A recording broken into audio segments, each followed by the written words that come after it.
ask each of you a question to make a conflict of interest declaration.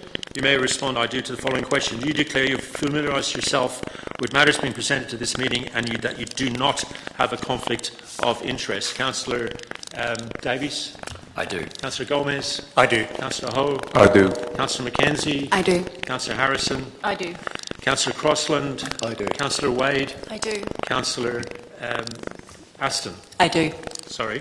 Confirmation of the minutes. Somebody from who was here, well, I think we're all here, last month. Would anyone like to move those minutes? Councillor Wade? Could I actually ask that we defer the approval of these minutes? Just there's something I'm working through with governance on this topic. I've had advice from governance that that's not possible.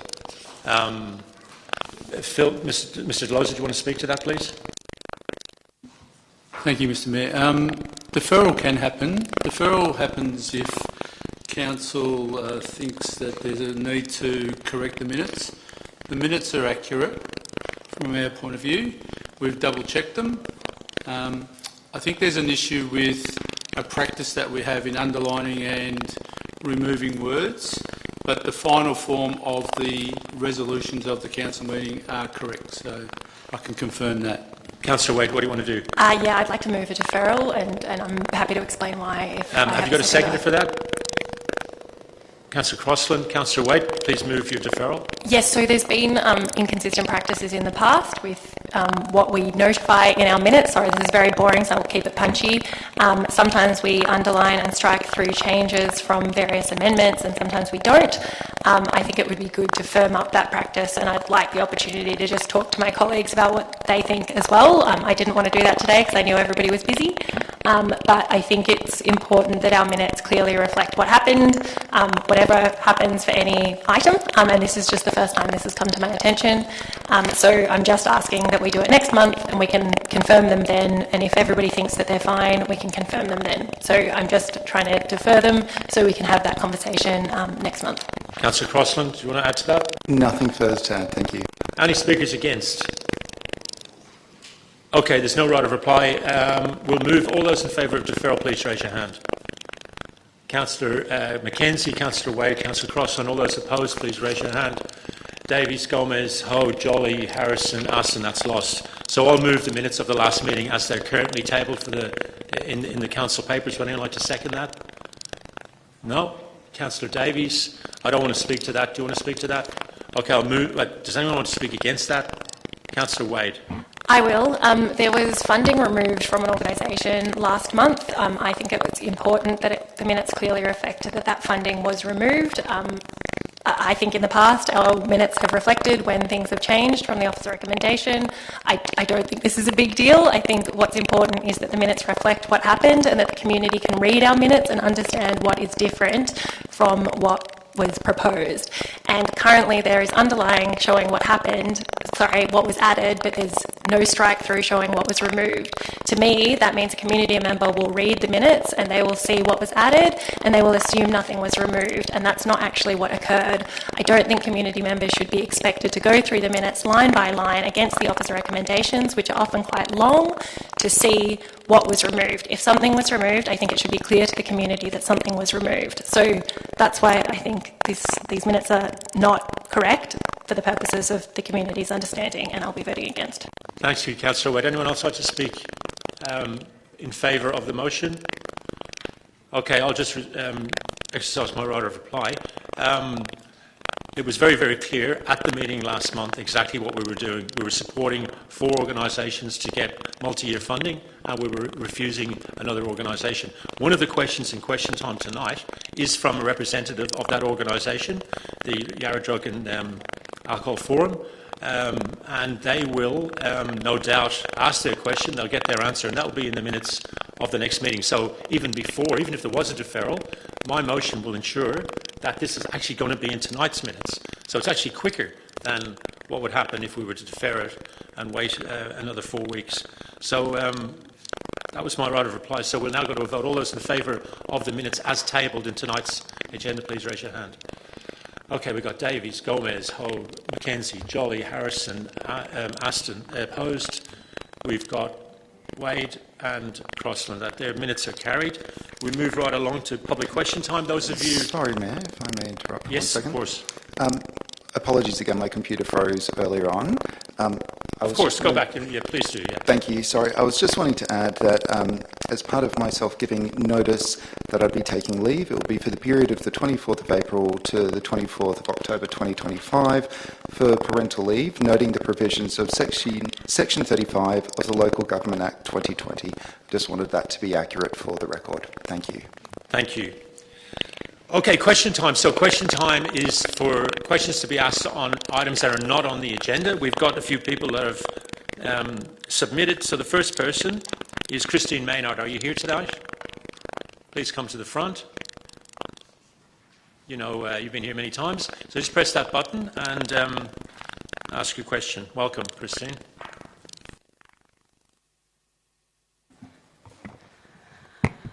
Good evening. Apologies, I wasn't here at the last meeting, but I was here on the 11th of the 2nd, and Kerry kindly answered my question for me, which I've seen her since then. So my question was in relation to the over $3 million that this council has owed in relation to the injecting room, so in particular drug paraphernalia, needles, waste, including multiple public housing that I've been and seen council officers in the cars picking up drug paraphernalia is probably a better word. So the answer that I was given, and I wrote down as much as I could when Kerry was explaining it to me, that there's been multiple people who have caught up with government, including the Mayor, who obviously isn't Mr Jolly. It would be two other people on this panel. The CEO has caught up with other CEOs, the Department of Health. So I would like to know, now that you've been here since November, what has been done in relation to our money, my money, probably most of the people sitting behind me. What has been done to get this money back? Now, I think it's an enormous amount of money to be taken away from the ratepayer, from our area, for something that is a state government-run facility. And I'm just disgusted that nobody's taken this on board. Now, I think 2 months since the last meeting is enough to have a concrete answer from, if it's Kerry answering my question, and I will follow this up. I'll be here every meeting until we get this money back. Now, in light of Mr Jolly's sort of, wanting to put plants and everything down in Victoria Street, it's like putting lipstick on a pig. You could spend $90 million putting plants and crap down in Victoria Street. The place is doomed. And I'd also like to make you aware of one of my son's best friends whose family had a restaurant down in Victoria Street, which closed about 3 years ago. 23 years, 13 hours a day. Left. And they are now having their house repossessed at the end of this month. I'm not going to say who it is, but I will be making sure that that is obviously put through the media, because these people are struggling, and no plant or anything is going to fix Victoria Street. So I'd like a concrete answer to my question, please. Thank you. Thank you, Christine. Kerry McGrath. Through you in there. Thank you, Christine.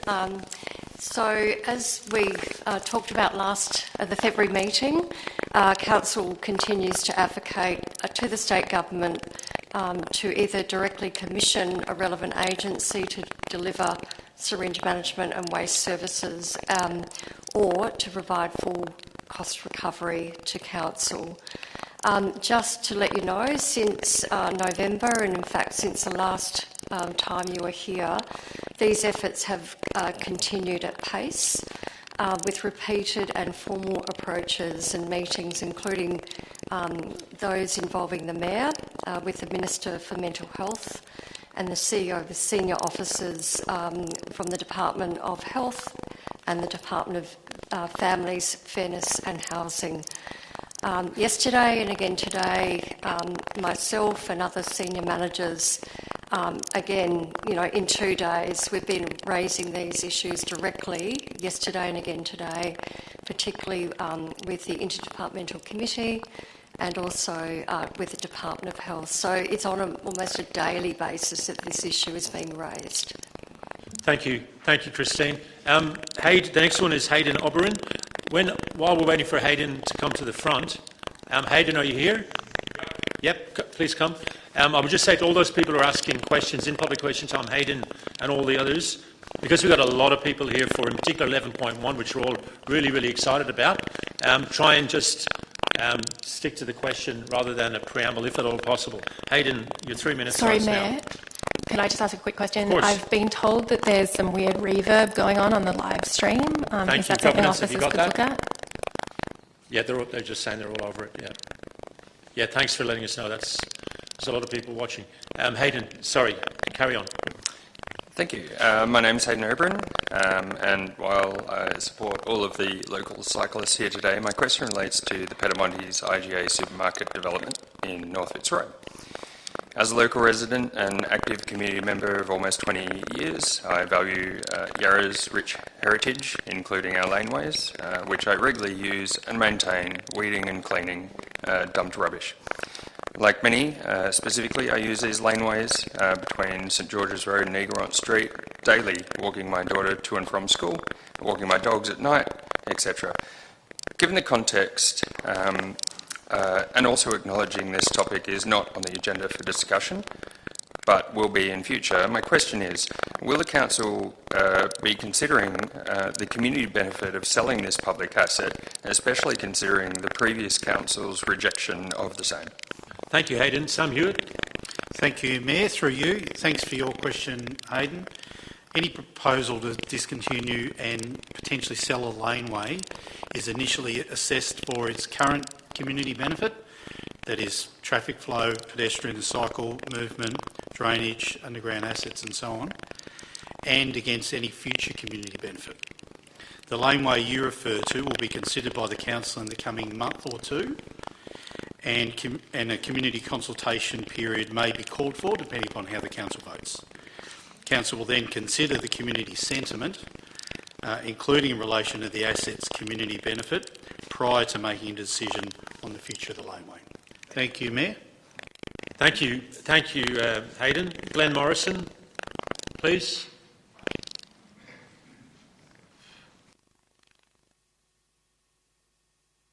Welcome. Just press that button. Thank you.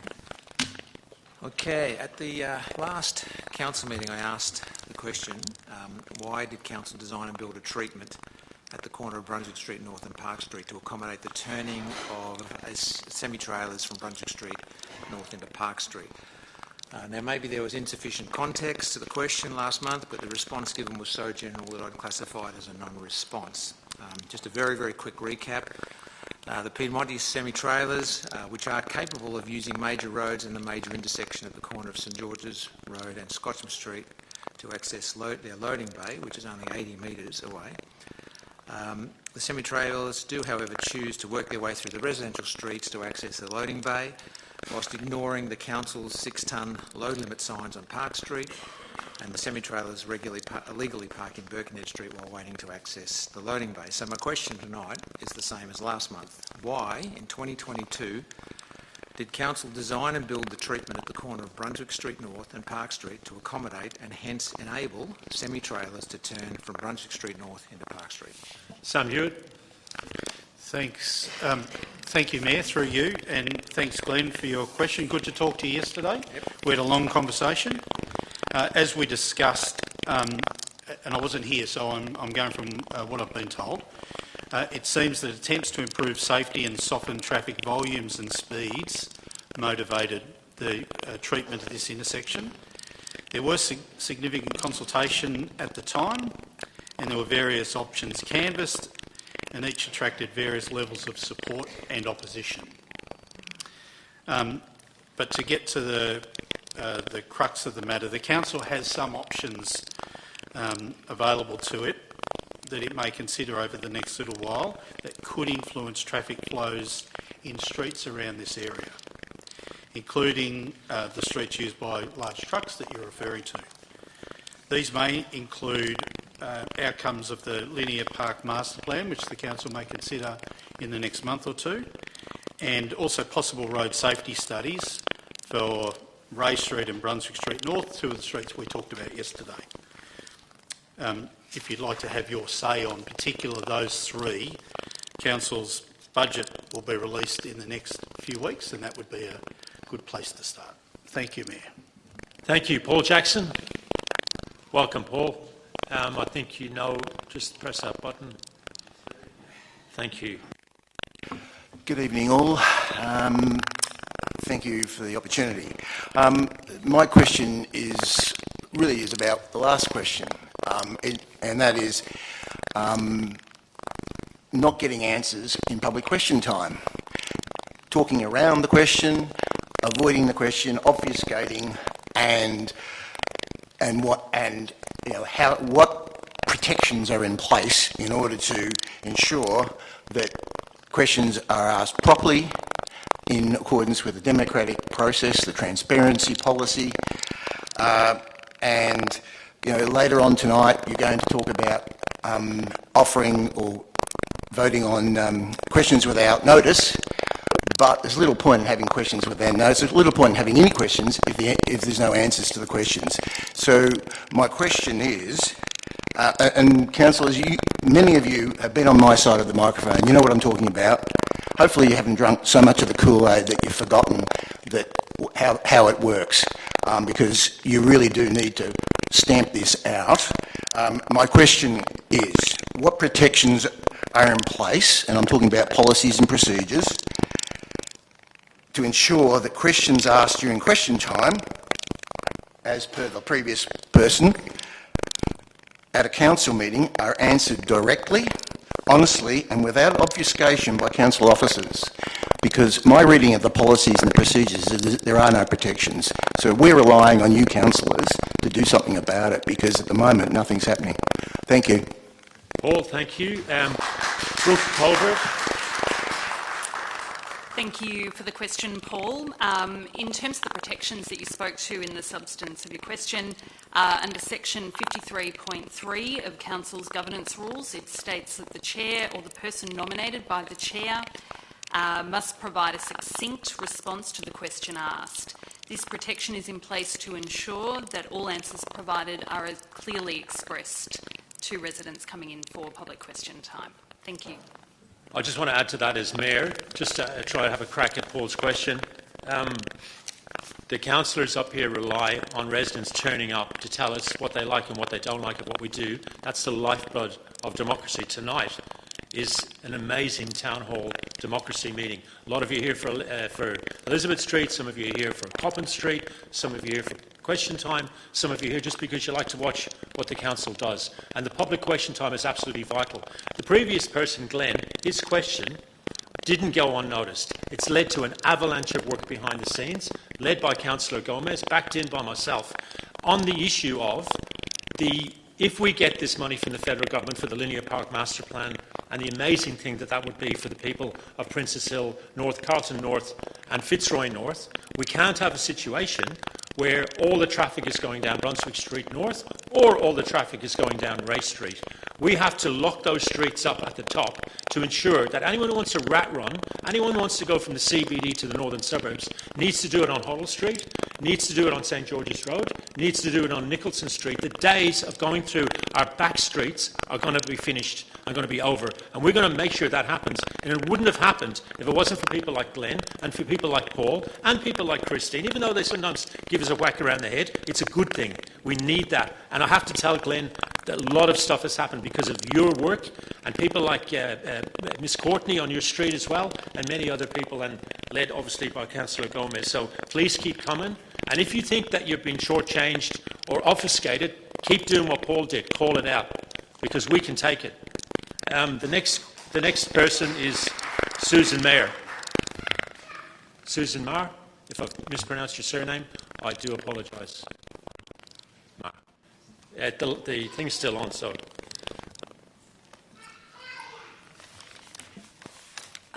Thank you, Mayor. My name's Susan Marr, and I'd like to ask a question about the sale of laneways across Yarra.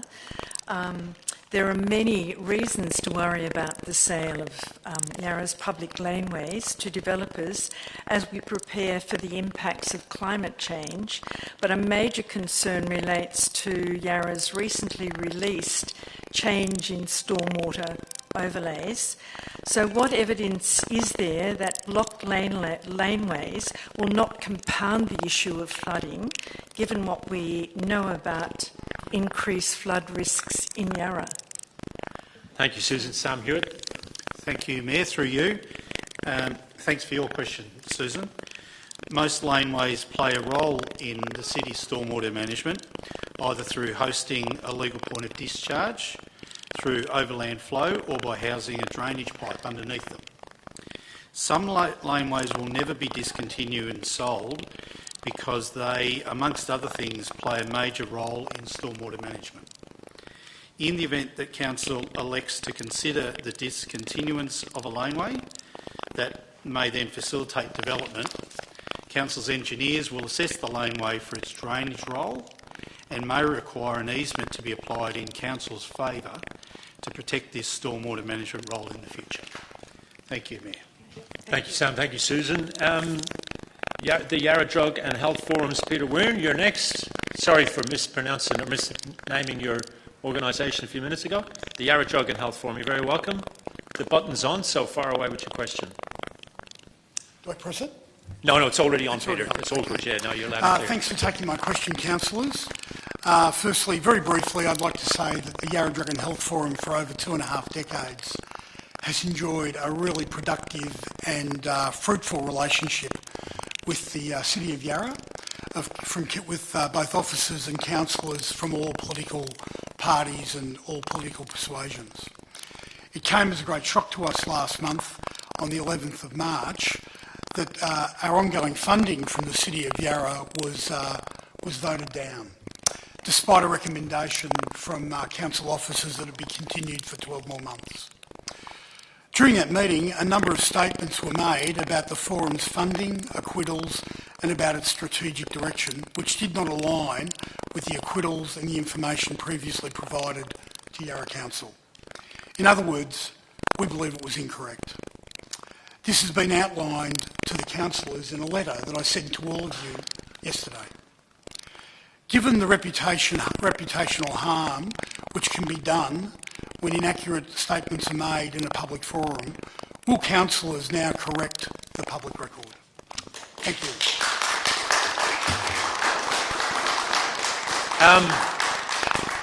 Thank you, Peter, for your question. I'm going to respond to that. Well, you can. You don't have to, but yeah, just turn the button off. No one is doubting the work that you do, but it's just not in the league of the other groups. What we had to make a decision on, by the way, on the technical question that you asked, is will the council reconsider your decision? The answer to that is no. We voted on it at the last meeting. There was no rescind motion, which would have been an opportunity to discuss it tonight. The only options available to you is to, when the budget is released on the 22nd of this month, there'll be a month or so for you to make a submission. Maybe you should make a submission if that's your view, that it should be added to the new budget. The other alternative is to apply for a community grant for the work that you do. What we voted on a month ago was not whether or not your organisation does good work or not, because that's non-controversial. Nobody is suggesting otherwise. Nobody said that last month. Nobody thinks that.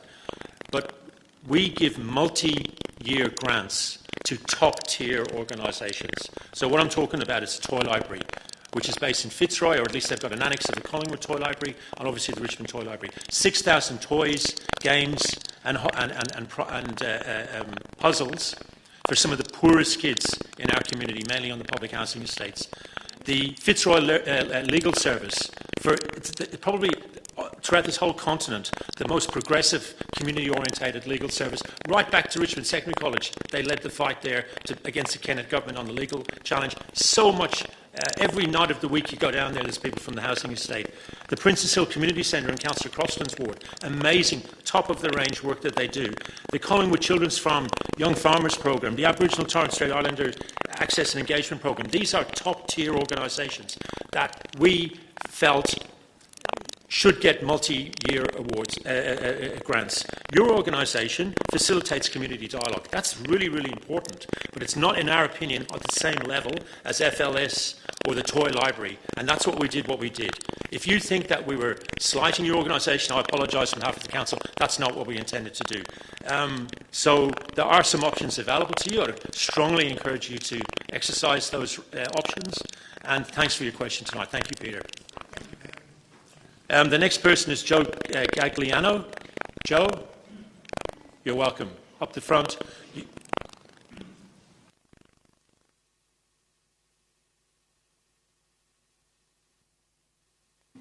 Thank you, Mayor, for the comments you made about the rat runs just before. As a resident of Rowena Parade, I know about rat runs really well.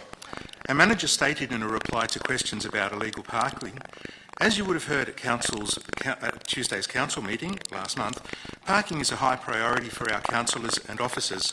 Yet the night after the meeting, within 24 hours of the meeting, there were 3 events at the Olympic Park precinct. 9 cars were parked without being fined, with a loss of $1,071 in a 200-metre area alone.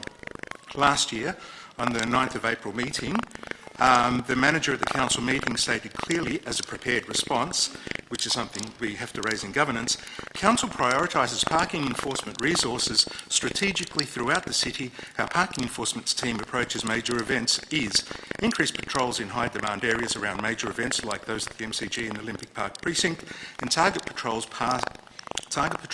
based on past data and anticipated event crowds. This did not happen throughout 2024 on many occasions. On the 13th of March, a manager replied, in relation to the upcoming AFL season and other events, I can confirm the team have discussed this at length and will be placing additional resourcing where possible to support the community, ensure compliance. Brilliant response. However, yet on Thursday night last night, I took photos of 9 cars parked illegally which should have been enforced. 6 were in permit areas, $714 missed. 3 in no stopping areas, $588 missed, and they were safety issues, those 3 in no stopping. On Thursday, the council missed $1,302 in 200 metres. On Saturday, in the same stretch, 200 metres, $714 was missed from 6 cars. In the Crofts, this tiny little street parallel to Rowena Parade, which just fits 1 car going through, 7 cars were missed, which was $833. In 2 days, in a short distance, 2 days, the council missed $2,849 of cars which could have been enforced. So the question that I have, as council management seem not to be planning for events and thus allow Yarra Council to miss out on literally hundreds of thousands of dollars, when will the council actually enforce parking regulations on event days and nights, ensuring there are specific dates mentioned in your reply? Thank you, Joe. Mary Osman. Through you, Mayor, thank you, Joe, for your question. I appreciate that we've had this conversation numerous times. However, I will need to correct you that the parking services team do plan our resourcing in a proactive manner. In advance of the AFL and other major events that are happening at the sports precinct and the arts precincts around, we've actually reviewed our resourcing. Council has significantly increased our parking enforcement presence, particularly in high demand areas like Richmond, and our parking enforcement data shows that. Last year for Rowena Parade, we had issued approximately $100,000 of invoice infringements. This year we're at about $350,000. So the team are proactively working with looking at these areas. However, they can't be in every street and every minute of the day. There will be times that you will be coming to this chamber telling me that we have missed out on illegally parked vehicles, but the teams are proactively enforcing these streets. Thank you.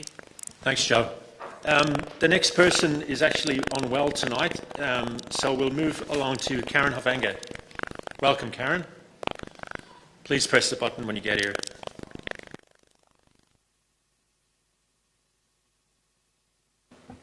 Hi there, Karen Havanga here from Richmond.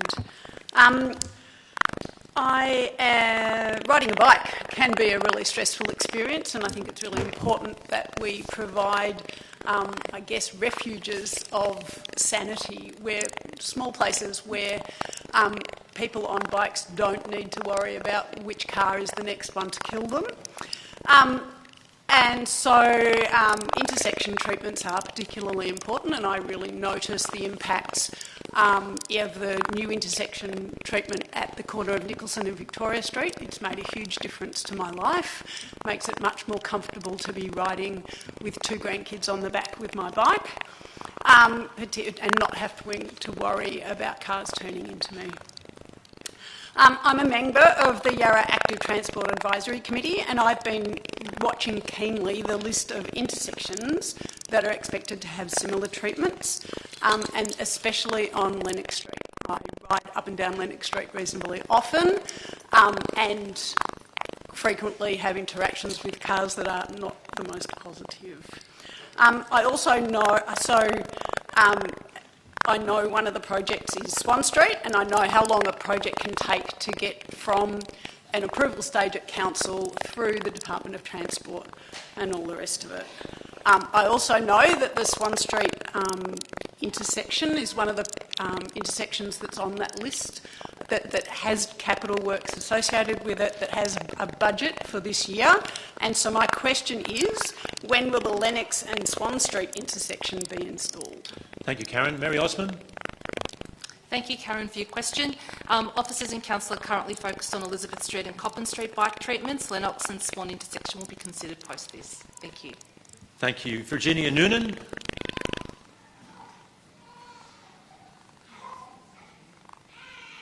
Welcome, Virginia. You don't have to press the button, it's already on. No worries. My question, as everybody probably expects, is on heritage and the laneways. My concern is the laneways, it's extremely expensive land these days in the eyes of the developers. And I'm talking about across the whole of the city of Yarra, not just North Fitzroy or Clifton Hill or what have you. What protection or policies does the council have in place to ensure that developers don't just buy up land around them and in order to eventually take over a lane in a particular area? So you can see how properties can be bought up and therefore they've got no opposition whatsoever from the locals or anybody within it. Thank you, Virginia. Mary Osman again. Thanks, Virginia. That's a big question. So I'll try to break it down into smaller steps. There is nothing to stop someone from applying for a permit over any area of land, regardless of whether they own the land. However, a planning permit will only be granted where all relevant planning controls are complied with, and that includes heritage, if the land is in a heritage overlay. Separate approval will be required from the landowner before someone can act on a permit granted to build over land that they do not own. So in the case of a laneway, the developer has to apply to council to discontinue and sell the laneway under the Local Government Act. And under this Act, there is a separate set of decision-making parameters that also need to be met before council will sell the land. So thank you for the question. Thank you, Mary. And the final question is from Elizabeth Honey or Elizabeth Clark. Elizabeth Clark. Thank you. Welcome. Thank you. This question is for you, Mayor. At the November 26 meeting last year, the new council, which summarily dismissed plans for the park outside Richmond Library, siding with the comfortable residents of Elm Grove, you voted down the possibility of a park which would have benefited all Richmond residents, not just those in Elm Grove. And you relied heavily on the argument of Yarra being taken to court over the park, when those defending the disadvantage would have reacted, "Bring it on." At that council meeting, you asked, how much money is in the Developers Fund for public space, and how much can be expected in the financial year? You also assured us that a new car park or parks in Cremorne would be announced soon, and we've heard no details since and are getting the feeling that that statement was another part of a smokescreen to designed to bash the Greens and ditch the park. Another part of that smokescreen could possibly be the fairy tale dream of the fabulous new Richmond Library, to match the North Fitzroy Library, which is the jewel in Yarra's crown, well used and loved. Of course, all in Richmond would love a glorious new library, No one more than I. But be realistic, we must cut our cloth. Consider how long North Fitzroy Library took to finance and construct back then. And given national debt, state debt, council debt, computer systems upgrades, possible employee pay rises, there's no money. Richmond has a purpose-built library. Thank you, Councillor Bev Genza. It needs maintenance, but it works. And we all know you can't build a library with developers fund money. Which brings me back to the question, just as you asked back in November, how much money is in the developers fund? And how much can be expected in the next financial year? Thank you, Elizabeth. I'm going to let Mary Osmond answer, and then I'm going to add to that. Mary, please. Thank you, Elizabeth, for your question. Answering the component of the question relevant to the Public Open Space Reserve, Council has approximately $30 million within that fund currently and aims to collect between $4 to $5 million annually. That is dependent on the level of construction or development that is existing or occurring within the municipality. Thank you. Thank you, Mary, and I'll add to that. I said, and I stand by it, that we're going to get 3 new parks in the city of Yarra. 1 in the northern half of the municipality and 2 in the Cremorne area. The reason that I can't tell you people right now where they are right now, think about it. The landowners would just jack up the cost. It's commercial in confidence. You're going to get 3, the residents of the city of Yarra, in particular in Cremorne, there are least amount of green open space of any municipality, even compared to Collingwood. In the whole municipality will get it. That's going to happen this year. In terms of the Richmond Library, I've got some very good news that Elizabeth Clark, unfortunately, is wrong about that, or fortunately is wrong about that. In about 2 weeks' time, on the 22nd of this month, in this very, very room, we'll be releasing the draft budget. And we've put serious money in to an expansion of the Richmond Library on the same site, and you'll see that when the draft budget is released on the 22nd. I don't want to steal my own thunder from 2 weeks away, but this is going to be the biggest build budget in the history of Yarra. Why? Because recently the state government told us we have to double our population. We have to build 44,000 new homes. We will not allow this council area to turn into the Docklands and South Bank, where there's heaps and heaps of people, but not enough social and physical infrastructure for the families and for the residents. We will build more libraries, more parks, more bike lanes, more services, and you'll see that starting in this budget that's going to be released on the 22nd. So I'm not asking you to take my word for it. I'm asking you to be a little bit patient. Come to the meeting on the 22nd, or if you can't come, it'll be put up on the webpage on the night of the 22nd. You'll have a whole month to read it, to come back to us and tell us what should be added or what should be subtracted. If you agree with Elizabeth that we don't have enough money to expand the Richmond Library, you can tell us that. If you agree with us that we can afford not to expand the Richmond Library, well, you can tell us that too. It's going to be really, really exciting times here in the city of Yarra, and the most important vote we've ever had will be on this budget. So please come to that meeting on the 22nd, and obviously come in June for the final vote, because we are going to get a library, and we are going to get a parks, and lots more as well. Thank you, Elizabeth. I'll be there. We'll move. Thank you. No, you're very welcome. We're moving right now on to council business reports. Excuse me, Matt. Councillor Davies, I just want to ask for a change of for an order of business change, please. Go ahead. Yep. Just what's your proposal? 7.4 ahead of 7.5. Sorry, 7.5 ahead of 7.4. Okay, so parking ahead of ERP.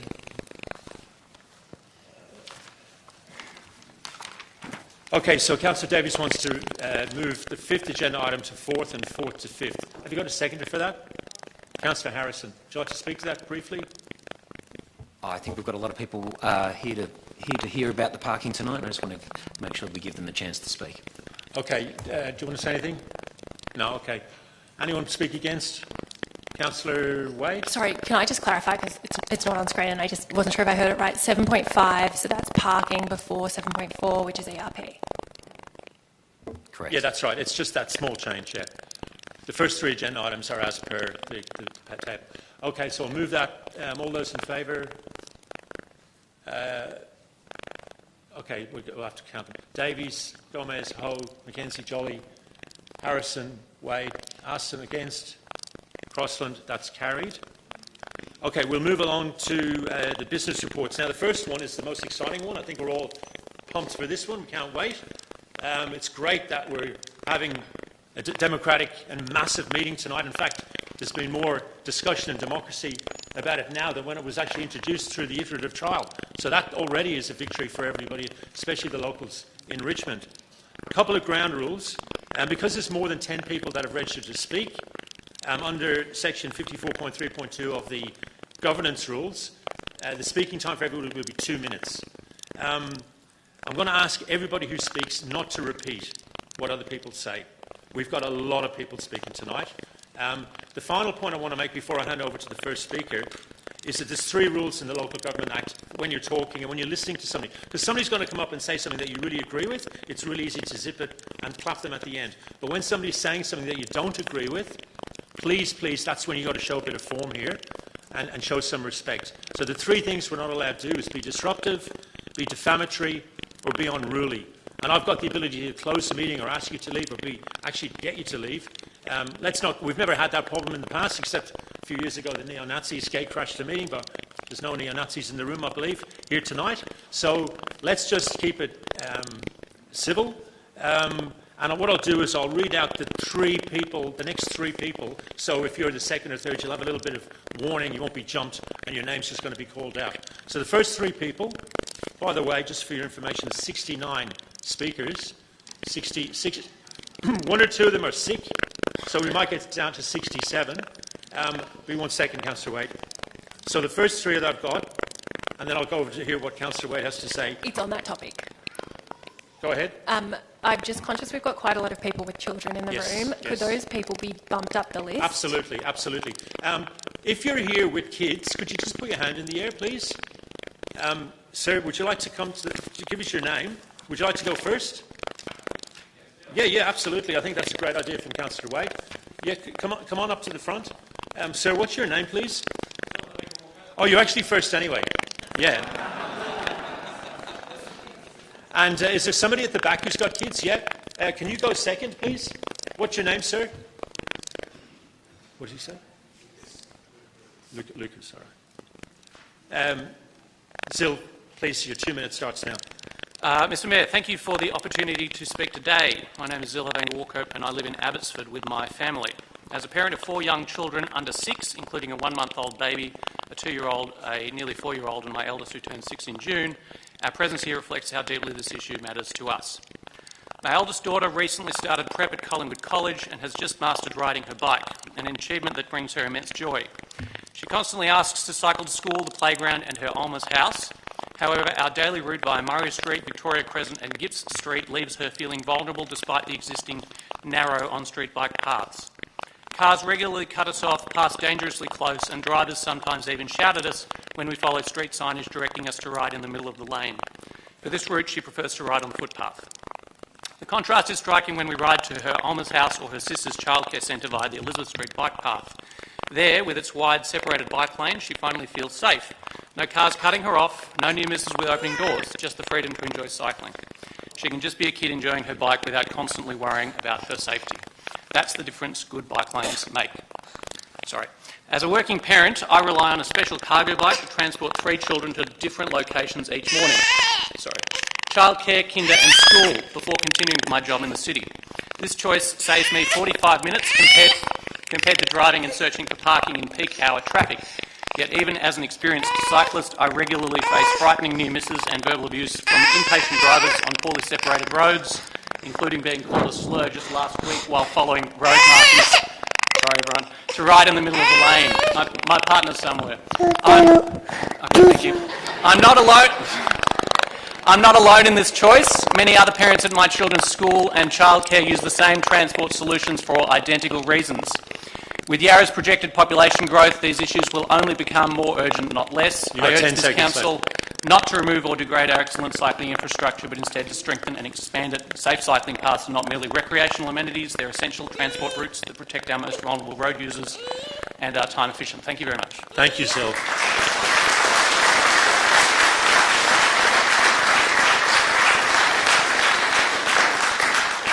We gave Zil a little bit of extra time because he had three of them there. Lucas Renzi, you're very welcome. Your 2 minutes start now. Thank you. My name. If there's one thing I'd like you to take away from my speech, it's that if you feel scared putting a 10-year-old family member on a cycling lane, it's not really a cycling-friendly lane. I'm not a new cyclist. I don't need infrastructure to ride, but my kids do. People who aren't confident riders do. They need space to wobble, to learn, to move without risk of being crushed by a 2-ton vehicle or a dooring incident. My wife rides daily to the city as well. Neither of us own cars. We have 3 children. We live in Richmond and have been here since 2008. But she chooses the tree-lined and separated paths. She avoids the faster, more direct routes that I might choose, and not because they're longer, but because they feel safer. I use Elizabeth Street, but getting more middle-aged men like me riding isn't the goal. Getting women and children and less able people is, and what I want you to think about when you vote. That's why I'm asking you to support option 1. It's the best choice for walking, for cycling, and for a livable, accessible city without active transport goals. I think it would be better improved to add trees to the north side of both directions because it adds shade and protection for both sides of the corridor. Right now there's more car parking spaces than bike parking on Elizabeth Street, so I think all these sorts of things would help improve it. I also think that we have fenced off laneways that could help to connect Elizabeth Street to Victoria Street even better to support those local businesses with that parking, those fences removed to just get people and bikes being able to move between the 2 corridors. The footpaths are cluttered with poles and bins and trees, and they could be easily placed to not obscure any further walking around by putting some bike parking there as well. I think that's all I have to say, so thank you very much. Thank you, Lucas.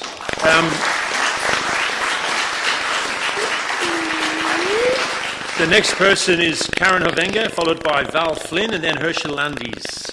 Karen, please come back. Do you want to come? Do you want me to knock you down a bit? No, no problem. Thank you, Karen. So, I worked with Yarra Bug on our campaign for safer bike lanes in Yarra, and we collected petition signatures, both online and on paper, and encouraged people to sign online where they could to make our data entry easier. We attended the Gleadle Street Market, the Victoria Street Lunar Festival, Pride Party and the Johnson Street Fiesta. We also provided posters and leaflets to riders in Elizabeth Street and Wellington Street and at the Walmer Street Bridge. At all of these events, collecting signatures was some of the easiest signatures for a petition that I'd ever collected. We just had to say, Yarra Council is looking at making the bike lanes narrow to install parking, and people would queue to sign our petition. People in Yarra are very committed to the principle that bike lanes are more desirable than parking. But I'd be naive to think that everyone in Yarra feels that way. And I also spoke to a number of people on the North Richmond housing estate and was able to collect quite a number of signatures. But obviously, many residents don't drive and they don't ride bikes. It's really hard to ride a bike when there's nowhere to securely store one. And the DFFH should do something about that. I'll work on it. Many residents don't drive themselves but have visitors who do, but there's currently no visitor parking on the estate, despite the fact that the 2 multi-storey car parks are typically only 50% occupied. DFFH should also do something about that. And I had a couple of conversations about the difficulty that people have in parking in Elizabeth Street. I know that we collected more than 1,100 signatures, and 660 of those were from people in Yarra. Another 140 of them were from people in the City of Melbourne and the City of Boroondara. These are all people who already do or would like in future to ride on Elizabeth Street, across Hoddle Street and onto the Albert Street bike lane into the CBD. They are the people who will be impacted by your decision tonight. I look forward to the permanent safe lanes being installed, the trees planted and the bicycle network being connected all the way from CBD to the Box Hill, all because you voted for option 1 this evening. Karen, thank you. I'm going to ask Val Flynn is next, and while Val comes up, I'm just going to ask people, please stick to the time because lots and lots of people have to speak. By the way, There's a lot of people from the Vietnamese community. They're going to be speaking with interpreters, with an interpreter, and I've got them all together in about 10 minutes' time. Dal, welcome. Your 2 minutes starts now. Mr. Mayor, I want to certainly speak about the trial of the bike lanes, and I only want to talk about my experience because I really can only express what I'm suffering. I have been a cyclist around Richmond for years, and I have driven a car around Richmond and Melbourne for many years, and I've been in Elizabeth Street since 1980. I cannot ride my bike because of disabilities, and I can't drive my car because of my hearing and my sight. I have friends who pick me up and who drop me off, and they have to do it illegally because there's nowhere for them to stop and do those simple tasks which they give to me at my age. So all I can say, that is my situation. I am not the only person in Elizabeth Street who is isolated and doesn't have a car. I know that. I cannot speak for them, but I can only say, as a person who no longer rides or drives, it is a very bad situation when you can't be picked up or let off without breaking the law. Thank you. Thank you, Val. The next submitter is Herschel Landis, and after him there'll be Aidan Barrack-Dunn, Glenda Ruby and Maya Rivas. Welcome, Herschel. Yeah, thank you, Mayor, and thank you, councillors. Herschel Landis, Melbourne Ward, and I have been endured and I ended up in hospital with a broken back. It is so cool that Yarra is seen as the Transport for All Council, providing safe opportunities for all users on our roads, and where a third of all of our residents choose not to own a car for lifestyle or affordability reasons, or simply choose to use their bikes and scooters to get around easily. It goes without saying that Yarra's long-standing leadership of transport options has helped make the place Yarra is today. We see from the petition that people across the whole of Yarra want that leadership to continue, especially when it comes to safe, separated bike outcomes. Elizabeth Street forms part of the government's Safe Street strategic cycling corridor that links the CBD to Ringwood, and that strategy is based on the fact that Vic roads simply don't want cyclists using congested arterial roads like Victoria Parade and Victoria Street. We note that there are many schools in North Richmond, including Richmond West Primary School, Yarra Primary School, Richmond High School and Minju School. The last council unanimously adopted a fully compliant separated bike path subject to final implementation when the government's upgrades to the precinct are completed. The government will not fund anything other than option 1. My final point is that Elizabeth Street has the potential to be a great people street with more open space, tree canopy and pedestrian space linking the new and existing housing elements. This space will also link the anticipated community hubs, possibly a new North Richmond Library and higher education facilities. And we've seen from other urban renewal projects around the world 20 seconds. That the reform of road space can completely transform the area into wonderful opportunities. And this can only happen if option 1 is adopted. I therefore urge this council to adopt the officer's recommendation for no change and to work with the government to fund and finalise the full implementation as part of the North Richmond Master Plan. Thank you very much. Thank you, Herschel. Aidan Barrack-Dunn. Aidan, are you here, Aidan? Followed by Glenda Ruby, Maya Rivas. Welcome, Aidan.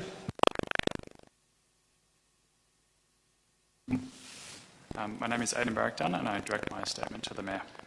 I support Officer Recommendation Option 1 to maintain the Elizabeth Street bike lane trail infrastructure in place until permanent treatment designs are resolved. Ideally, this would be concrete barriers between the bike lanes and parked cars to further insulate cyclists. I look forward to seeing these designs by December 2025 if this option is approved, and I certainly hope it is.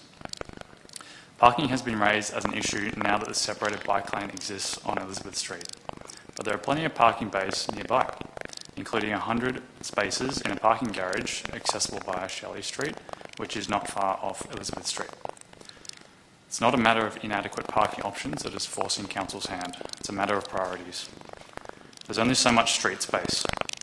Do we want to continue to incentivise more independence and freedom for children, the elderly and women in Yarra?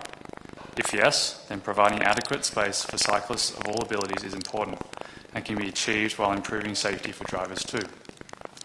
Data from when the separated bike lanes were introduced shows a significant uptick in usage, particularly by women, with more people using safe, wide bike lanes.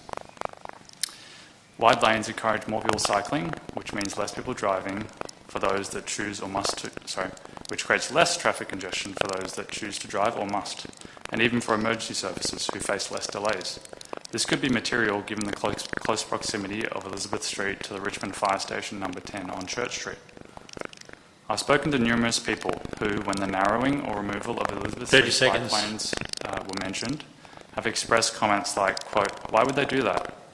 I agree, it doesn't make much sense whichever way you cut it. And I hope the councillors vote in support of council officers' recommendation, option 1, to protect the bike lanes. Thank you for your time. Thank you, Glenda. Glenda Ruby. So Glenda's followed by Maya Rivers, Anna Linstead, and then Limo Boyle. Yeah, thank you, Glenda. Okay. I adore Richmond. We've been here for nearly 4 years, and the Skip and Go Vinegar sign is my mother. So I have my heart is really here. But we live in Elizabeth Street. I came to our build one day, and there were the black and yellow bollards, and I just cried. They're disgusting. The statistics for the bikes going down that bike lane are incorrect. I live there. I know how many bikes don't go down that bike path. They use the footpath, they use the road, whatever. My question is, when are you going to restore my parking? I'm legally blind, and I have to walk sometimes around the corner and everything to get to my home. And they just don't use the bike parks. It's a joke. I just want to know when I'm going to get my park outside my house. That's it. Thank you, Glenda. Maya Rivers. Maya? Maya's not here. Okay, Anna Linstead. Followed by Liam O'Boyle and then Jeffrey Guilfoyle. Welcome, Anna. The button's already set for you to go. Good evening. I'm Anna Linstead, an architect and resident of Yarra for over 30 years. I strongly urge councillors to vote for the Elizabeth Street option 1 and to retain the existing separated bike lane with the current widths as noted in the matrix on page 41. I make this submission on the basis that the reintroduction of car parking is basically prioritising convenience for a few people over the safety of hundreds of cyclists, as has been previously said. Council surveys show that the separated bike lane have resulted in a significant increase, 100% in women cycling on Elizabeth Street, and I'm one of them. Furthermore, probably more importantly, the Victorian State Government big build construction works planned on Elizabeth Street over the next 4 to 5 years, it makes no sense investing in road changes along Elizabeth Street when that road's going to be wrecked by that construction work. And the reinstatement or make good works that the state government will pay for, so this is a saving for council that's broke by the sounds, is typically undertaken at the end of that work. So the whole street will be repaved, it's paid for, it's just standard practice to reinstate what's been damaged, and they won't fund a non-compliant bike lane. That's that simple. So I strongly urge the councillors to support option 1 for Elizabeth Street. Thank you, Anna. Liam O'Boyle. Welcome, Liam. And your 2 minutes start as soon as you start talking. They're followed by, just 1 second, Jeffrey Guilfoyle, then Teresa Solanda, and then Sheila Kavanagh. Thank you, Liam. Sorry, Mayor. Sorry. Do you mind if I interrupt briefly? Apparently this reverb thing is still going on and people watching online Governance, have can't you got hear that? it. What? We'll just wait 1 second while we fix the reverb. Thanks for your patience, Liam.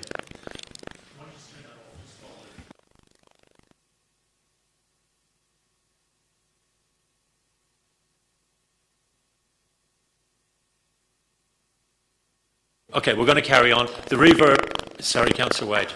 Mayor, if people can't listen, can't hear online and we've got people watching online, I think we should have a break and fix it. Is that generally agreed? Yep. Okay, let's have a 2-minute break and try and get it fixed. Patrick, all right?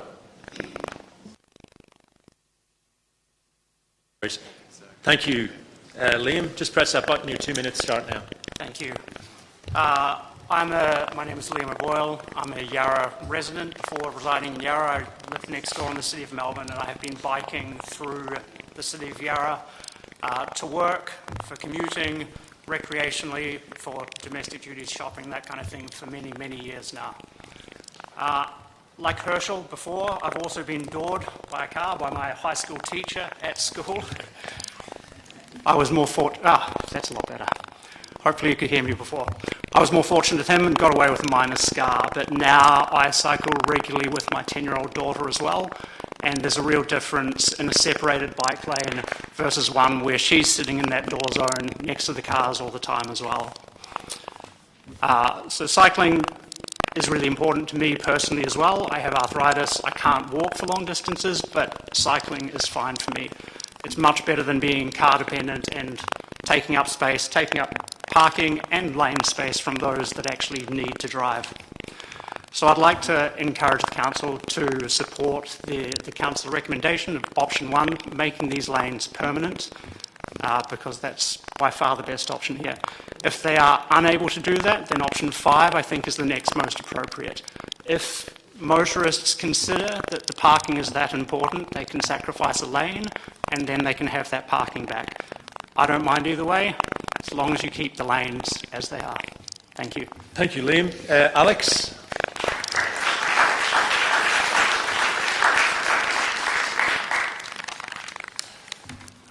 Mr Mayor, thank you for the opportunity to speak this evening. No problem. My name is Alex Feuchtwanger. I live in Richmond and I cycle as a commuter for exercise and leisure. I support option 1 as it is the most consistent with Yarra's own transport strategy and climate emergency plan. Transport is the fastest growing source of emissions in Yarra. The Council should do everything in its power to encourage the transition to sustainable modes of transport so that it can meet its own targets for climate mitigation and adaptation. Like many residents, I'm passionate about climate action, so I hope that the Council will choose option 1 to prioritise a sustainable future for all of us. Thank you. Thank you, Alex. Jeffrey Guilfoyle. Jeffrey will be followed by Teresa Saldana, and then Sheila Kavanagh, and then Rebecca Morden. G'day, my name's Jeffrey Guilfoyle. I'm a North Richmond resident. From the very start of the bike lane trial, North Richmond residents have been an afterthought. A simple way to demonstrate this is in the agenda document from the December 2019 council meeting, which considered this trial. The word bike appears 215 times and parking 84 times, which is fair enough. The word resident or residence appears 13 times and the words housing estate 3 times. So it's bikes 215, housing estate 3. That's unbalanced. What happens on a residential street impacts the community directly around it, especially a large public housing estate. Residents needed to be part of this process from the start. The plan's approach was to install the new bike lanes as quickly as possible, and for consultation with residents only happening after they'd already been installed. The same documents in 2019 said that giving the community a say after their parking was taken away was somehow empowering. I don't think it was. It was making a community feel like they had no voice and no effective say. People in North Richmond have suffered too many times from policies being foisted upon us in ways that aren't transparent, inclusive or fair, and end up causing great harm to the neighbourhood. We're used to experts telling us that they know what's best for us, rather than actually listening to the people who live here. They're good at quoting research papers to assure us that our lives are better now, even when we're telling them that things have got much worse. It seems their own opinions carry more weight than our voices, and their political agendas worth more than our lived experience. It would be nice to have a council that does value our voices and experiences and makes decisions that do actually empower the local community. I hope council listens to the North Richmond residents impacted by this trial and restores the parking to Elizabeth Street. Thank you. Thank you. The next person is Teresa Saldana. Yeah, no worries. Good evening, Mayor, councillors and officers. I'm here tonight representing Teresa, who is a long-term resident wanting to express deep concern over the Elizabeth Street bike lane trial and the report presented to support its continuation. Elizabeth Street was never a trial. It was never about testing, consulting, measuring and reflecting to achieve the best solution for all stakeholders. The report you've been given is not neutral. It reads more like a policy defence than an honest evaluation, and the data referred to in this report is questionable. Firstly, the survey used to assess this trial was skewed. Cyclists were overrepresented, pedestrians and drivers, many who live on the street, were underrepresented, which skewed the overall satisfaction scores. Culturally, all our Vietnamese community were not properly included. There was no provision for offline feedback or for interpreters. There's no parking, and surrounding street parking into its numbers downplays the loss. What also is missing is any meaningful cost-benefit analysis, evaluating options. You've heard the local community loud and clear. You know the concerns and you know the changes needed to deliver a solution that works for both cyclists and the people who actually live there. It's time to get on with it and give the local community back their parking. Thank you. Sheila Kavanagh, followed by Rebecca Morden and then Victoria Chipperfield. Thank you, Mayor. My name is Sheila Kavanagh. I'm a North Richmond resident and I'm here tonight to support the residents who want the parking spaces returned to the north side of Elizabeth Street as it was. My colleague Robert and I have been talking to many local residents recently. We have listened to the people most impacted by the changes to Elizabeth Street. They have told us that they can't access their homes. They have said that they can't access the services on the north side of the street. That is the doctor, the dentist, the Buddhist temple. And that's a particular worry for those who are elderly or frail. They've also said it's very difficult to get park in the nearby streets. People on the housing estate say they need to park on Elizabeth Street because parking in the housing is dangerous. One woman told me that she had to walk 200 metres away from her home, and she often feels unsafe during the walk because of the antisocial and threatening behaviour around her. Businesses have said that loss of parking has had a negative effect. So many people told us how frustrated they feel by things being changed in their neighbourhood without them ever being asked. And so I present to you a petition gathered in a few hours and signed by 273 people. They represent people living on the housing estate, in private housing, workers from Victoria Street, community health workers, construction workers, motorists and cyclists, people from many different backgrounds, locals, businesses and families. All these people want is to be heard. It's time to make the residents You got 5 seconds. top priority for this council. Thank you, Sheila.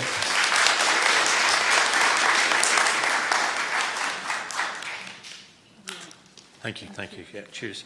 Rebecca Morden, thank you, followed by Victoria Chipperfield, and then Amy Sudibeo. Apologies if I've mispronounced your surname. Thank you, Mayor. My name is Rebecca Morden. My family uses these bike lanes, and I would like to see more bike lanes established across Melbourne and believe that conducting a genuine trial, respecting the needs of residents and being prepared to adapt to feedback is likely to generate a bigger and better network of available routes in the long term. This is not a greenfield site. It's a long-established area and all of us have to compromise. Council has had to compromise on many types of ideal standards. I note that in Smith Street, parallel to Elizabeth Street, parts of the footpath are as narrow as 2 feet wide. I support my neighbours. I particularly support the temple goers and people like Val that we heard from earlier. This is not just a matter of convenience for people like Val. It's actually as critical as being able to stay in your own home when you become elderly and suffering disability. I thus support narrowing the bike lanes, given that this is a single lane carriageway built over a century ago. Thank you. Thank you, Rebecca. Victoria Chipperfield, followed by Amy and then Peter Rassos. Hopefully in minute 56, if I don't get flustered. My name is, good evening, Mayor, councillors and heads of department. My name is Victoria Chipperfield. I've been a resident of Richmond for 28 years.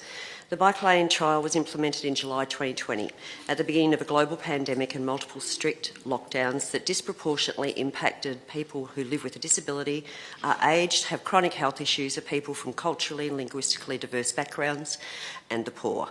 Exactly the demographics of people that live in Elizabeth Street and are amongst the most diverse citizens in Yarra, whose lives and human rights are directly impacted by the removal of parking for this trial. Page 28 states that 101, the project has been assessed under the Charter of Human Rights and Responsibilities Act 2006 and Gender Equality Act 2020, and no implications have been identified. The relevance of point 100 highlights that the right to ride a bike, however you identify, is not included in either legislation. The issues raised by people directly impacted by the removal of the parking are relevant and include protections under this legislation. Section 14, right to freedom of thought, conscience and belief. It covers organised religious rituals such as ceremonies and services at places of worship. Section 18, right to take part in public life, that you have not just the right to participate, but also that you have been given the opportunity, which is something many of the other speakers have spoken about. And an inclusion of special measures requires public authorities to adopt measures that protect and promote cultural diversity and inclusion. This document is 151 pages, contains technical reports, graphs, complex language, and does not provide information about the processes Council undertook to comply with Section 18 throughout the trial. Was only made publicly available 5 days before the meeting, only in English and via the internet. This process gave little opportunity for residents impacted to respond to the queries, and the entire process could be viewed as a breach. Thank you. Amy, followed by Peter Rassos and then Robert Buttery and then Jackie Fostacchi. Welcome. Thank you, Council. My name's Amy Sedibio. I am an Elizabeth Street resident and a homeowner. I'm also a cyclist. I commute daily using the Elizabeth Street bike lanes, and it is interesting to see assertions from residents who claim that the bike lanes are empty when on a daily basis I find myself surrounded by numerous other riders of all walks of life. I see women, I see children, I see people on cargo bikes transporting equipment and loads. I used to commute on Bridge Road where I was doored by a passenger exiting an Uber. I've had the same experience on Swan Street. Both of those roads are major east-west corridors. As it stands, Elizabeth Street is the only east-west corridor accessible to cyclists with a protected bike lane. Removing that would return it to something like what we have on Bridge Road and Swan Street, a non-compliant design that is unlikely to be funded by the state government. I strongly urge Council to consider option 1 for retaining the existing wide infrastructure that is compliant. Thank you. Thank you, Amy. Peter Rassos. And then we've got Robert Buttery, Jackie Fostacchi and Brett. Dear Councillors, as a long-time resident of Richmond, I've cherished our vibrant and inclusive community. I fully support the Council's efforts to promote active transport, including Elizabeth Street bike lanes. However, these implementations a few years ago, while well-intentioned, have had significant unintended consequences for some of our most vulnerable groups. Elderly residents of the Kwong Ming Temple now face challenging reaching their place of worship, risking social isolation. Family-run cafes and small businesses on Victoria Street are seeing reduced foot traffic, threatening their livelihoods. Parents like myself included are struggling with school drop-offs, sports activities and juggling safety concerns with limited access. Richmond thrives when we design with everyone in mind. Here are some ideas to address the current challenges. Introduce shared pathways, designated specific times for cyclists and pedestrians' use, and safe drop-off zones or short or long-term parking to support families and visitors. Engage directly with community members to understand their needs and co-design solutions. I believe we can create Elizabeth Street that is safe for cyclists without sacrificing accessibility for all. Imagine a street where cyclists can ride safely, the elderly can access the temple with ease, parents can navigate school routines seamlessly, and businesses continue to flourish. Let's work together to ensure that Elizabeth Street truly serves everyone in a diverse Richmond community. Elizabeth Street is for everyone. Effective decision-making requires transparency and partiality to maintain a public trust and uphold good governance principles. In the context of voting on matters like bicycle lanes, 30 seconds. It is essential to address potential conflict of interest to ensure the integrity of the process. Councillors and officers should abstain from involvement in the voting of reporting process if they have affiliations with bike associations or all other organisations that compromise their objectivity. By addressing conflicts of interest, councils can demonstrate their commitment to ethical governance and protect the integrity of the decision-making process. This approach... Thank you, Peter. Your time's run out. Sorry. Next person, Robert Buttery. Mayor, I live on Elizabeth Street and I also ride a push bike. This debate is more than just numbers on the spreadsheet. How many parks there are, that doesn't tell the story. Hundreds of pages of technical reports are important. They don't tell the whole story. This is about a community. This is about people. This is about fairness. This is about allocation of scarce resources. We need a compromise. We need to move forward.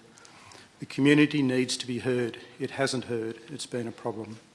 The community has a significant claim on any real estate. The bike lanes have had a ripple effect that's been quite extensive throughout the local area. The area is a special community. It's on life support. It needs all the help it can get. The bike lane story has been another insult in this story. The locals are struggling. Parking is one of the many issues. It adds to the safety and amenity problems. It's a very complex issue. It's not just about car parking. It's been 5 years. Those problems haven't got any better. How do I know? I've spoken to hundreds of people in the street and in the local area. Hundreds. Sheila and I have walked up and down. We've gathered signatures. It is very, very clear that the locals are struggling. It's had a huge impact on the local community. This is about the Vowels, the Dave who runs the auto shop. This is about the Vietnamese temple. This is about the Buddhist community. This is about Mecca. 30 seconds. Who's trying to pull his community together. This is about real people, real problems. Spreadsheet don't tell us the story. The guys in the towers, they are struggling. They told us some horrible stories. Where's the risk analysis for those guys? We need to move forward. Council has the power to fix this, to weigh up all the pros and cons and sort this out. It needs to be sorted out now. You have the mandate to do that. Thank you. Jackie Fistacchi, followed by Brett Williamson. Welcome, Jackie. Thank you, Mayor and councillors, for the opportunity. I've been a resident of 50 plus years, now with 3 generations of my family in Yarra. And I have provided you with a written submission which examines the options, most of them unrealistic. But I do urge you, under your statutory responsibility, to make decisions in the best interest of the Yarra community and support option 1. And in that context, you've had a number of submissions, important submissions on parking, and I highlight that the Council Officer recommendation says completes a review of parking restrictions, exploring additional opportunities for parking in the surrounding area. And that's within option 1, to examine the problems that have been raised today. You might wish to amend to strengthen that and perhaps continue the trial longer rather than going to design, but I urge you to have respect for option 1 and the fact that it does provide for the problems that have been raised tonight. Why is Elizabeth Street important? It was approved in 2019. It wasn't an isolated radical proposal, but applied strategic directions of state and local planning policy and federal. Melbourne 2030, the 2009 cycling strategy of the state government, the Transport Integration Act, the federal cycling strategy of 2010, and then Yarra's own cycling strategy of 2010, which 1.3 Elizabeth Street, remove parking on one side of the road to create fully separated treatment or reinforced bicycle lanes with fibre lines. So that was in the strategy for 9 years. 15 seconds. Yeah. 9 years. And why cycling in Richmond was only then 1.4% compared with 10 to 25%. Another factor was, you've heard, cargo bites. An Elizabeth Street carriageway Jackie, your time is up. Needs 2 metres. Thank you. Thank you. Thank you very much. Brett Williamson, followed by Hannah Marshall and then Meredith Kefford. Welcome, Brett. Hey there. I'm here to support option 1 for the Elizabeth Street bike lanes in a bit of a roundabout way. I'd like to point out the success that Wellington Street is. 10 years ago, Wellington Street was much in the place that Elizabeth Street was just a few years ago. 2 lanes, 2 parking lanes, unprotected cycling lanes. And today, Wellington Street is a big success. There are lots of workers on the street during weekdays. There are 4 very active cafes. There are very few buildings open for lease. And I'm a resident there. I moved there from Canada, and I love it. I work down the road in the Commons. I rock climb at the gym just up the road, and the road prioritizes all residents, and it is much safer as a result. That's the only comparison I want to raise to you all today, because Wellington Street is a great success, and I think Elizabeth Street can be a great success too. Thank you. Thank you, Brett. Hannah? Is Hannah in the room? Hannah Marshall? Yep. Please come to the front, Hannah. Followed by Meredith Kefford and then Owen Dixon. Hello. Thanks for the opportunity to speak today. I would like to support option 1. I'm a parent. My children ride bikes. I ride my bike. I live in Fitzroy. I work in Fitzroy. I work in Collingwood. My children go to Collingwood College. Wellington Street is a really good example of a protected bike lane. I would be very happy to see many more of them around Melbourne, particularly around Yarra. My bike ride here this evening was quite uncomfortable until I hit the Elizabeth Street protected bike lanes, where there were many people in peak hour traffic on their bikes around me, faster bike riders being able to pass me easily, slower bike riders riding alongside. It was the only comfortable part of my bike ride, and I'm sure it will be the only comfortable part of my bike ride on the way home. I think children really need to be considered in this, in the way that people are moving around cities now. We do need to have more people living in Yarra. We've been asked to do that by the state government. I support medium density housing.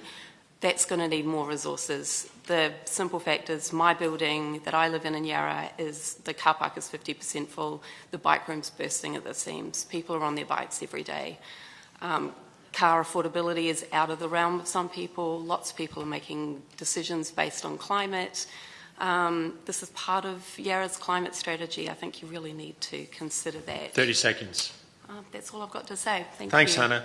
Meredith Kefford.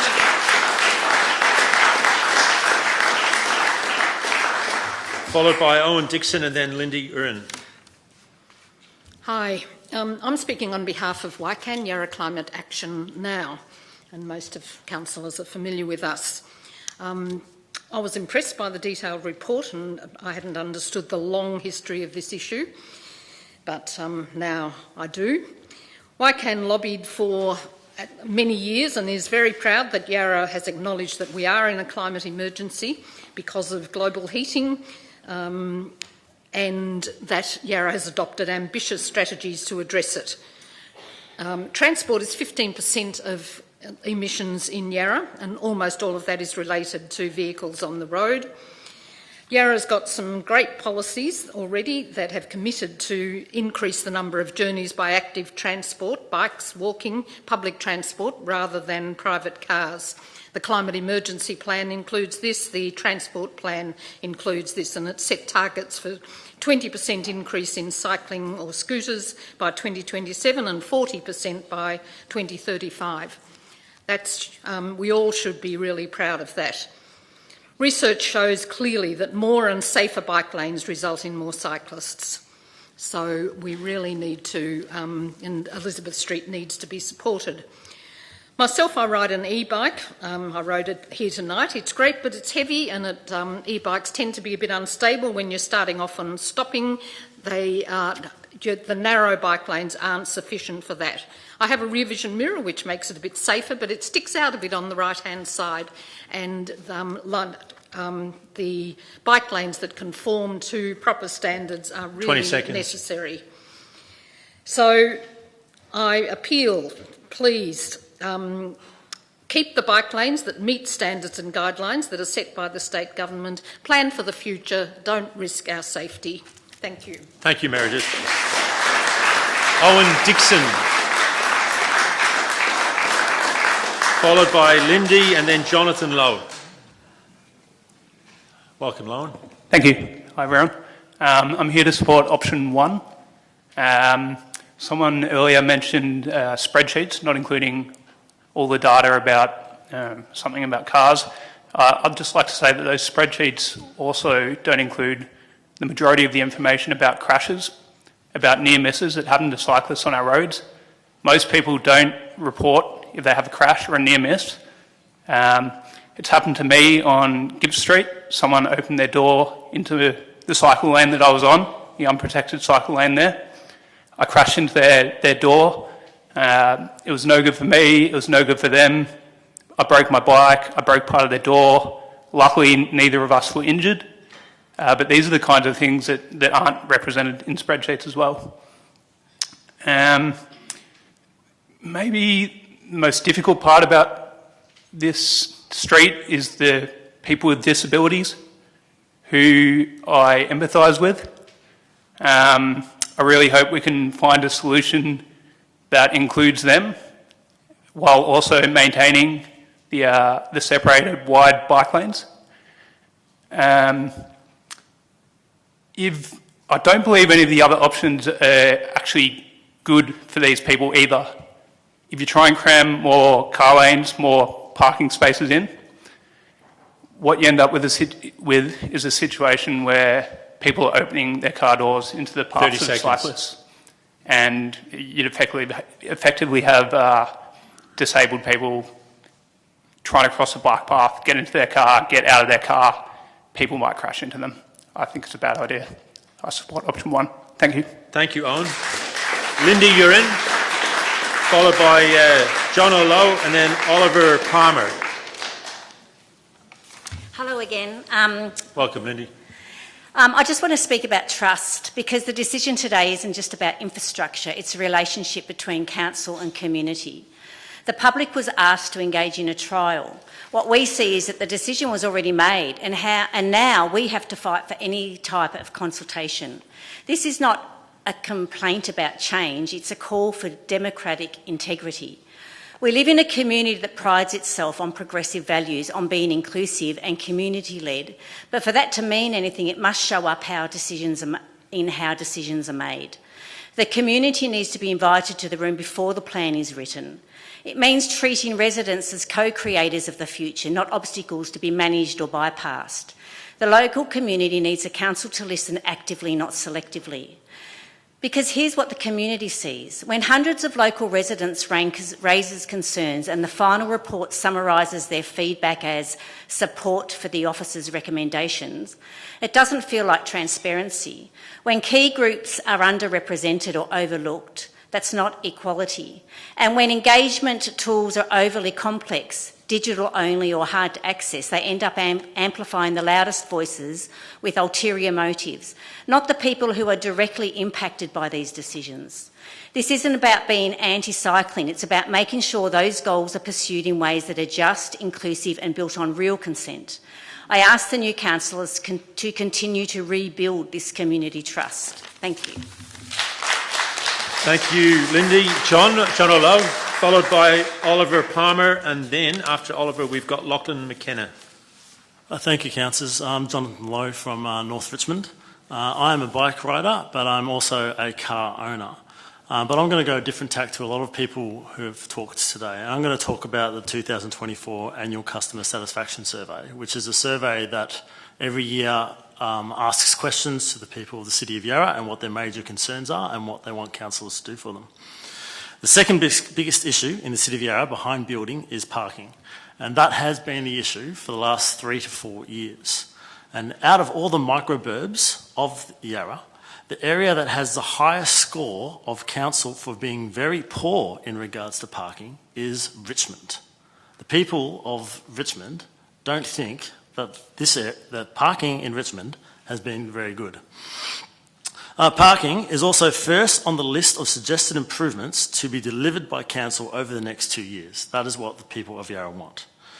What the agenda shows is that east of Lennox Street, which is in option 3, can easily accommodate car parking on either side and have adequate bike lanes of significant 1.7 metres and 0.6 buffers. Okay, we can have parking on either side and Richmond's most safest bike lane east of Lennox Street. When we look west of Lennox, the situation becomes a little bit more difficult because the lane is smaller. That's where we need a compromise between all the bike riders who have talked today and the homeowners. We can't have one group talking, we want this, and another group talking, we want this. We need to come together to compromise and so that everyone can use Elizabeth Street satisfactorily. Thank you. Thank you, John. Oliver Palmer. Oliver. Okay, we move on to Lachlan McKenna, followed by Michael Smith.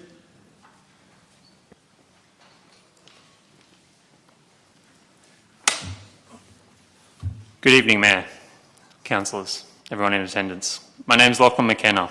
I came here tonight by electric cargo bike. Usually my partner, Natalie, rides pillion on the back. There aren't many cargo bikes to adults in Melbourne, so you might see us around. But we take many other modes of transport. We do drive, take public transport and walk, and I feel very fortunate to benefit from the many strategic transport plans. While the City of Yarra is in the Netherlands, it is helpful to learn from exemplars, as we do with other infrastructure. The Dutch Best Practice Cycling Design Guidelines recently updated its recommendations for lane width from 2 metres to 2.3 metres. The change is justified with 3 major trends which Yarra is experiencing now and will continue to experience in the future. Number 1, higher and growing levels of riding, like we see on Elizabeth Street, and especially with women, as the data shows. Number 2, ageing riders. We've got a growing and ageing population, and we all want to be healthier into our 70s, 80s and 90s plus. My grandma, Joan, rode around Geelong with her friends on an e-bike until she was 88. As a 95-year-old, she'd love to use her mobility scooter in the riding lanes in Geelong, as many do in the Netherlands. But unfortunately, the vast majority are unprotected and they're too narrow, the same for footpaths. And the third trend justifying the changed Dutch riding lane standards is the sharing of space with wider electric 2- and 3-wheelers, such as cargo bikes and e-bikes. However, even in the Netherlands, they have a way to go. 60% of their riding lanes don't meet the new width requirements. But the Dutch are moving forwards, not backwards. They're looking at the data and considering the integration of health and transport strategies. The Dutch are following their guidelines and professional recommendations like those in the agenda tonight. Reducing width and intersection visibility may seem minor, but it carries real risks. Thank you. Thank you, Lachlan. Michael Smith, followed by Aaron John McDonald, and then Denver Kramer. And I just want to say to the Vietnamese people here tonight, you're coming up very, very soon. We're taking people from that community in one hit because they've got interpreter with them. So Thank you for your patience. It won't be too long. Michael. Hello, Mayor. My name is Michael Smith. I moved into Elizabeth Street in 1983 and have lived in Elizabeth Street for more than 40 years. I assert that the current size of the bike lanes and the removal of the north side parking, which was taken from us so peremptorily, is not justified by the amount of two-wheel traffic which typically passes through our street. It's very easy to get lots of names on a petition and to get people coming in bikes when we announce that it's going to be counted. But if I walk out of my door at any time, it's very likely that I will see no bikes, and most of the time I will see perhaps at the most one or two, except for peak period when there are traffic from the city, an amount which, in my opinion, could easily be handled by narrower bike lanes. So I assert that the current size of the bike lanes and the removal of the north side parking is not justified by the amount of two-wheel traffic which typically passes through our street. If the councillors are confused by this, I invite you just to come and sit in the street for a couple of minutes and you will see the true volume of traffic that is used in Elizabeth Street. While I can understand the hopes of cyclists that bikes will one day become a dominant component of traffic through Richmond, the current disproportion between the number of cars and vans and the number of bikes passing up and down our street suggests that it is unlikely to become a reality in the foreseeable 30 future. seconds. Which makes the great inconvenience and many problems caused by the current arrangement particularly hard to bear for the hundreds of people who live and work in and around Elizabeth Street all day. I ask that a sensible arrangement of bike lanes and parking, which already exists in Albert Street, be continued into Elizabeth Street so that the riders can have protected lanes and the local residents and the folk who service them can get their vehicles near to our homes. Thank you, Michael. Aaron John MacDonald, followed by Denver Kramer and then David Balding. Sorry. Good evening, Mr Mayor and fellow councillors. My name is Aaron MacDonald and I am a resident of North Richmond, but I am luckily not a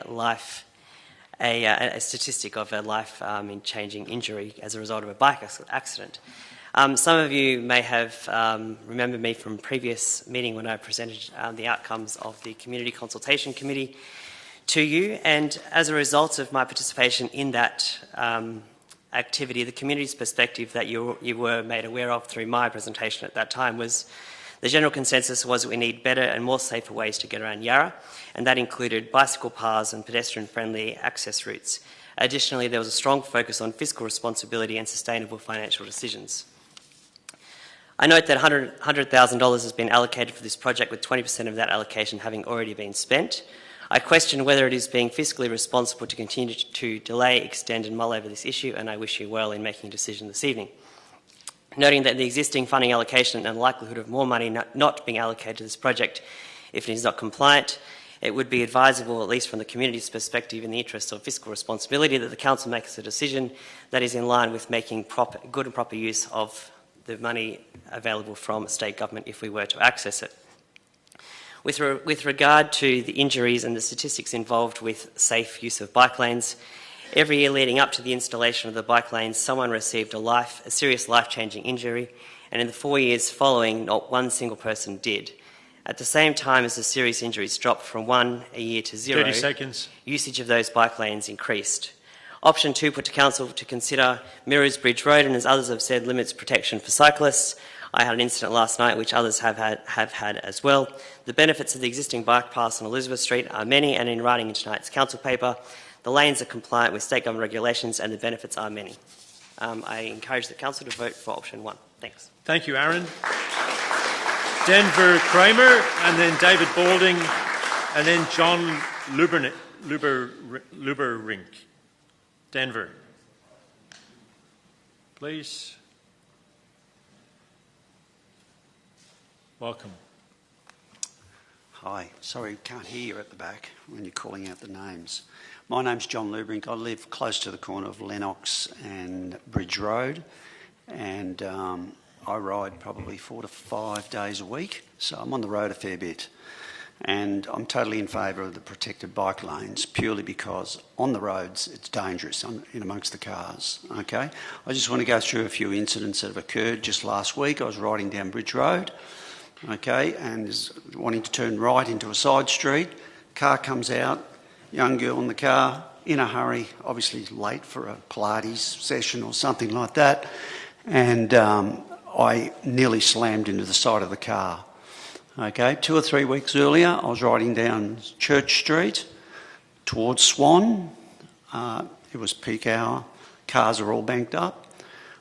Obviously, bikes can still continue to travel, and I'm travelling at a reasonable pace, but within the speed limit, of course. And car coming along the library side street, wanting to turn right into Church Street and up Church Street.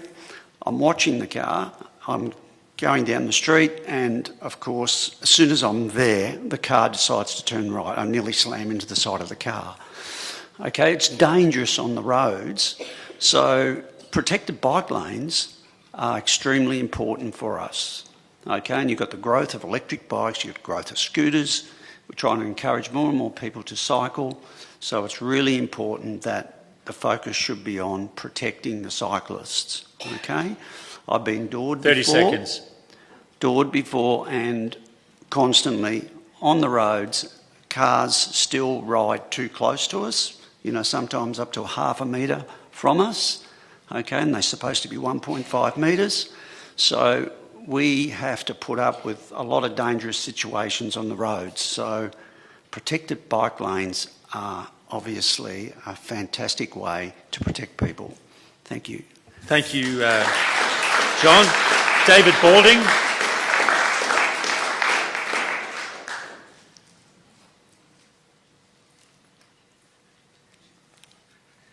Hello, thank you. It's a bit disappointing to have to be here again because we discussed all these issues pretty thoroughly a year or two ago.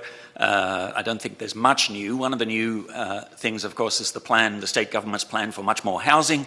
I've seen the Mayor post encouraging much more housing on Victoria Street, which I think will be great for revitalisation.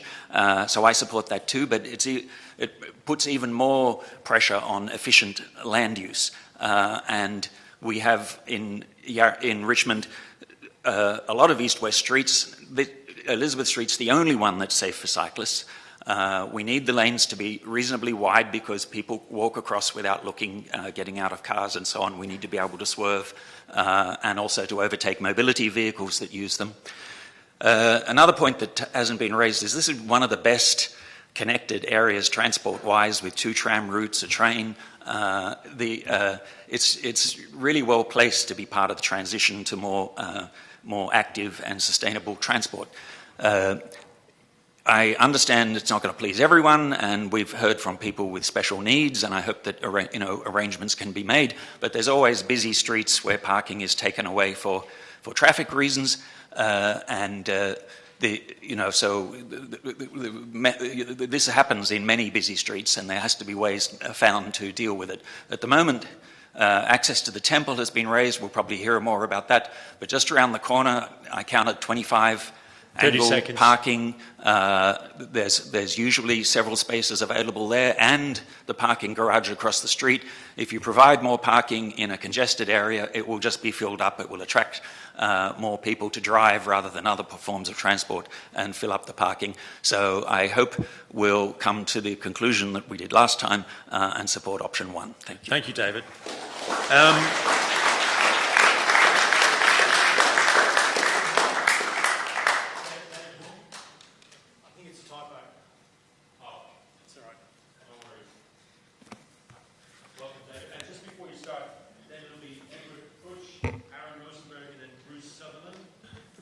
I'll just say that again. I hadn't my mic on.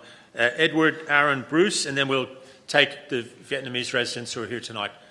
David, please start. Thank you. Good evening, Mayor and councillors. My name is David. I have a business on the corner of Elizabeth and Shelley Street. I've been there for 20 years. I'm also a cyclist, and I cycle to and from work, so I have a bit of a unique perspective on what's going on down there at the moment. The main thing I want to discuss is how unsafe the current situation is at the intersection of Shelley Street and Elizabeth Street. Every evening around peak hour, it becomes totally congested, gridlocked. And what we hear when we're there at our workshop is, "Watch out, you expletive idiot. Give way, you expletive idiot." It's cyclists travelling along, heading normally eastbound along Elizabeth Street. The cars are right-hand turning in front of because their travel is obscured by the banking up of traffic. So what I'd like you to hear from me tonight is that the current system, the current setup there is very dangerous. How someone hasn't been killed already, I don't know.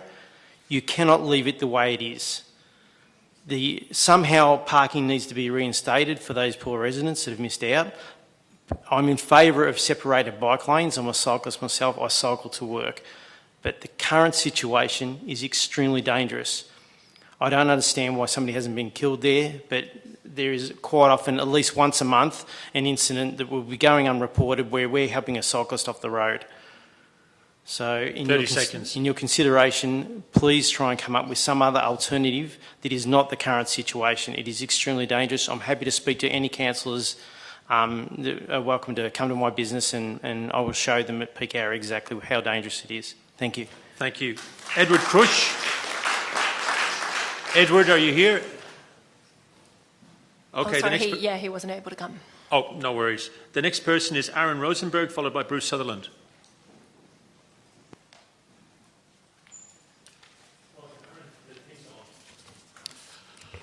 Thank you, Mayor. I'm a resident of Richmond, a qualified road safety auditor, a traffic engineer, and I use Elizabeth Street bike lanes on a daily basis as part of my commute to the CBD. One particular issue that I'd like to bring to your attention relates to the assertion that applying similar bike and buffer lane widths to those of the narrow section of Albert Street bike lanes to Elizabeth Street in option 2 would result in similar safety outcomes. The biggest safety risks in narrowing the bike lanes associated with doors on the passenger side of parked vehicles being opened into bike riders' path and obscured pedestrians stepping into the bike lane. In both cases, the risk increases with how close vehicles are parked to the curb. While the proposed width of the narrowed Elizabeth Street bike lanes in option 3 may be similar to the narrow section of those in Albert Street, vehicles on Elizabeth Street will be parked close to the curb and will be there frequently. This greatly increases the risk for bike riders and pedestrians in option 3. This is for two reasons. Firstly, Albert Street has peak hour clearways in operations. When bike volumes are at their highest, there are no parked vehicles adjacent to the bike lane, eliminating this risk. And the car parking spaces on Albert Street are wider than those proposed on Elizabeth Street and have much greater offsets to the adjacent traffic lane, 3.5 metres from the buffer to the traffic lane compared to 2.1 metres in option 3. Due to this increased offset, drivers on Albert Street park further away from the bike lane, even under existing conditions. Even on existing 30 conditions. seconds. On Elizabeth Street, people are parking on the buffer. This issue of parking on the safety buffer on Elizabeth Street will be exacerbated by the traffic lane narrowing included in option 3. Doorings can be fatal and lead to life-changing injuries, as you've heard. I implore you to take the expert advice from council officers and road safety consultants and proceed with option 1. Thank you, Aaron. Bruce Sutherland.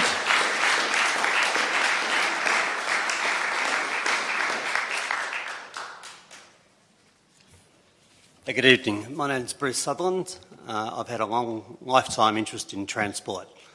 I've ploughed through all the report. It's quite amazing, over 1,000 pages. What I've noticed that is every option, apart from option 1, increases the danger. So anything that's done that increases danger, increases the road dangers for everyone. So what we've got at the moment on Elizabeth Street is 2 cycling lanes effectively each way, and there's room for 2 people on a lane. So this is the same width as 1 car. There's a room for a motorist and a room for the passenger.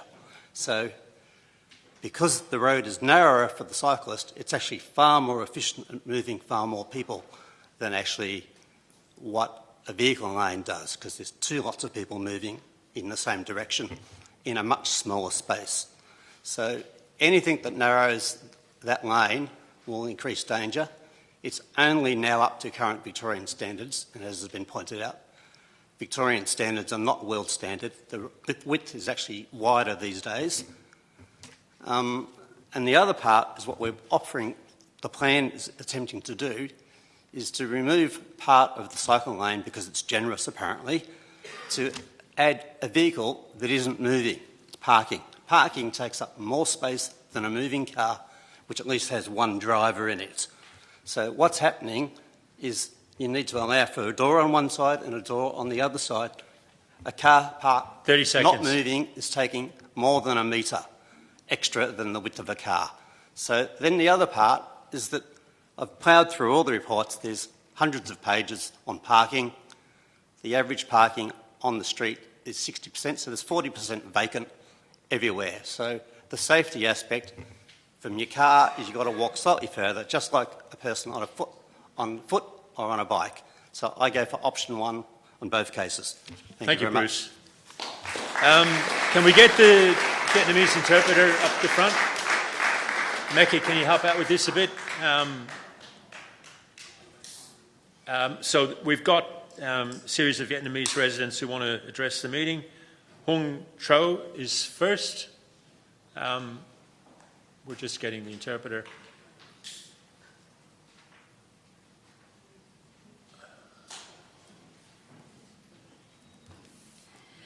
Ladies and gentlemen, I Hung Trieu. I'm living of the 12 electric treatment for 30 years. Tonight, I'm represented for my neighbor, my friend, and the tenant who living from the high-rise building. There are 3 matters we too concerned about, and I'm sorry.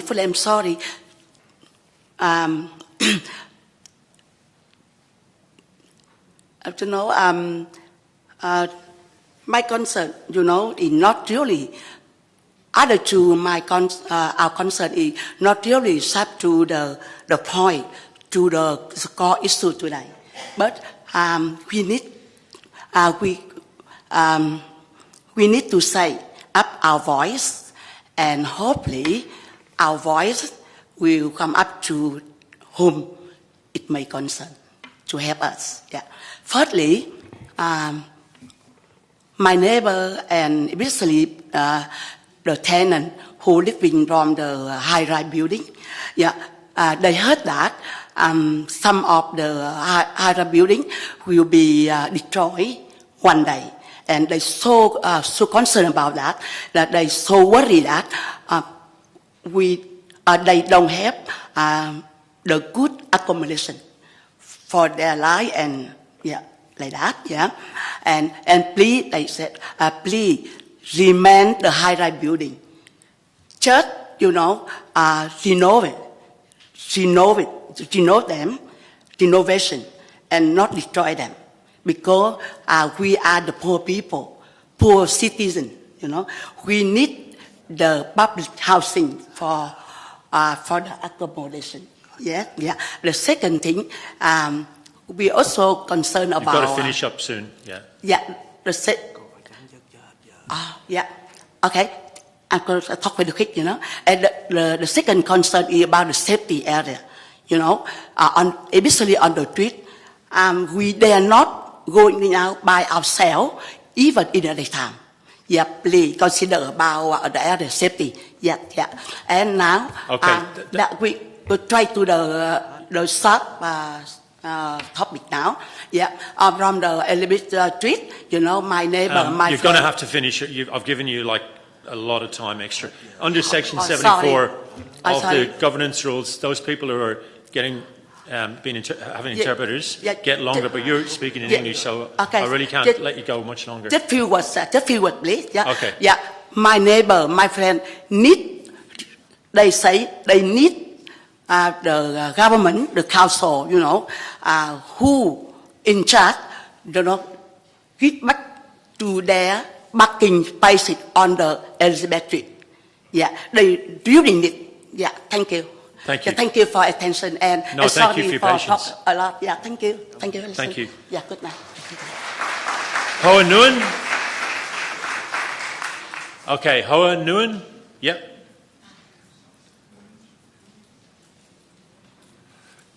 Could somebody please help the lady with an extra chair, maybe? Somebody in the front row? Thank you so much. Thank you, Peter.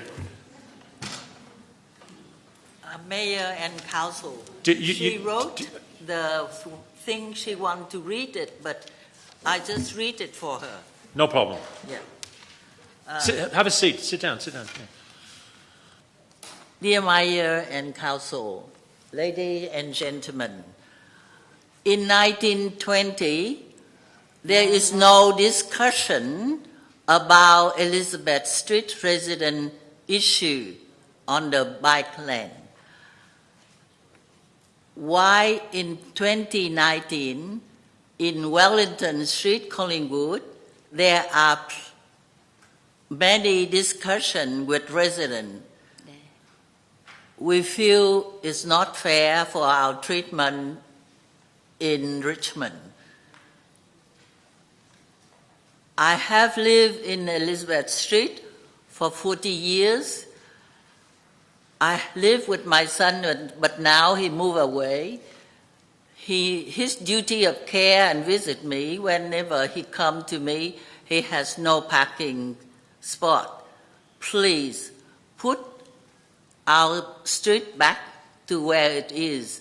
For 40 years living in Elizabeth Street, I cannot express how happy and how safety I live there. And please give us back our parking space.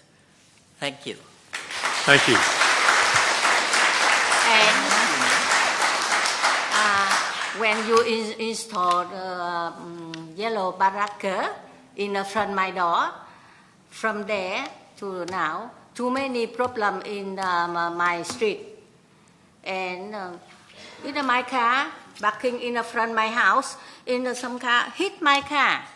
And because you put yellow barrier in front, too narrow, they can't drive on the street. Yeah. And many problems in my car, 3 times. Yeah. And my son visit me because I living there alone. Yeah. My son visit me, no parking. And my friend visit me, no parking. Many problems. I don't like it. Please, the solution, this my street, return the parking for my car. Because I live here for nearly 40 years. Before, no problem. When the council didn't install the yellow barriers in the front of my house, many problems is my street. Please, council did resolution in my street. Return my parking, please. Okay, thank you. Thank you. Than Ha and Master Kim Loan Ha from the temple.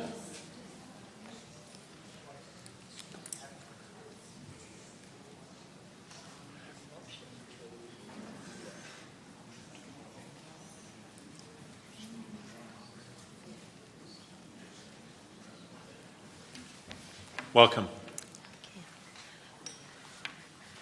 Good evening, everyone. My name is Than Ha, and this is the master. I'm the vice president of the temple. I've been an active member of the temple for the 25 years. And I'm the second generation in the temple.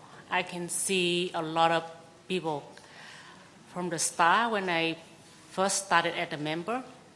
Many of them come from everywhere in Yarra.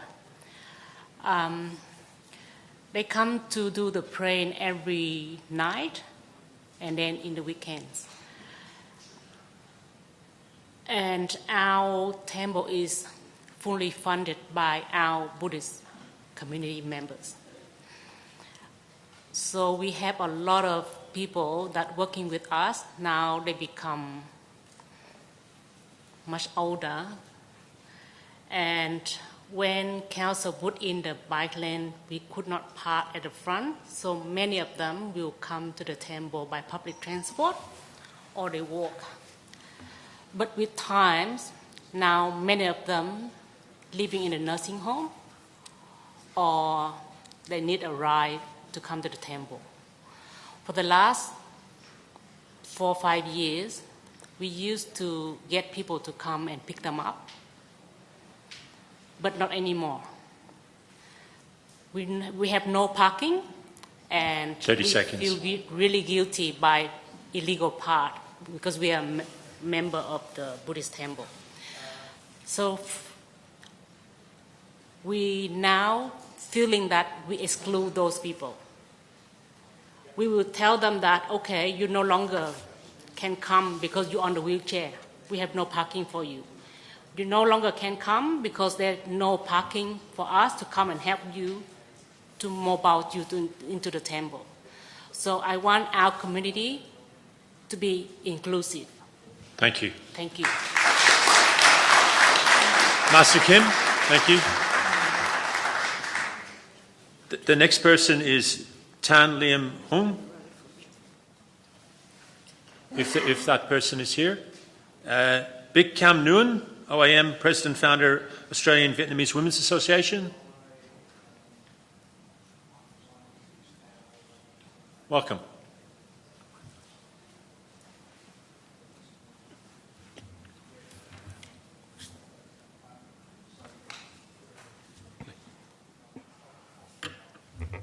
My name is Cam Nguyen. I am the founder and president of the Australian Vietnamese Women's Association. Our organization is 42 years old, and currently we have 430 staff working across 4 offices across Melbourne. But for the last 30 years, our head office is in Richmond, on the corner of Lennox Street and Elizabeth Street. We have a lot of visitors and a lot of clients, and many of them are elderly and some are disabled. Our biggest department is really services for the aged.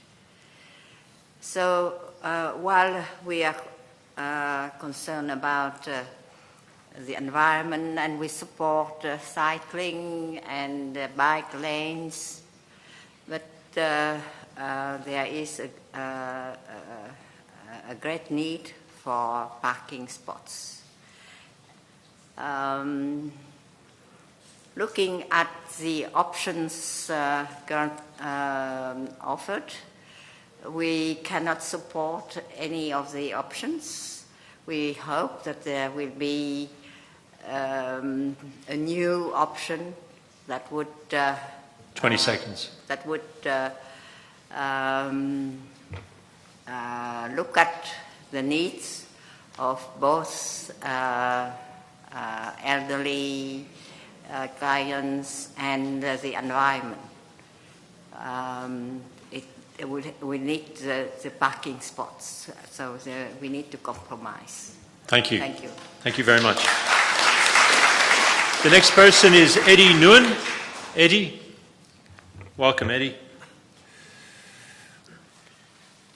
Good evening, Mayor and councillors and everybody. I'm here to talk about the bike land, and while we're talking about legislations, strategies and policy and all that planning, let's talk about a real story of my aunt and myself. Riding and walking for some people is an option, but for my auntie it's not an option. She can't walk really far.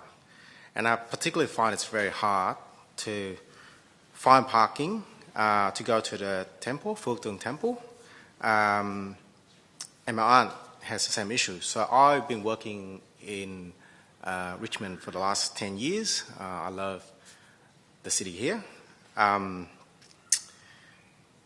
While we built the bike lane on Wellington Street in Collingwood, relevant people were consulted, including the public housing estate. But when we're doing this for Elizabeth Street, I feel like our Vietnamese community is being neglected.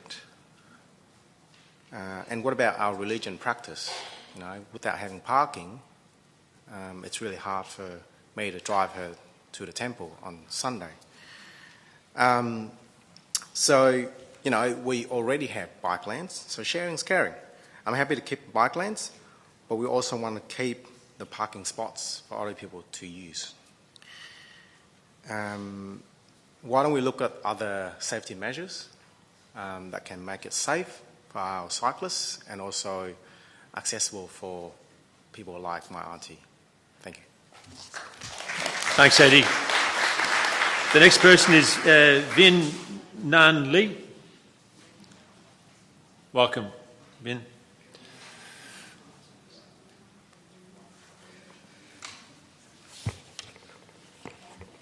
Good evening, Mayor, Councillors, ladies and gentlemen. My name is Vinny Lee. I'm living and working in Victoria Street for more than 30 years. I also, on behalf of my friends, my residents, the elderly people who are living in North Richmond and also the Yarra area. I would like to support with the option 1, to keep all the parking on the Elizabeth Street. The reason why we asking for, as we all know, near the corner of the Elizabeth and Lennox Street, we don't have many parking spots.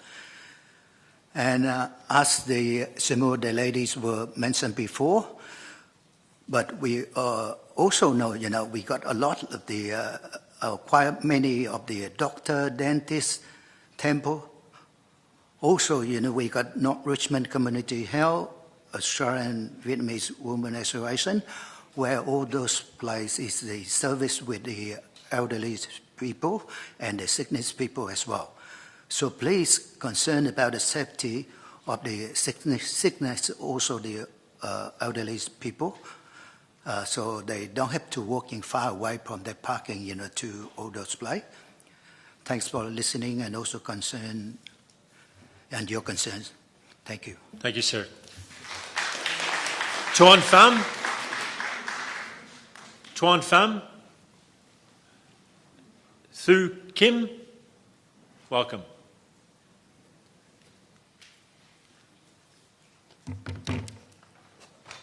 My name is Thu Kim Lee. I come from Footscray. I'm the vice president of FABA, Footscray Association, Footscray Business Association. Yeah, for my view is last time sometime I could come to Footscray. I come from Footscray to Richmond for work. I do entertainment and visit the elderly group in Elizabeth Street. So last time I came here, I find very hard to find a parking. So for me, it's work driving around for half an hour. For me, it's, I can come down, but some people I think very hard because we need time to do for something else. And I also have the experience from my Footscray because if without I ride the bike in Footscray around, I feel good. And then when I heard about bike lane in Elizabeth, it's good. I think it's good too. But if you don't have the car park, you don't have enough car park for people, so you kill business. Because we need car park for business, we need car park for elderly person to. And we need car park to drop off. Sorry, somebody's got their phone on. Can they please leave the room with the phone if they need to make a call or turn it off? It's very disrespectful to the speakers and very off-putting. Thank you for turning it off. Sorry, ma'am. Please continue. I just say again, so when I heard about we make a bike lane, it's good because I ride a bike in Footscray. But if we don't have enough car park for business, you kill business without a car park. And you don't have car park for drop up and 20 seconds. Pick up the elderly person. So if you don't have a car park for shopping, you kill shopping too, you kill business too. So that's why we need at least 1 hour parking free for the shopping, for the shop owner as well. Thank you for that. Thank you very much. The next person is Tina Tran. Tina? What about Tammy Tran? Tammy? Welcome.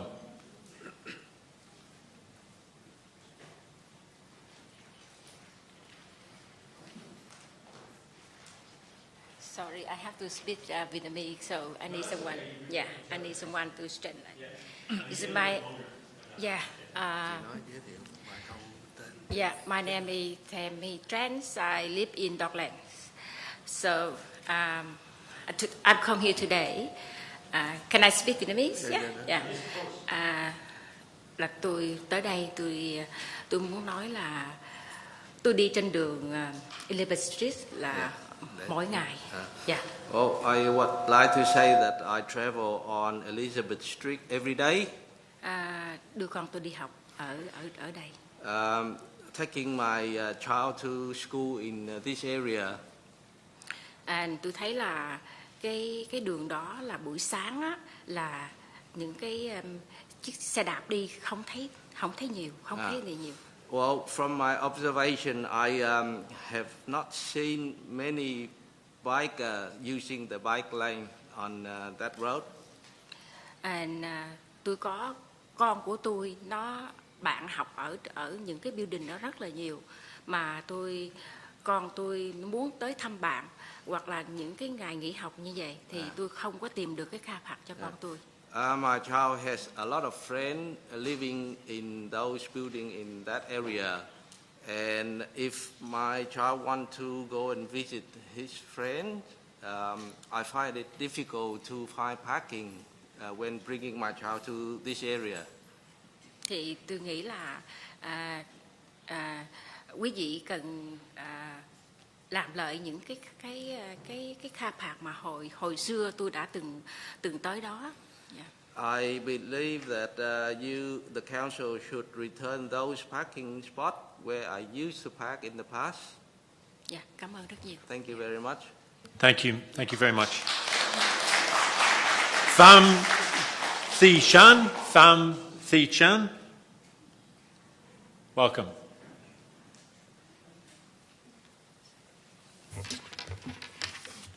Mayor and Councillor. Sorry, I must have. Tina. Okay, you let Pham go first. Tina, you can go after Pham. Yeah, no problem. Sorry, ma'am. Please continue. I come to Australia as a refugee in 1977. I lived in Australia for 48 years, nearly half a century. I don't have words to say thank you to Australia. Open their arms, and the Australian people opening their arms to welcome the refugee. We settle with being respectful and giving us dignity. I am also the president of the Vovi meditation group on the Elizabeth Street for the last 40 years. Members come every day, every Sunday to meditate together, but now rarely they come because no parking. So I urge the government, meaning the Yarra City Council, put back their parking spot as they are. Thank you. Thank you. Tammy Tran, thank you. Can I speak Vietnamese? Em tới đây, em là Phật tử của chùa Phước Tường. Dạ, chị cứ nói trình bày từng câu Dạ. một thôi. Em là Phật tử của chùa Phước Tường. Em là người chở người già đến đó để sinh hoạt á. I am the person who drive elderly people to the temple to have their activities there. Nhưng mà tới chỗ đó bây giờ kha phạt không có chỗ để cho em để parking á. And I have found that I haven't been able to find parking when driving those people to the temple. Em phải phạt xa lắm, người già họ đi tới đó rất là khó khăn. As a result, I have to park quite a distance away, and that makes things difficult for elderly people having to walk quite a distance. em hy vọng là cao su đó phải là có cái phạt để. I hope that the council will reconsider the situation and return those parking spots. Yeah, that's all. That's all. Thank you. Thank you, Tammy. Thank you. Vinnie Boo? Vinnie? Are you here, Vinnie? Okay. The next person, that's okay. The next person is Aaron John MacDonald. Oh, yeah, okay. I've got you down twice. I do apologise. Nicole Eckersley. Welcome, Nicole. The thing's switched on for you.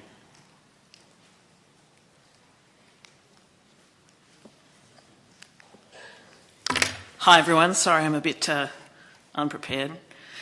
I'd like to speak in favour of option 1, retaining the Elizabeth Street bike lane. I think particularly having heard everything that everyone said, I appreciate the inconvenience. It is a royal pain in the neck. Having gone down there this afternoon, it's a mess. But ultimately safety becomes far before inconvenience, and the safety of people on our roads trumps any consideration at all, really. Yarra has one of the highest rates of cycling in Melbourne, and it's also one of the most unsafe places to ride. I'm not sure if you're aware of the statistics, but 28% of bike accidents involving cars happen on roads with an unseparated bike lane. That drops to 2% on roads that are separated. And that means that the difference is a full quarter of bike accidents are occurring on unseparated bike lanes. So there's a real material difference there. Yarra's changing, we're getting denser, the cost of living is skyrocketing, having a car is expensive, people are riding bikes more and more, and ultimately the people who are riding on a road, on a bike lane, are almost never the people who live on that street. So we're talking about people throughout Yarra and throughout other LGAs that are using this bike lane. I think something we learned during the pandemic is that any space on a road is public land, and we need to decide how we best use that public land, whether we use it as pop-up park, whether we use it as for cafes, and I think using it to dedicate the safety of our population is imperative. And I think it sounds like there's a real need for some dedicated short-term parking so that people can go to the temple, get picked up and dropped off. I think it's really important that we set that aside. Thanks, Nicole. Thanks. All right, so next up we have Alison McCormack from the Bicycle Network Incorporated. Sorry, Alison from Bicycle Network, where I've got you next. Thanks, Edward.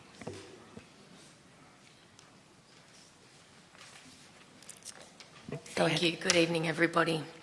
I'm Alison McCormack and I'm the Chief Executive Officer of Bicycle Network. Bicycle Network represents 50,000 members, many of whom are City of Yarra residents. We also strongly support the work of community organisations, particularly here such as Yarra Bug and Streets Alive Yarra, who have been so instrumental in delivering connected bike riding infrastructure in the City of Yarra. The envy of many, and we know that this safe infrastructure gets more people riding bikes. In regards to Elizabeth Street, there's a long history of collaboration on active transport projects between Bicycle Network, the City of Yarra community and council. We have sat in this room many times over the years to help the council cautiously deliberate on decisions affecting people who ride bikes within and through this area. Elizabeth Street is one such project. It has been before this council on numerous occasions as the project has been carefully staged through planning, design and now trial implementation. There has certainly been no unseemingly haste or rushed decision making on this project. Let's not start. The officer's report before you has the complete detail, and is a convincing, strong case why option 1 is the wisest choice. Arguments about car parking impacts are hollow, as it has been established that there is ample unused capacity along the corridor. The alternatives are not really options at all, as they would result in the council veering into a bike lane, which is not only in accordance with appropriate standards, so it's not in accordance with You're going to have those to wrap it up, Alison. for the width, but also leaves the council's decision makers exposed to legal risk. Thank you. Thank you very much. All right, so next up we have Kirsty. Only one. Is there a Kirsty in the room? Sorry, there's no surname. Yep, and then after that we will go on to Troy Parson, Aaron Moon, and then Paul Jackson. Karen, are you speaking on behalf of Kirsty? I am speaking on behalf Thank of you. Kirsty. Kirsty had kids and in fact asked if she could have her speaking time moved to earlier, but was not given permission at the time. And wouldn't work for her family. So good evening, councillors and community members. My name is Kirsty, and I am a Richmond resident and a mother of 2 young girls. I stand you before you today because I believe we need to confront a serious issue in our streets, one that directly affects families, children, and all those who choose cycling as their means of transport. Not long ago, my 6-year-old and I were riding our bikes through our local streets, following the signs that marked a shared road. But as that street narrowed, a large Range Rover closed in behind us. We were riding exactly as the law allows, yet in seconds, we felt overwhelmed by the size and presence of the vehicle looming behind us. Then came the horn, a sharp, impatient beep that was not just disruptive, but intimidating. In that moment, I wanted to shout, to defend our right to be there, to explain that we were cycling as we were supposed to. But when you're a mother riding beside your small child, dwarfed by a 4-wheel drive, fear takes over. We were tiny beside that car, and despite what the law says, the reality is that bicycles and cars do not share this road safely here. This is not just my experience, it's a broader cultural issue. In our city, cycling is too often seen as an inconvenience rather than a valid, respected form of transport. The infrastructure needs to support safe coexistence because our driving culture lacks the care and understanding needed to protect cyclists. We must do better. We need to protect the progressive moves we've made, and we need more. More improved road design, more protected cycling spaces, and stronger education on sharing the road with respect, because no parent should feel fear for their child's safety just for riding a bike in their own neighbourhood. Next person is Troy Parsons, followed by Aaron Moon and then Paul Jackson. Troy, welcome. Hi, councillors. Thank you for your time and service to our community. I'm Troy Parsons. I'm in Abbotsford. I use the bike track along Elizabeth Street almost daily to get to the CBD. When my children ride to Richmond High School and Richmond Music Academy, fast riders are able to safely pass them. Angst here stems from car parking, and I get it. But the underlying issue is the significant undervaluing of public space in the city of Yarra. I bought my house in Abbotsford during the pandemic and paid a bargain price of around $10,000 per square metre. Housing affordability crisis? Nah. Regardless, my garage is used to store unused toys, broken ceramic pots and boogie boards in various stages of delamination. 2 motor vehicles are stored on the street because it costs under $200 a year to do so. At 10 square metres for a car bay, 2 parking permits works out to $10 per square metre per year. So we're ahead if we store cars in the street for the next 1,000 years. Thank you. I'm not unique. Many residents keep their car on the street unnecessarily because it's essentially rent-free. There's no shortage of car parking in Yarra. It's just undervalued and consequently oversubscribed. Given the crash history of Elizabeth Street, crashes involving emergency services, I don't see how cheap parking bears increasing real mortal risk to road users. Urban designers and professionals quote, "Design a city for cars and it fails for everyone, especially drivers. Designing a multimodal city, it works better for everyone, including drivers." Subsidising driving and parking exacerbates this, and that's what you're seeing play out here. 25 seconds. There is contention and an expectation to the exclusive use of public land, my parking space. Should one person have exclusive access to land that can otherwise protect many? No. It's not your land or my land, it's public land to serve the public. The problem is not really option 1, 2, 3, 4, 5, 6 or 7, but Yarra's regressive parking policy. Fix that to get public space working more equitably for places like the Temple and villains like me off the street. Thank you. Option 1. Thank you. Aaron Moon, Paul Jackson, and then we've got Jackson Wade. Thank you, Aaron. My name's Aaron. I work at St Vincent's Hospital. I want to talk about a simple, powerful tool transforming our health, our cities, the bicycle. Cycling is one of the best things we can do for our physical and mental well-being. It strengthens the heart, it lowers our blood pressure, it boosts our circulation, dramatically reducing the risk of heart disease and stroke. It builds strength and endurance in our legs, our core, and even our upper body through balance and control. It's gentle on the joints, unlike high-impact activities, making it ideal for people of all ages. And let's not forget the benefits we feel every day. More energy, easier weight management, better lung capacity, and even a stronger immune system. Mentally, the effects are just as powerful. Cycling lowers stress and anxiety. It boosts the mood and releases endorphins and improves brain function, sharpening memory, focus, protecting against neurodegenerative diseases. It's a moving meditation with long-term rewards, including a lower risk of type 2 diabetes, certain cancers, and a longer, healthier life. But here's the problem. Most people don't feel safe when they're on our streets cycling.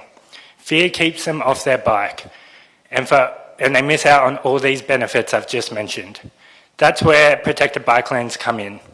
Barrier-protected cycling infrastructure isn't just about transport. It's a public health intervention. And when people see wide, physically separated bike lanes, they feel safe. And when they feel safe, they ride. Kids ride to school, older adults stay active, and more people swap short car trips for healthy ones on 2 wheels. Cities that invest in protected bike networks see an explosion in cycling. The bike's ready, the benefits are undeniable. Let's build the infrastructure that gives everyone a safe path to better health. Please support option 1. Thank you, Aaron. Paul Jackson.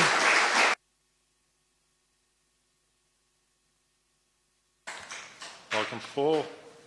Followed by somebody who I left out, Jonathan Morgan, after Paul Jackson. Good evening, everyone. Thanks again for the opportunity.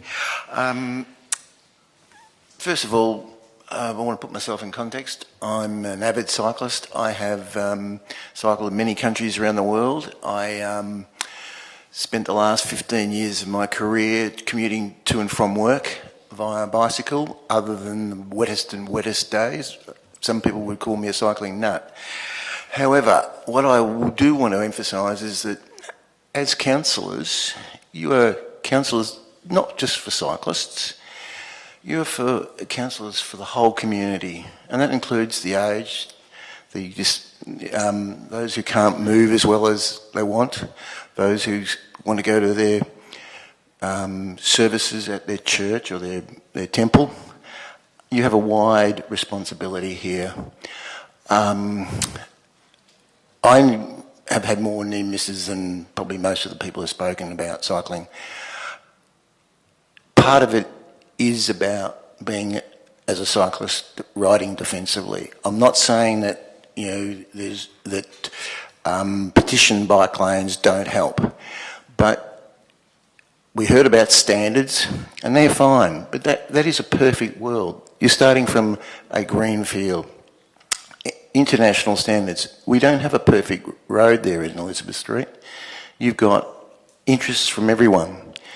So I think you have the responsibility to try and come to a good compromise. So I'm in favour of a position where we try to protect cyclists as much as possible, whether that be through other safety measures, but we also have responsibility to the elderly in the community and all the interested parties.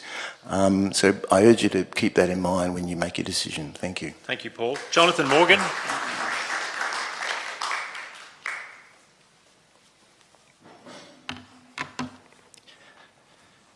I live in North Fitzroy and I ride through the city of Yarra almost every day. I always plan my route to use the safest possible cycle routes available, which the current Elizabeth Street lanes are a good example of. I strongly encourage Council to choose option 1 and maintain protected wide cycle lanes. I'm a circus performer. I perform flying trapeze, group and aerial acrobatics around the world. There's a certain mindset needed to jump off a platform 6 metres off the ground. It requires extreme focus and an acceptance that there is a certain amount of risk and danger that you cannot control. When I rode here tonight, I recognised that I entered that mindset when riding on unprotected bike lanes, trying to watch both passing traffic and the doors of parked cars. I in fact felt more unsafe than when on stage. I also noticed the extreme relief when I got onto the Wellington Street and Elizabeth Street protected lanes.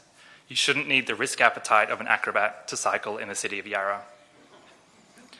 I was asked by a friend to share her story of being hit by a van driver turning across the bike lane. The lasting fear that incident caused was palpable. She spoke about how important the feeling of safety is for the take-up of active transport by women in particular. This is reflected in a positive story of my partner who was hesitant to ride, but by planning routes that make use of protected lanes, she's been able to enjoy the financial and health benefits of cycling in the last 3 years. I strongly endorse the officer's recommendation and I look forward to more improvements to our cycle infrastructure so we can keep the feeling of danger to the circus where it belongs. Thank you. Thank you. Jackson Wade. Jackson's not here. Alison MacDonald, followed by Irene Moser and then Katerina Radonic.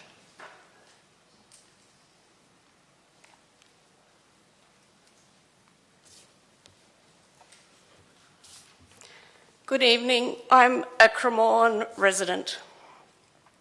I just wanted to talk about the bike lane widths. Elizabeth Street has been identified as a strategic cycling corridor, a C1 primary route since 2015. This means that bike riding should be prioritised, safe and low stress. That's actually the definition. It should be the best cycling route in Melbourne. It should be a protected and wide enough bike lane.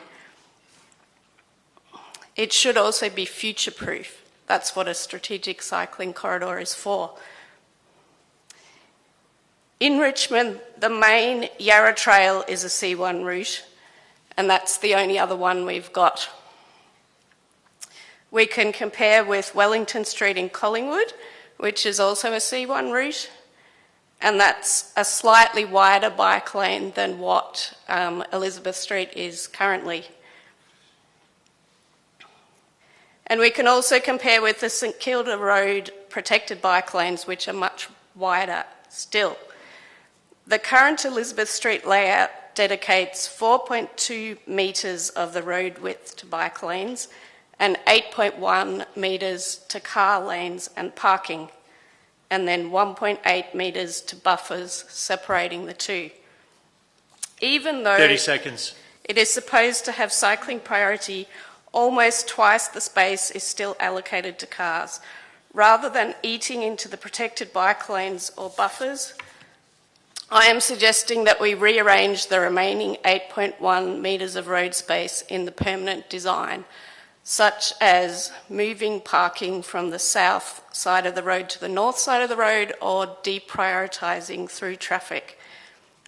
And just wanted to quickly mention Shelley Street. That street intersection has 4 large trees that are jutting out into Elizabeth Street, and because of that, it doesn't actually have protected bike lanes right there. Sorry, your time has run out. Okay. Thank you, Alison. Thank you. Irene Moser.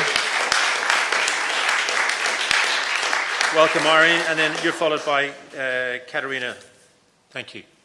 Mayor, councillors, I am Irene Moser, an associate professor in IT in Swinburne University. My bike is my main mode of transport. I have not driven a car since 2016, when I became more and more uncomfortable with an activity that can cost someone's life in an instant. Even the state government has acknowledged that people will always blunder. There is no such thing as a safe driver. Pedestrians and cyclists bear the brunt of this. Every fourth traffic victim is what I call a natural road user, a cyclist or pedestrian. Cars are the main cause of death of children under 17 years. The state government thinks it has solved this problem by allowing kids on the footpath, but there are always driveways. Like the driveway where a Kluger hit me sideways, causing a life-changing injury by throwing my bicycle frame right through my knee.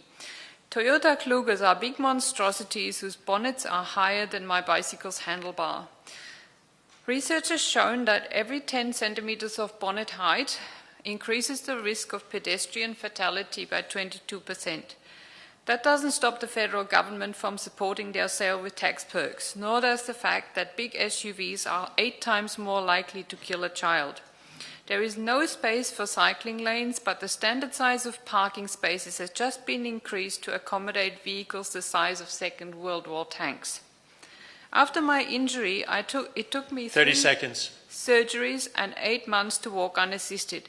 I won't be able to play tennis in retirement, and I might need a knee replacement. But knee replacements are common now. The habit of driving from the cradle to the grave takes its toll on joints that should be moving.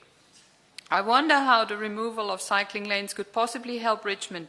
How many more parking spots will you need if you let the automotive industry bully the remaining death-defying cyclists off the streets and into cars? Thank you.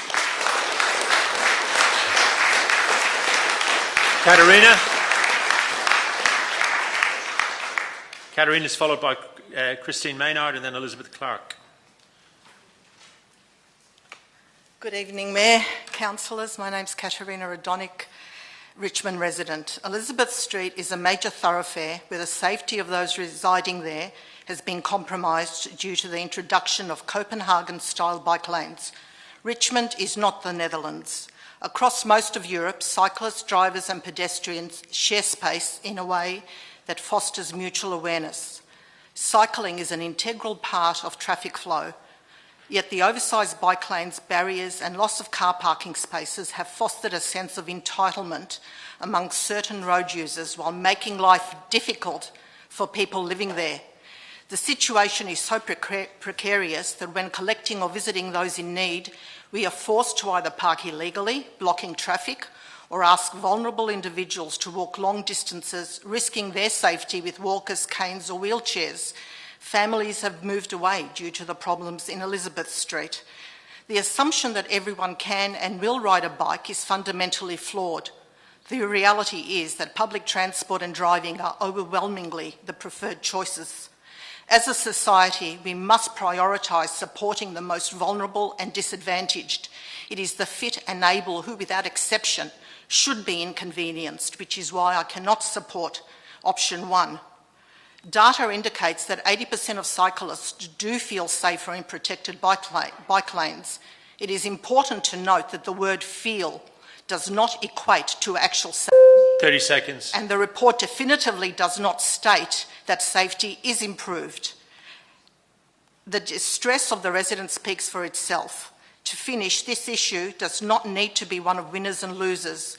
With compromise and fairness, we can create solutions that benefit everyone, accepting that progress may require sacrifices on all sides. Thank you. Thank you.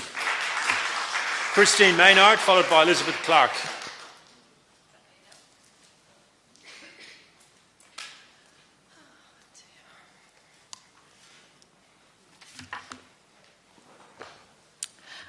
Okay, once again we speak on behalf of all residents, not just a certain few with a few of their friends who are not from this area. Being the fact that there are many people here who do live in the street, some are friends of mine, we also have a multitude of different agencies, including the monk that was here earlier. I think we need to start and erase the last 4 years of this council and move forward with listening to everybody. The main people we should be listening to are the people that this affects, not people from Fitzroy, Cremorne, Collingwood, wherever. Like, we're talking to the elderly people, the people who have lost their car park, the disabled people, the people in the housing flats, which are about 5,000, some of which don't use the multi-storey car park because it's too unsafe.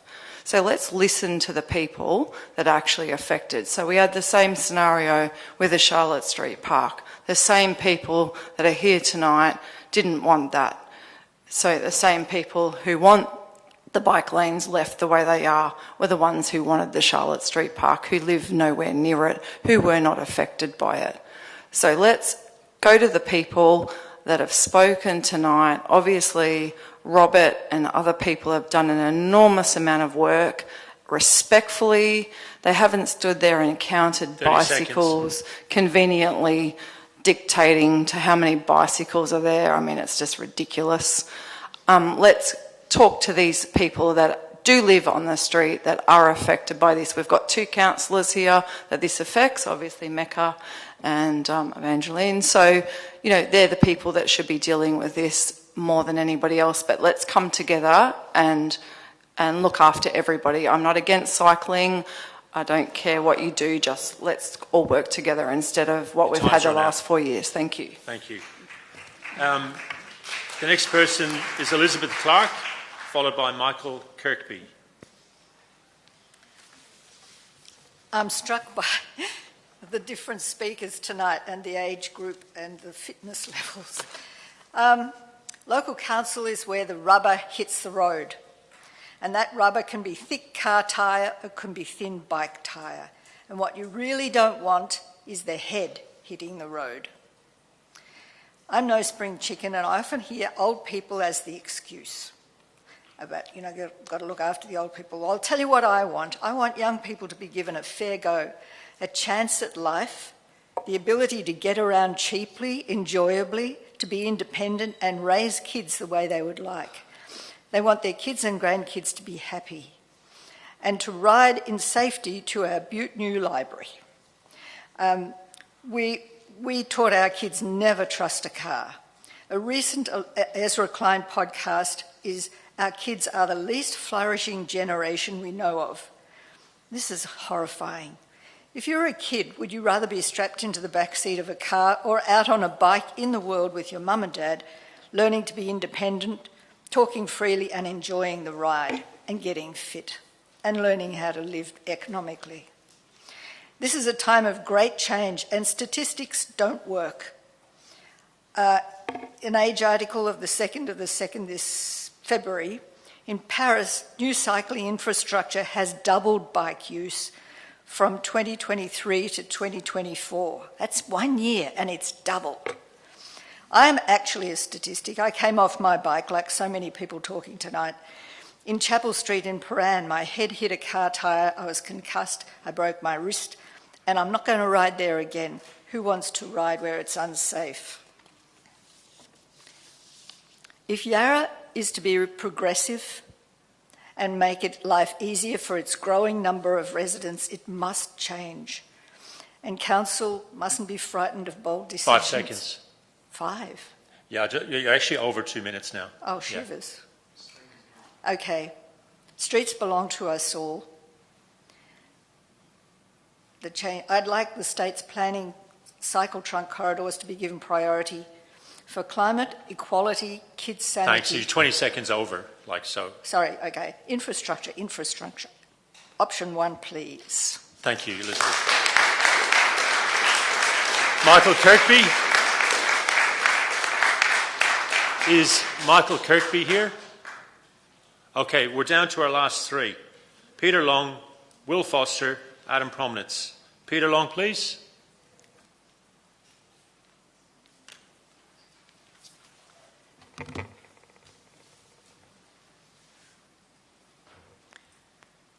The state government envisions thousands more apartments in Richmond and surrounding areas will be built over the next decade or 2. Many of these apartments will have minimal car parking or none at all. Thousands of new residents in Yarra will need to get around without cars. 2 years ago, Yarra Council voted unanimously to make the Elizabeth Street bike lanes permanent. What has changed?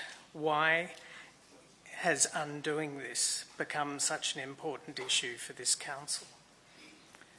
The Yarra for All councillors, as far as I can see, did not mention plans for narrowing or ripping up or changing bike lanes before they were elected. Whose idea was this? The Yarra for All councillors were voted in on a campaign of stopping council waste, yet they are seemingly determined to use more council money and staff time and resources unravelling and relitigating work that has been proceeding with support from councillors over several terms, including Councillor Jolly's former Socialist colleagues Michael Glenatsis and Bridget O'Brien. Councillor Jolly has argued that the council has only built 2 dedicated bike lanes in 20 years, yet he wants to waste the council's time and money going over old decisions and redoing one of them. Why? Whose interest does this change serve? 30 seconds. Whose agenda is this? It mostly serves the interests of property owners. It disadvantages renters who are likely to be younger and poorer, who don't own cars or have access to off-street parking. It serves the interest of car owners. It makes cycling less safe, which especially discourages and disenfranchises women and children. Councillor Jolly has been on the council for over 20 years, is fond of criticising the previous councils for their inaction, but is choosing to relitigate... David, sorry, Peter, your time is up. Okay. Thank you, Peter. Will Foster.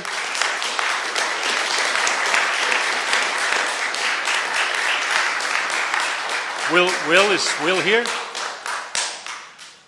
No Will in the room? Okay, we've got our last person, which is Adam Promnitz.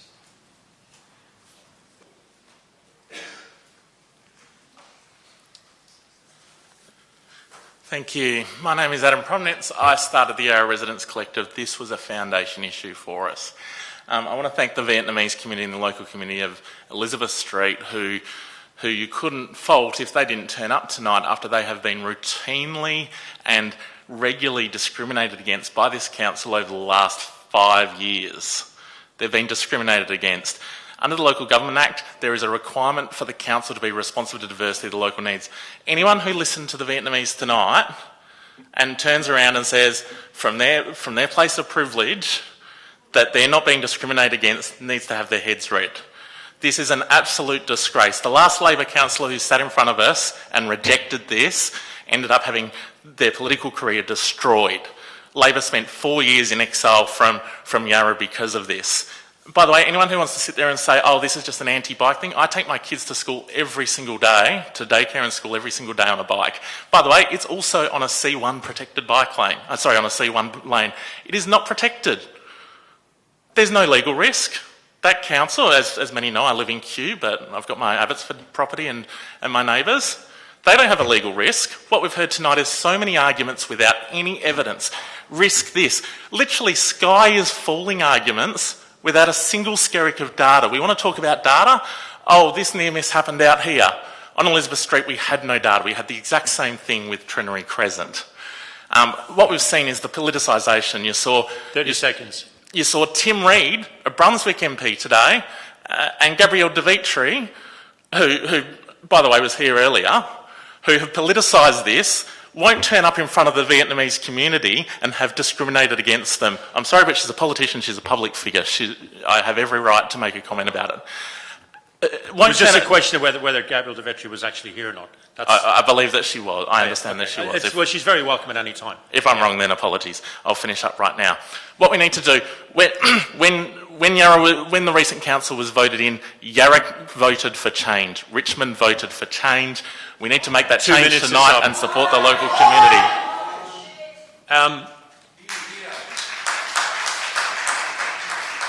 You were all really, really good until the very, very end when you started screaming out things like that. Please let's not go down that road, because that's really not the best way to proceed in quite a contentious issue. Councillor Wade. Yes, I have this petition which I believe I need to note that there's 105 signatures in hard copy and 1,060 in soft copy.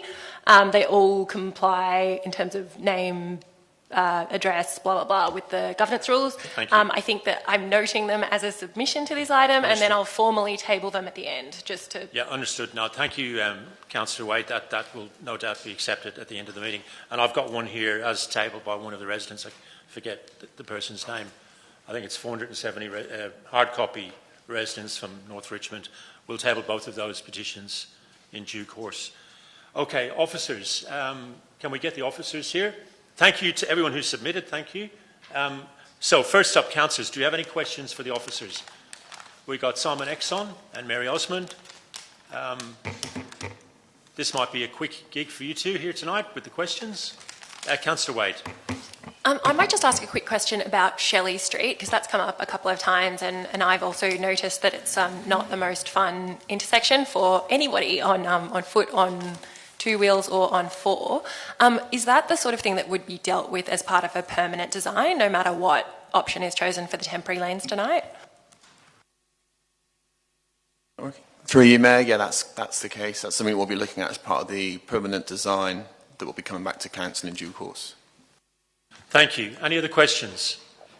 Officers, Councillor Mackenzie. Thank you. Sorry, I was already on. I am just wondering about, regardless, if we weren't to go with option one, and obviously, and maybe even option one, what is the chance of state government not approving things, and can they just do that indefinitely, or can we proceed with whatever option we go ahead with, regardless of their input? Through you, Mayor, so the option that we have, the design that we have in place at this moment in time has been approved by state in terms of the geometries and the widths. The concept design for the permanent treatment would be another process, but it is compliant with guidelines and standards. So that would be the answer to that question. Yeah, my question is, what is the... is there a chance that there is just no change? Do they just get left there? Or say we went with option 3 or option 4, or is there a time period in which the state government has to respond to the choice of the council? Through you, Mayor, we can't determine how long it would take to get an approval for any change. Typically it's within 6 months. It depends, but we'd obviously do it as quickly as we can. And we've asked in the recommendation that the resolution provides a clear way forward if we're unable to get that approval. Okay. Yeah, thank you. Any other questions, councillors? Okie dokie, thank you, officers. Now, councillors, I am looking for a way forward. Councillor Wade. I'm happy to move the officer recommendation. Officer recommendation, which is option 1? Yep. Thank you, Councillor Wade. Would you have a seconder for that? Councillor Crossland, is that correct? Councillor Mackenzie, I do apologise. Councillor Wade, would you please like to speak to this? You get 3 minutes to speak to this motion. Yes. Okay, firstly, I'd like to thank everybody who came here today, from whatever your opinion is of the lanes tonight. I understand how difficult it is to get away from regular life to the Richmond Town Hall on a Tuesday evening. We've seen tonight, people have kids, people have caring responsibilities of all kinds, people have jobs, people have families. It's not an easy task to ask people to come here, and so we really do appreciate and respect it. And to anybody who feels like they would have preferred not be here, I think there's plenty of people in the room who sympathise. I don't think there's much I can say that hasn't already been said by our submitters tonight. We've had a lot of points very eloquently made. I hope that everybody here has been able to see that there are really genuinely held views in all directions here from all points of view. I note that we've had several people say, you know, some people can't this or that or the other thing. Some people can't walk, some people can't cycle, some people can't drive. I think it's fair to say that all of those things are true. Nobody's trying to say that everybody can get around by cycling, but equally nobody is saying that everybody can get around by driving. Apart from anything else, we've got everybody sub 18 who certainly can't get around by driving. Needs vary. Vulnerable can mean a kid on a bike, but it can also mean an older person in a car who needs to be dropped off. It can also mean an older person on a bike, and we've had plenty of examples of that tonight. We need to accommodate them all. For the people who ask that we come and sit on the street and watch the cars and bikes pass, I have. There were a lot of both cars and bikes and scooters. And I watched that particular intersection at Shelley Street where there aren't bike lanes because of the trees, and it is particularly dicey. It's something that I would definitely like us to see improve in any permanent treatment. I winced looking at the bike lanes crossing there, and I'd be interested to talk to David, who was here before and runs a business at that nearby intersection. But I also winced because I was like, what if there weren't bike lanes here? Or what if they were skinnier? Like, all of these people would be unsafe the whole way down the street. You know, it's like right next to East Melbourne, so we're talking people from the CBD, we're talking people from Kew and Hawthorn, as well as parts of Richmond and Abbotsford. We're talking about people from all over just trying to get somewhere safely. Everybody tonight seems to be agreeing that we should be designing our streets with everyone in mind. And that's what I think the current lanes do. They balance the needs of a whole variety of different users.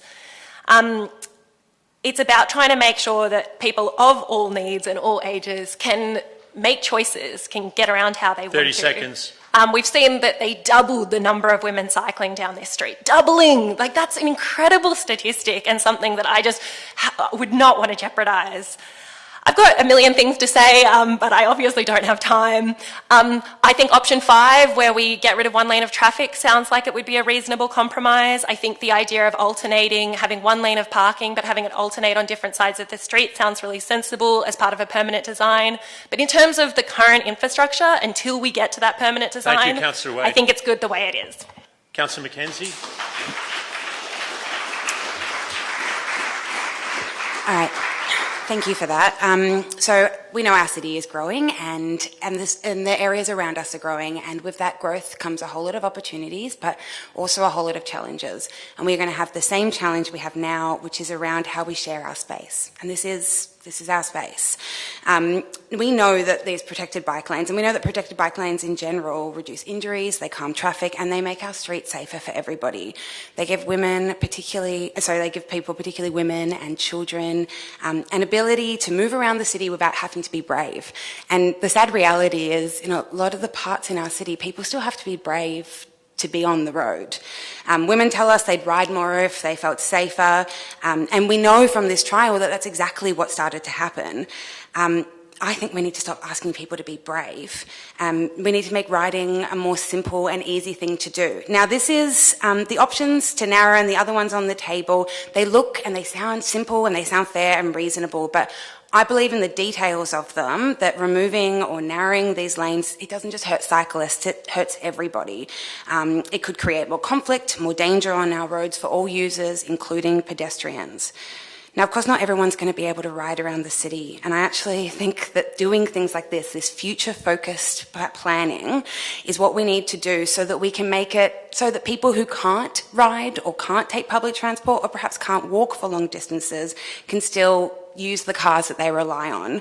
I mean, think about it. A 2-car family becomes a 1-car family when mum or dad or parents feel like they can take their kids to and from school. And sure, the change doesn't happen overnight, but we need the infrastructure to do that. I hope this is convincing to my colleagues. I know that we are all coming from a similar point, which is doing what's right for our city. And I feel really strongly that I'm doing exactly what I said I would do when I asked to be elected less than 6 months ago, which was make decisions based on the evidence before me and what is best for Yarra now and Yarra into the future. Thank you. Thank you, Deputy Mayor. And 2 minutes, very impressive. I was very impressed with that. Would anyone like to speak against this motion? No. Would anyone like to speak in favour of this motion? Okay, there's no... Oh, yes, Councillor Crossland. Thank you. I'd like to say, first and foremost, thank you to everyone who's attended, made submission tonight, who's participated in the engagement over the last several years, and to everyone that has been emailing us. It's really, really appreciated. Whatever your perspectives, we thank you for participating and engaging with us. Yarra, as has been touched on so many times tonight, is recognised as having some of the best bike infrastructure in Melbourne, which plays a really important role in providing safe transport options, whether you're commuting through Yarra or you're here with your family and you're travelling to school with your kids, or you're just getting around to go to wherever you need to get to. It's because of this that we're seeing more and more people ride, particularly women and children, and it's one of the very reasons many people choose to live in Yarra. Just a couple of weeks back, it was National Ride to School Day. Council celebrated alongside the Princes Hill Primary School community with hundreds of kids riding and scooting to school, with Council launching its New Deal for Schools program, an initiative of working with local school communities to improve safety and increase active transport to school, which is really exciting. However, it seems deeply contradictory that we're here just a few weeks later discussing the potential of removing or making a currently separated bike lane less safe. What kind of message does that send to those kids, to those families, and school communities across Yarra? Elizabeth Street forms part of the state government's strategic cycling corridor. It's an important route not just for those living and local in Yarra, but those further east travelling through Yarra as well. It's also important to notice the state government's recent announcements are part of Plan for Victoria, with massive new housing targets for Yarra to accommodate, meaning tens of thousands of new dwellings and a near doubling of our population will be happening in the next few years. The majority of these, the very vast majority, will be in apartments with no car parking. They will be walking, cycling, catching public transport. And it's these kind of cycling corridors that are critical to making that work. And it's the expectation of the state government that we support this kind of infrastructure and actually roll out more. The whole project is pinned on that. And in particular, North Richmond, East Abbotsford and East Richmond around the Victoria Gardens precinct is one of the areas that will continue to accommodate a huge proportion of this growth and change. For example, there's been an increase of over 1,309 dwellings between 2016 to 2021 so far, and projections indicate 30 seconds. Well over 1,500 additional dwellings will be happening in the Victoria Gardens precinct in the very, very near future. That's on top of the North Richmond estate being redeveloped. I do hear those who have concerns about parking in the area, but our approach and how we engage with road space and how it's used has to change. There are changes that can be made to accommodate some needs in that section of road, and let's explore that. It can be accommodated on the other side of the road. Please, my colleagues, do support option 1. Thank you, Councillor Crossland. Councillor Wade, do you want to write a reply? No? Okay, we put that to the vote. All those in favour of Councillor Wade, Councillor Mackenzie's motion, please raise your hand. Councillor Wade, Councillor Crossland, Councillor Mackenzie. All those opposed, please raise your hand. Councillor Davies, Gomez, Ho, Jolly, Harrison and Councillor Aston. Now, can we please get on the screen an alternative motion from me and Councillor Howe, and I'm going to read it out.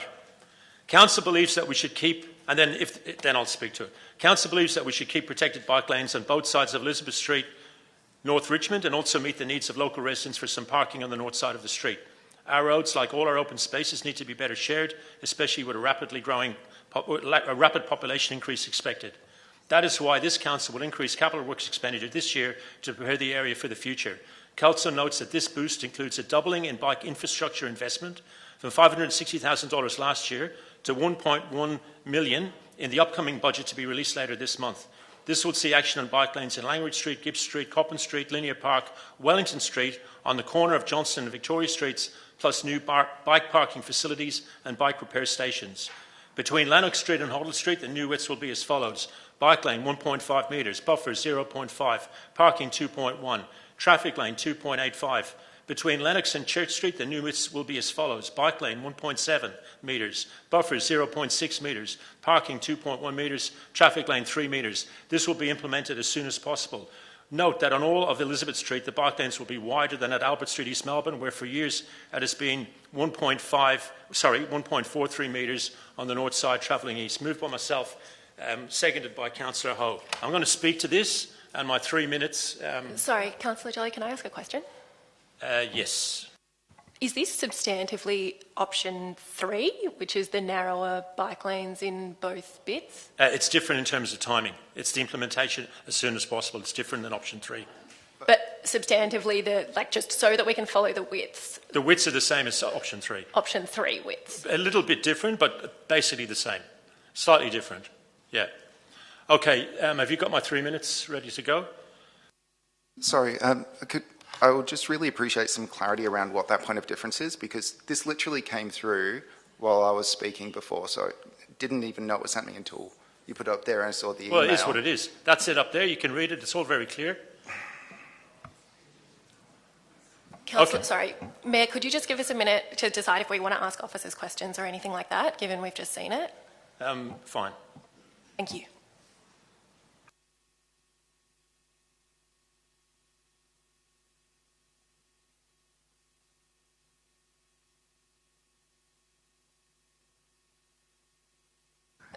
Mayor, so it seems like it is different to option 3. I'm reluctant to bring officers in, but could you perhaps just speak to how it's different? It looks like the buffers are smaller. The buffers are smaller. The bike lanes will be a little bit smaller, and we'll be able to get the parking back on the north side of Elizabeth Street.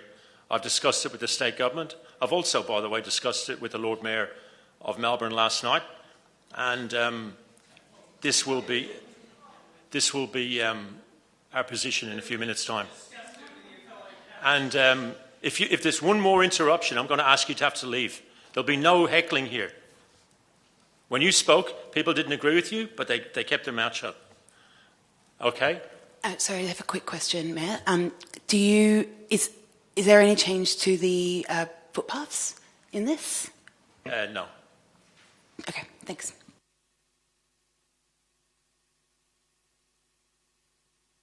All right, this is the way it is. As a council, as a mayor, we have to share the spaces that we've got. We had a mass meeting at Citizens Park not that long ago where the dog owners demanded full use of Citizens Park. Some of them did.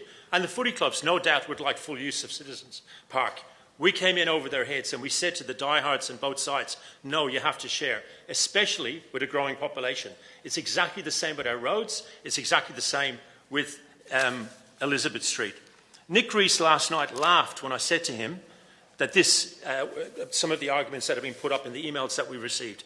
It's not about safety, because this lane, even if its narrowest bit, will be wider than Albert Street in East Melbourne.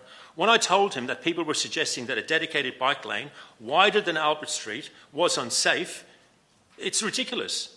Preferred guidelines standards are not the same as minimums.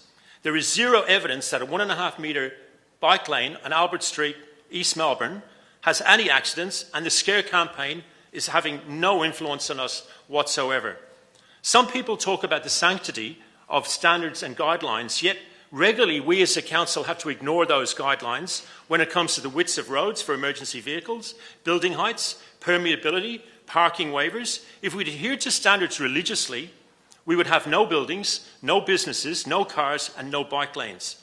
This is not about safety, it's about two things. First of all, the right to overtake for the lovely folks cycling home from the city to the eastern suburbs. And their right apparently overrides the legitimate concern of locals. In my opinion, that is pure entitlement. The second thing it's about politics. It's about an opposition to this council. It's not motivated by bike lanes. We could literally put bike lanes tomorrow and every street in Yarra, and these people would still come back and complain about this council. The absurdity is clear by looking at the facts. Last year, when Councillor Crossland was mayor, we spent about $500,000 on bike lanes. A little bit earlier, when Councillor Wade was a mayor, we did better than that. We spent $600,000 on bike lanes in the year that she was mayor. When Councillor De Vetri was mayor, we spent no money on bike lanes. Yet, and in the last 20 years, we've had 2 dedicated bike lanes dished up by the last 5 councils, 1 a decade. This council is going to spend $1.1 million. We're doubling the expenditure on bike infrastructure this year. Does anybody seriously think that the people who have come here tonight arguing for option 1 are going to thank us for that? No, they're not. Because they're motivated by politics. They're not motivated by what's best for cyclists. And by the way, for those people, those professional managerial class people who have sent us emails saying, protect our safety, talking to people who live in the most dangerous part of North Richmond, of Melbourne, in North Richmond, that is a sense of white entitlement, white privilege, tone deaf, absolutely tone deaf. The most important thing in this debate hasn't been raised so far. We all know that the oil lobby and the car lobby do not want... I'm not white, Joey. bike lanes at all. To get community support to drive through bike lanes, we have to have unity. By pushing through bike lanes like this, without the support of the local residents, it puts up massive barriers to our future rollout of bike lanes. That is the key point. We have to bring the community behind us to get more bike lanes. We're going to do that tonight, and we're going to get you more bike lanes. And those of you who've attacked this council will have to explain that to yourselves when you see what we're going to be doing in the next 3 years. So please support this motion, councillors, and let's get on with our bike lane infrastructure project and all the other things we're going to do in the upcoming budget. Thank you. Councillor Ho. Yes. Okay. Our community is best when we work together and compromising to come to common sense. This trial bug have divided us. It's not our Vietnamese community, but the diverse community that live in the North Richmond state, from the local resident, have been made to feel their voice have not been heard and they're worthless. Their need is not that important, and they're not selfishly, and they're not anti-biker. As myself, I'm a bike ride user, but not as often. This is not our people in Richmond are. It's time to come together and compromise and find a solution, like public consultation. I truly believe my value is a voice for our community in North Richmond, and I stand by it and support our fellow councillor who support this new bicycle infrastructure. We come to work together in harmony. I thank you, our officer, for the work, and ask our fellow councillor to support this motion. Thank you. Thank you, Councillor Ho. Any other councillors like to speak on this motion? Councillor Harrison. Many community members have raised concerns about community safety in North Richmond tonight. Elizabeth Street residents have raised concerns about their safety, which have been exacerbated by the bike lane trial because they cannot park close to their homes. The removal of car parking in the northern side of Elizabeth Street has had a significant impact on residents, businesses and the Phuc Thong Temple community. But according to the census in 2021, on the day of the census, just 2.5% of Richmond residents travel to work on a bike. So I'm listening to what people told me today, and the people that actually said, let's consider the entire municipality, and I cannot say to the entire municipality, the people of North Richmond, that your rights should be outweighed by a much smaller group. I've read all the reports, I've read the numbers, I know how many people were counted in the bike counts. I must consider the needs of the whole of the municipality, and I call on everyone to come together and find a solution together. And taking away people's parking so that they can't get about and do the basic necessities that they need to do is not the way forward. So I'm supporting Mayor Jolly's motion. Thank you, Councillor Harrison. Anybody else like to speak? Nobody? Councillor Mackenzie? Thank you. I am really excited about our draft budget, and I share your enthusiasm for it. You know that I don't support this, and I feel very strongly about option one. And so I won't labour that point. I do think that as we continue on, we are going to have to make some really hard decisions. I'm really pleased that we are doing, I think, really thorough consultations at the moment, and a lot of that is being led by councillors, so thank you. I would say that the census night in 2021 was a night when we had COVID lockdown restrictions in place, so that may have skewed the numbers. I also want to point out how important it is to recognise that we do need that infrastructure first to encourage people to move through our city. I would like to continue sitting here for a long time, and I feel very strongly that these issues will continue to come to us unless we are more creative about the outcome.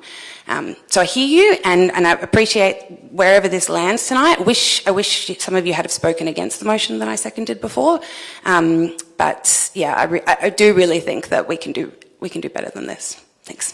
Thank you, Councillor Mackenzie. Anyone else like to speak? Councillor Gomez. Thank you, Mayor. First of all, thank you to everyone who spoke tonight. It's not easy. I've been on that side of the table, and it can be quite confronting.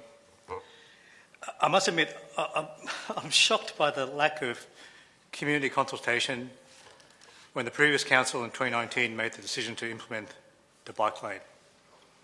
We've seen exactly how difficult it has been for members of this community to deal with the cold and impersonal way in which that council made that decision.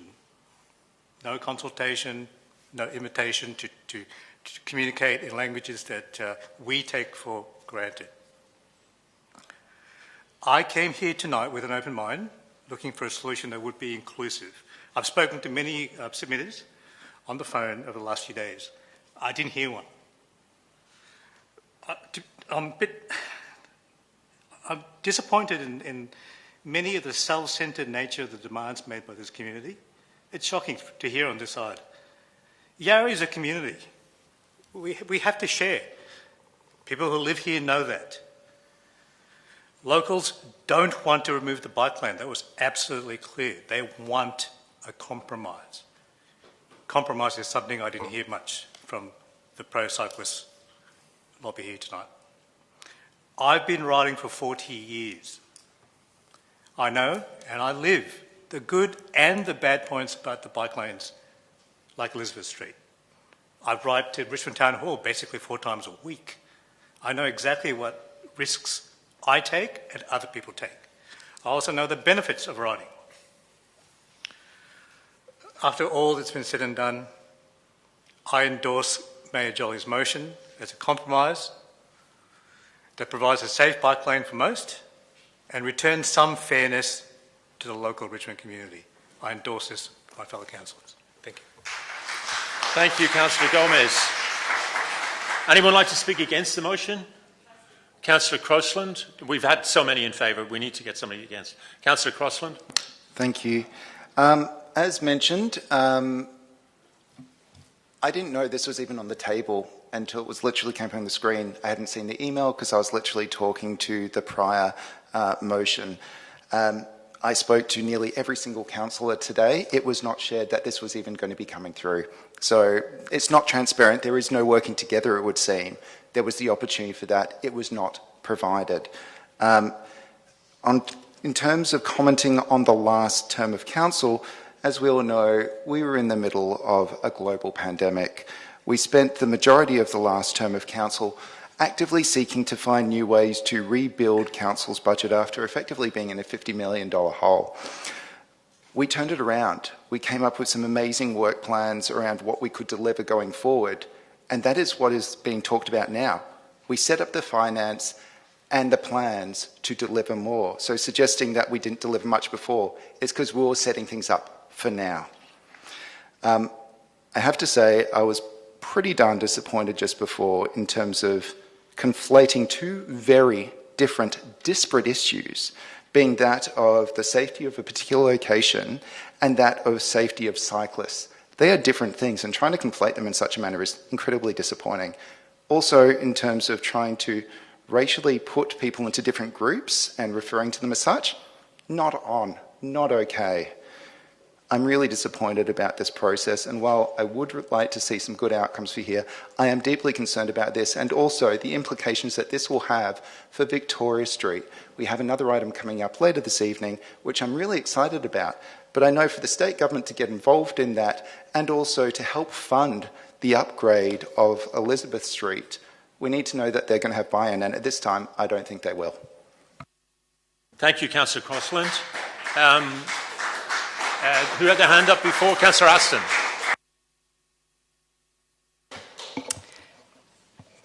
Okay. This also came as a shock to me, so I have to process this as well. But I am going to speak in favour of this now that I've absorbed it. I'm 175 centimetres tall, for everybody who needed to know that about me. And so your arm width from finger to fingertip is your height. So essentially what we're saying is that between Lennox and Church Street, the bike lane will be this wide, that wide. That is ample size to ride a bike down. Now my hands are about 20 centimetres. That means that the bike lane in Lennox to Hoddle Street will be from these fingertips to my wrist. that is also ample space to ride a bike in a protected bike lane. Nowhere here does this mention removing the protection. It will continue to be, am I right about this? Yep. It will continue to be a protected bike lane. There will continue to be protected bike lanes on both sides of the roads, but what we have here is a compromise that allows parking to be returned to the street. Now, I'm not going to repeat all the bits about sharing and all that other kind of stuff, that's all been made. What I want to talk about is Wellington Street. Wellington Street was spoken about by a couple of people as a perfect example of a fantastic bike lane. Wellington Street was delivered using the traditional method of consultation and planning and design. But it was decided that that took too long. And so the iterative process that was used for Elizabeth Street was deliberately chosen to circumvent the process of upfront consultation and bringing the community on board. This is captured in all of the minutes and all of the documentation. I would like to thank the Yarra Bicycle Users Group for sending this to me because it was very helpful. Thank you. So, what we have here is a process where in order to deliver a result as quickly as possible, because they just wanted to get on with it, they circumvented community consultation and engagement with the expectation that they could have this done and dusted in 3 years. We are now in year 5, and now we are trying to come to a resolution. If a traditional process had just been followed and the community was properly engaged and consulted with up front instead of ignored, we would not be in this situation. We would have had a community group that would have gladly engaged in the consultation to come to a solution that worked for everyone. And we have heard the people along Elizabeth Street saying they believe in protected bike lanes. They are happy to have them. So, this comes down to a failure of process that we should no longer try and replicate simply to get a quicker result for a special interest. Thank you. Thank you. Anyone else speak against? Councillor Wade. So I'm going to start by just addressing a couple of the things that have just been said. Firstly, the iterative trial that we've just heard about as being a super important factor in why people aren't in favour of these lanes, which personally I kind of say, that sucks. I'm sorry for anybody who didn't agree with that process, but we are in a position where we've got these lanes to deal with now and it's not super relevant. Most of us weren't in the room for that decision. Most of us weren't on council for that decision. I wasn't. All of my colleagues weren't except for our current mayor. I've just checked the minutes, Mayor, and it was passed unanimously, that iterative trial. Like, it was passed by you.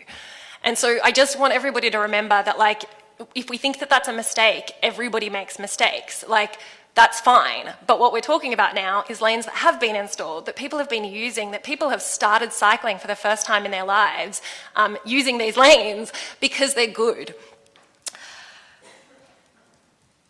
Councillor Gomez, you said that you heard from I can't quite remember the term you used that personally I found quite offensive for the many, many people from different walks of life who have come here to talk about cycling tonight, something like the cycling lobby or something like that. It's not a polite way to describe your community members, but... I apologise for that. Thank you. But something that I heard people saying they were happy with option 5. They'd be happy to see a lane of traffic gone so that people could get their parking back. I heard people saying that they'd be happy to see alternating parking on different sides of the street so that, you know, there could be parking in front of the temple, for example, and not parking on the other side for that stretch. I heard a lot of compromising from the cycling lobby. And I don't think it's fair to say that they weren't prepared to compromise when all accounts, I think they were. They were prepared to listen to different things to try to make things safer. They wanted to make the Shelley Street intersection safer. I didn't hear a huge amount of compromise on the other side, but you singled out one side to say they wouldn't compromise, to tell them that they were doing the wrong thing. This is worse than the worst option in the report. It has a narrower buffer than the worst option in the report. I found reading the report, I believe it's option 3, completely unpalatable. Like, the officers say it would put people in danger, it would make the council liable, there's all of these potential issues that would arise. Practically travelling down that street, when somebody swings out a car door at the moment, it's still dicey. You still need to look for it. The buffers aren't huge, and yet this has got even smaller buffers than we have at the moment. These are much worse, what is proposed, than the City of Melbourne's own rules, than a lot of the City of Melbourne's own lanes. So if the Lord Mayor is indeed laughing at those standards, I feel very sorry for his residents and for the rest of us who need to travel through his city. It's not about the right to overtake. It's about the right not to be car-doored. It's about the right to be safe on our roads. And with all due respect, it's just not ample room. If you cycle down those lanes, you don't feel like you're in a luxurious space. You feel like you're a person being treated with basic dignity. So we have the advice. This will put people in more danger, and I'll leave it to my colleagues to decide if that's an option they want to vote for. Thank you. Councillor Davies. Hi, Councillor Davies here. I wasn't really aware of this alternative motion, but having looked at it, it seems reasonable. But I'll just make a couple of quick comments because most people have spoken in a way that I agree tonight. I think what really moved me tonight wasn't all the conversations about safety or anything, was really the gut-wrenching moment to hear from an elderly woman who's been here for 48 years, who's been denied access to her lifestyle. That absolutely guts me. I don't know how people can stand here and say that's okay. People that come here, proudly Australian. Honestly, the Vietnamese community is just amazing. To be able to stand here and be patient and considerate and flexible after being denied their voice, it's just amazing. What an amazing community to be able to do that and still be here to talk with pro-bike lobbyists or people, members of the community. I like riding bikes, don't get me wrong. But what an amazing community to be able to do that and stand here and still want to have a conversation about what works for everybody. I just think that's amazing. We should all be proud to be standing side by side with them. And we should be proud and we should be here to support them in providing access to a lifestyle, to their elderly parents. I mean, if that's not important, I don't know what is. So I'm here to support this motion. I'm here to support the Vietnamese community and also a step forward, a way forward that we can all work together to have bike lanes that work for us all. I understand the importance of bike lanes. I understand the importance of safety. I've got a scar going from the bottom of my foot to the top of my chest because of a road accident. I absolutely understand what accidents do to people because it's happened to me. But we cannot protect everybody from everything. I think this is a tremendous compromise. I think it's finding a meeting of minds, and I'm glad to see it come together. Thank you, Councillor Davies. I'll exercise my right of reply. It's very simple, very easy to make great statements that you love bike lanes, you love dedicated bike lanes, but you're judged by your actions. You're always judged by your actions. 20 years to dedicated bike lanes. We've doubled the amount of money on bike infrastructure this year, and we've only taken power 5 months ago. Can you imagine if the ball was on the other foot and the last council was run by independents, and then the Greens won the election in October, and they doubled the bike infrastructure expenditure on bicycles? All the bike advocate groups would be going, this is amazing, this is fantastic. And when somebody like me would say, oh, but we did all the groundwork for it, they just stole all our money, you'd be laughing us out of the room. You're laughing us out of the room. It's unbelievable that could even be raised. Iterative trials. Councillor Wade is 100% correct that I voted for the iterative trials for Elizabeth Street. Why? Because I believed the officers and I believed what we were told, that this was a much better way, a quicker way. The community was with us. We didn't need to consult. This is a much better way. And I went, okay, fair enough. They know best. Biggest mistake I ever made. Wellington Street took a bit longer. However, it was done with the community and with the businesses on Wellington Street, and you never hear a complaint. It's one of the best dedicated bike lanes in the nation. Elizabeth Street's been a disaster from day one. Today is all about bringing the community back together and keeping the dedicated bike lane, but meeting the needs of the local residents. We are not going to be sidetracked. When I started reading out what we're going to be doing this year on Wellington Street, on Gibbs Street, on Linear Park, on extending Wellington Street, on Langridge Street, people started walking out. It proves my point. The opposition to this motion and the opposition to us is not based on what's best for cyclists. It's political, and it leaves us cold. It has zero effect. Get used to it. We've won tonight. We're going to bring the community together. We're going to listen to the Vietnamese community and the people of North Richmond, and we're going to drive through our reform. We don't care if you don't like it. We don't care if you're disappointed that we're better on bikes than the Greens everywhere. That you're going to have to just suck that up, because we won tonight, because this is the right thing to do. Point of order. Councillor Jolly, this is unfair to engage with the audience in this manner. Have you listened to what we've had to listen with? The emails no, there's that the we've point received? of difference. Okay, there there's is no a point of order. difference. There's no point of order. Okay, thank you. All the councillors have spoken. We'll now go to a vote on my motion. Thank you, Peter. All those in favour of the motion, please raise your hand. Councillor Davies, Councillor Gomez, Councillor Ho, Jolly, Sharon, Harrison and Councillor Aston. Those against? Councillor McKenzie, Councillor Crossland, Councillor Wade. That motion is passed. Thank you very much. With 7.2 Coppin Street, we have a deferral motion from Councillor Harrison. So I'm going to ask Councillor Harrison, does she have a seconder for that deferral motion? Councillor Davies. Councillor Harrison, would you like to speak to that deferral motion? Sorry, Councillor Jolly, can we see if there are people in the room to submit to that tonight? They've stayed until Yeah, okay, no, that's fair, Paul. PM. There are some people who have submitted to speak on Coppin Street. If this deferral gets up, it'll be done at a future meeting, probably, what meeting are you looking at? May? May meeting, next month.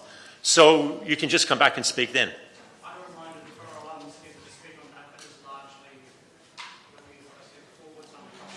No problem. Councillor Jolly, we're going to be missing councillors in May.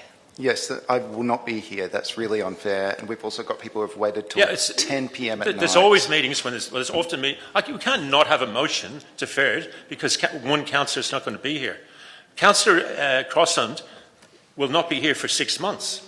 So what do we wait until he gets back in 6, 7 months' time? He's here tonight, was my point. Yeah, but we have to hear a deferral motion. I'm not commenting on the deferral motion. Deferral motion can be moved by anyone. When it's spoken to, you might be convinced it's the greatest thing to do. Let's see. So what I'm saying, I'm going to take up Councillor Wade's point. If there's anyone here that's come to speak on Coppin Street and insists on speaking tonight, I'm going to let you go first right now. Just put your hand up if you're here that you want to speak. Councillor Landis, let's start with you, Councillor. Sorry, Mr. Landis. Thank God those days are over. Mayor, point of order, was that necessary? No. We've had a bit of history. All right, I apologise for saying that. I wish you'd stood again. It would have been very interesting to see what would have happened. Mr. Landis, you've got 3 minutes because there are less than 10, and you can start now. Okay, thank you. The last council recognised many of the constraints across Richmond for people, especially kids wanting to ride their bikes to school and improving cycling outcomes in general. We recognise the disparate nature of the precinct, competing with 3 major arterial roads, semi-arterial roads, old industrial sites, and the demand on domestic and commercial traffic seeking an access to Monash Freeway. And if anyone was around Burnley earlier this afternoon, you would have seen exactly what I meant. We sought to respond to parents' concerns in Burnley and Cremorne about wanting a safe access route for their kids to reach the school at Richmond Primary School. We sought to provide a safe route via Coppin Street corridor from South Richmond to Richmond High School, and also for the Yarra Trail to the employment and activity centres, again in the north.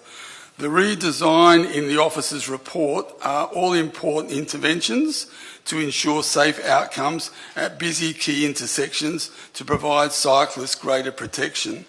The report before Council wisely identifies changes to some of those designs that will also assist in delivering transport for all.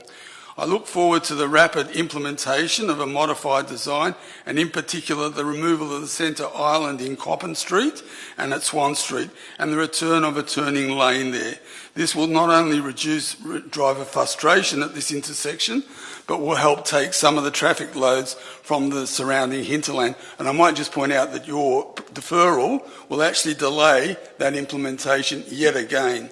I urge Council to continue with its plans for this corridor and to adopt option 1 and to hastily progress to stage 2 for Coppin Street improvements, and in particular to expedite the restoration of that turning lane in Swan Street, which I know so many people want to happen. So the deferral for yet another month is just another delay in that process. And there's a lot of people who want that turning lane back now. Thank you. Councillor, I'll keep calling you Councillor. I think I like you better when you're a Mister, but you speak better when you're not on the council. But congratulations. The next person is Aidan Barrack-Dunn, if he wants to speak. Sorry, I have to do point of order. I have to do point of order. The constant derogatory comments isn't I just praised him. I just praised him. You know you didn't. If you wanted me to be derogatory, I'm quite happy to do that, but I don't think anyone else would like that. Aidan Barrack-Dunn, you're welcome. You've actually got 3 minutes, not 2, so far away. If this is spoken about at a future meeting, can I come back and say the similar points? Absolutely, you won't lose your spot. My name is Aidan and I direct my statement to the Mayor. I support Council Officer's recommendation to maintain the pop-up bike lane treatments, progress detailed design work for permanent installations and progress the corridor study to stage 2. I want to thank Council for introducing these bike lane treatments in the previous term as part of the New Deal for Cycling under Yarra's Transport Strategy 2022 to 32. They have made a great improvement to my commute to work trips as I use Coppin Street at minimum 3 days per week, making me feel safer using those busy intersections, especially in the weeknight peak hour, and now that daylight savings are gone especially, when congestion is high and drivers are rushing to get home, which often leads to dangerous situations. The data backs this up too. Over the data collection period during the pop-up treatment trial, Council officers found a significant increase in cycling along Coppin Street, including a nearly 300% increase in northbound cyclist volumes south of Bridge Road, 99% increase in southbound cyclist volumes north of Swan Street, and a 91% increase in southbound cyclist volumes south of Swan Street. Council officers' engagement report on Coppin Street reports on public consultation from 219 submissions, which highlights some important ideas that can improve safety for everyone. These include protected and separated bike lanes, reducing traffic speed via lower speed limits, modal filters, and other traffic calming measures. And I would add priority traffic signals for bikes, which would be nice, as well as pedestrian crossings and smoother, wider footpaths. I look forward to these ideas and more being explored in further detail in stage 2 of the corridor study and the implementation of these ideas.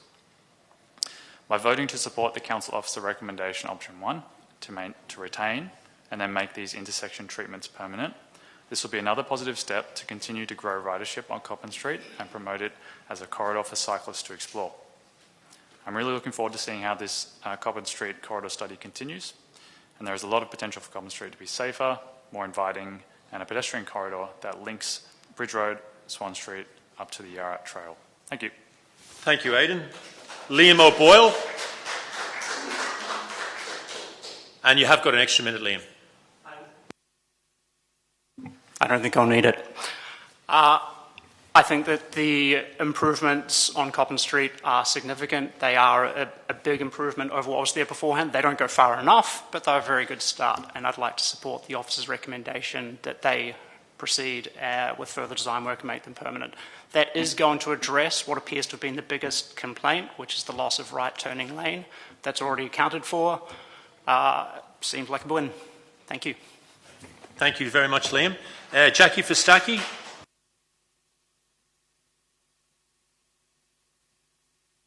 Just while Jackie's coming up, after this agenda item, we're going to have a short toilet break. My name is Jackie Fristaki. Thanks for the opportunity. I'd also like to endorse the opposite's recommendation and suggest that you do that as well. as mentioned, the right turn lanes, the adjustments are important. It needs to be known that what holds vehicles up is the capacity throughput of intersections. The fact that you've got a single lane or in a narrow lane is okay, and it works really well in all the parts of City of Melbourne where there's a single lane. You've got your turning lanes, and that's the important thing, because you can't get more throughput unless you get your vehicles through an intersection. So I think the officers' adjustments are sensible, particularly at Swan in particular. But those bollards work well, good for safety. I think they should be endorsed. Thank you, Jackie. Lachlan McKenna. Alex Fruchtwanger. Oh no, I've totally mispronounced that. Alex, you spoke before. You still here? No. Aaron Rosenberg. Alison McCormick. Alison MacDonald.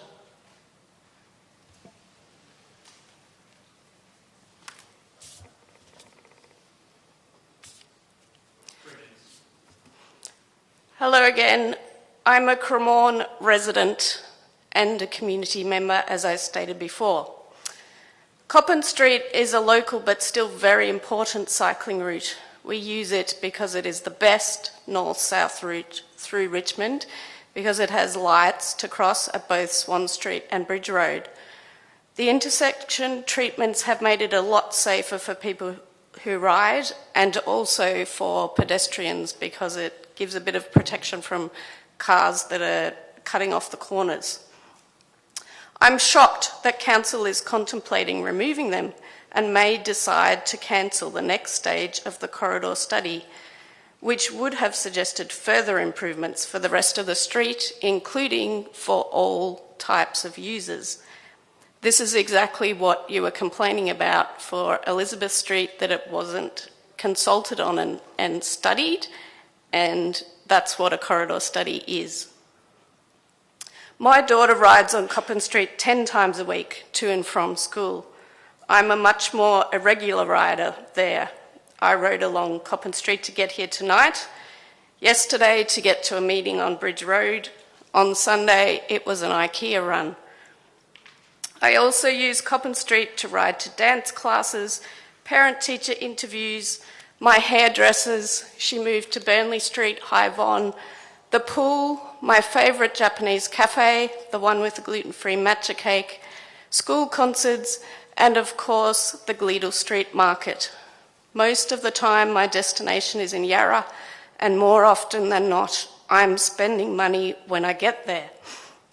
So this route is so important for our local businesses as well as community connection. I would like to see Coppin Street improved even further so that more people feel comfortable and safe riding and walking across it, and more people are able to leave their cars at home for these short trips.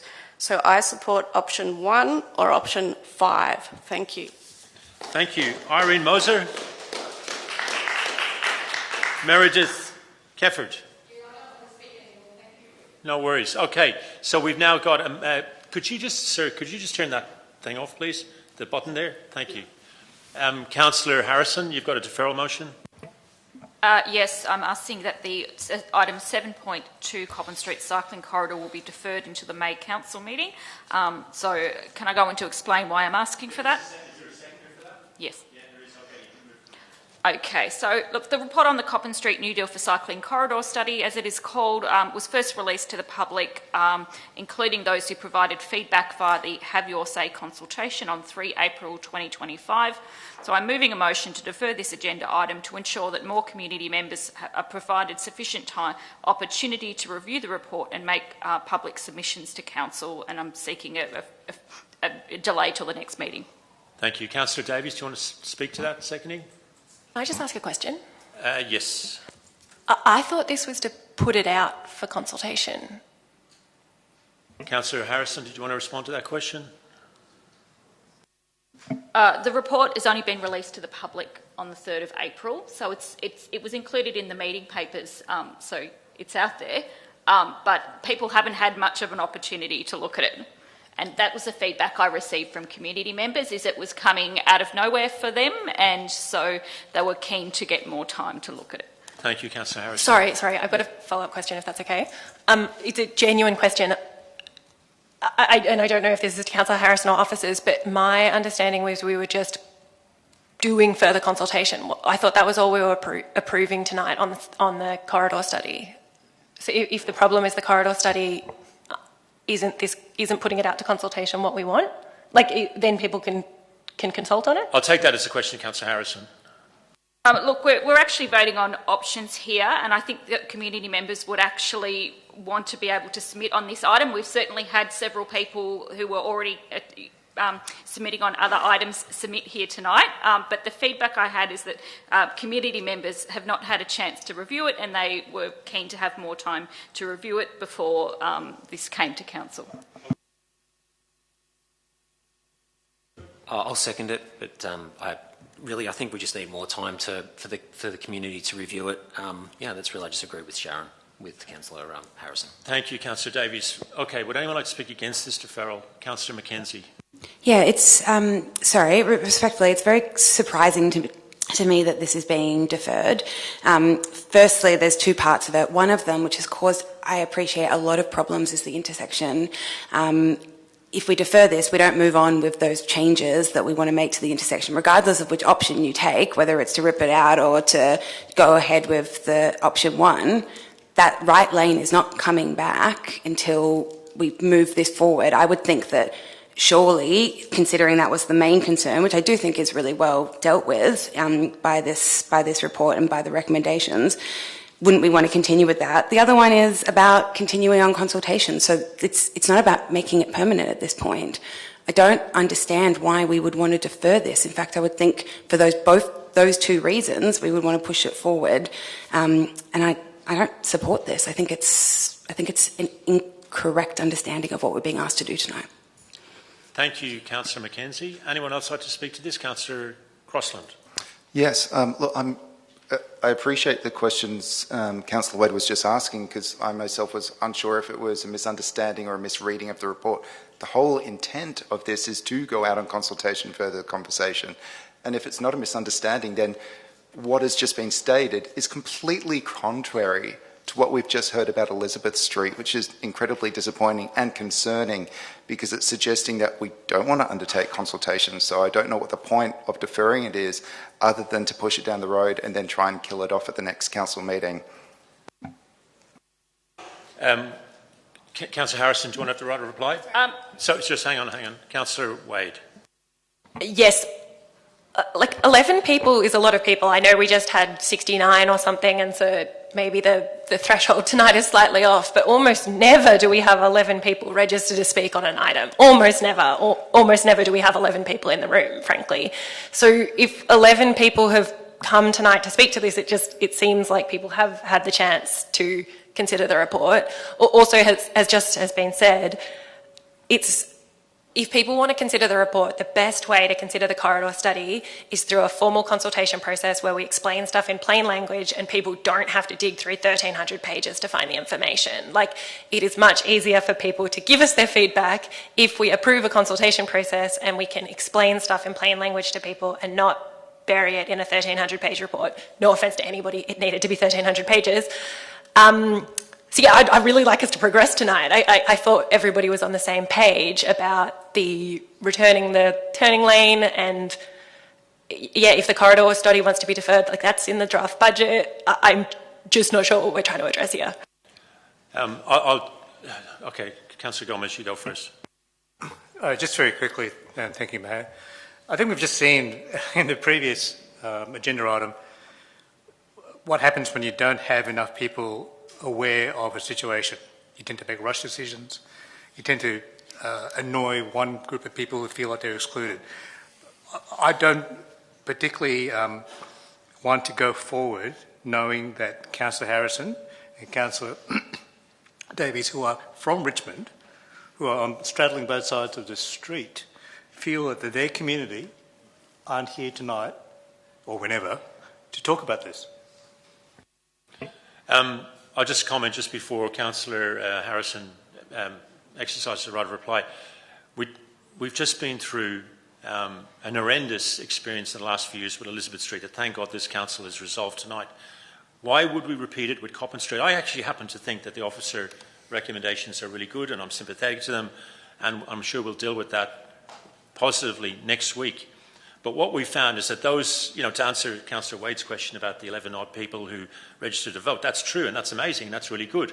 But they're all from the same circle of people, and I don't say that in a derogatory way. It's really, really good that they've spoken on Elizabeth Street the way they did. But the average punter on the street, on both sides of Coppin Street and in that area, as we've been told by the two ward councillors for that area, Councillor Davies and Councillor Harrison, are super suspicious after the experience of Elizabeth Street. And they're saying, oh, we didn't even know, it's gone to the council, we didn't even know what's going on. So slowing it down by 4 weeks to bring those people inside the tent, because I don't think it's actually quite controversial, I think we all agree on that, is going to be a much better way than rushing it through tonight and having another Elizabeth Street style drama in a month's time. So I just think what Councillor Harrison is doing is definitely the right way. Sorry, Councillor Davies, you only get one go. Yeah. Councillor Harrison, I think everyone spoke. Councillor Howard, did you want to say anything? No? Councillor Harrison, right of reply? You don't have to use it. Look, I'll just say that I literally had community members say to me that this had come out of left field for them. They didn't know about it. I actually have a ward meeting that will happen ahead of the next council meeting, so it would be another opportunity for community members to be told about that, and hopefully that will mean that others will actually be more aware of it and can make submissions on that if they are interested. So that's really the sole reason, is the feedback from community. Thank you, Councillor Harrison. Well, we'll go to a vote on that. All those in favour of the deferral, please raise your hand. Councillor Davis, Gomez, Ho, Jolly, Harrison and Aston. Against, Mackenzie, Councillors Wade and Councillor Crossland. So that's carried, that deferral till next month. We'll now have a 5-minute break and we'll come back and continue the meeting. Okay, we've got a quorum. Just mainly to my council colleagues here, we have to do tonight the ERP 7.4. We've got no choice. We've got to do 7.12 and 7.30 in 2 contracts. But we're not going to do it in that order, but I'm just saying we have to knock them off the thing tonight. So we will need a bit of an extension. So if somebody can move a motion to give us an extra half an hour to 11:30. Thank you, Councillor Wade. Councillor Gomez seconded. All those in favour? I'm not going to count that one, please. The Governance Officer, forgive us for our sins. So we're going to 11:30. Seconded was Councillor Gomez. So we're moving on to Victoria Street. We've got no questions, I believe, to the officers. And I'm looking, Councillor Aston in particular, for, are you moving the officer recommendation? Am I correct in saying that? You betcha. Have you got a seconder? Mayor, we do have a speaker on this item. Oh, I do apologise. Yes, I do apologise. Han Nguyen? Sorry about that, mate. I didn't notice that. We have one submitter on this agenda item. Welcome from the VSBA. And you've got 3 minutes because there's fewer than 10, so you get an extra minute. Starting now. Thank you. Good evening, Mayor, Councillor, residents and traders. I'm here today in speak of support of the Victoria Street Revitalisation Plans. While Yarra's vibrant, not Richmond and South Upperford, as a multicultural hub is the heart of the Yarra facing some challenges. We know that there's a big elephant in the room, the drug market near the injecting rooms, with antisocial behaviour daily, create public safety concern, and that undermines the livability and the damage our economic prospects. Families feel unsafe, visitors are hesitant, and businesses are moving away or shut down. We'll welcome the an hour fee parking and that $500,000 graffiti removal from the current council with that thing that would help the area in the future. We also want to have the cleaner and greener Victoria Street, free of graffiti and litter. Have a public safety measure such as lighting, CCTV, and the police. with a renewal focus on short fund improvement. We urge the government and the council to work together and encourage the right mix of business. Let's support the Victoria should develop an economic revitalization plan, encourage the investment so we can have time to celebrate our unique multicultural through art, event, and food.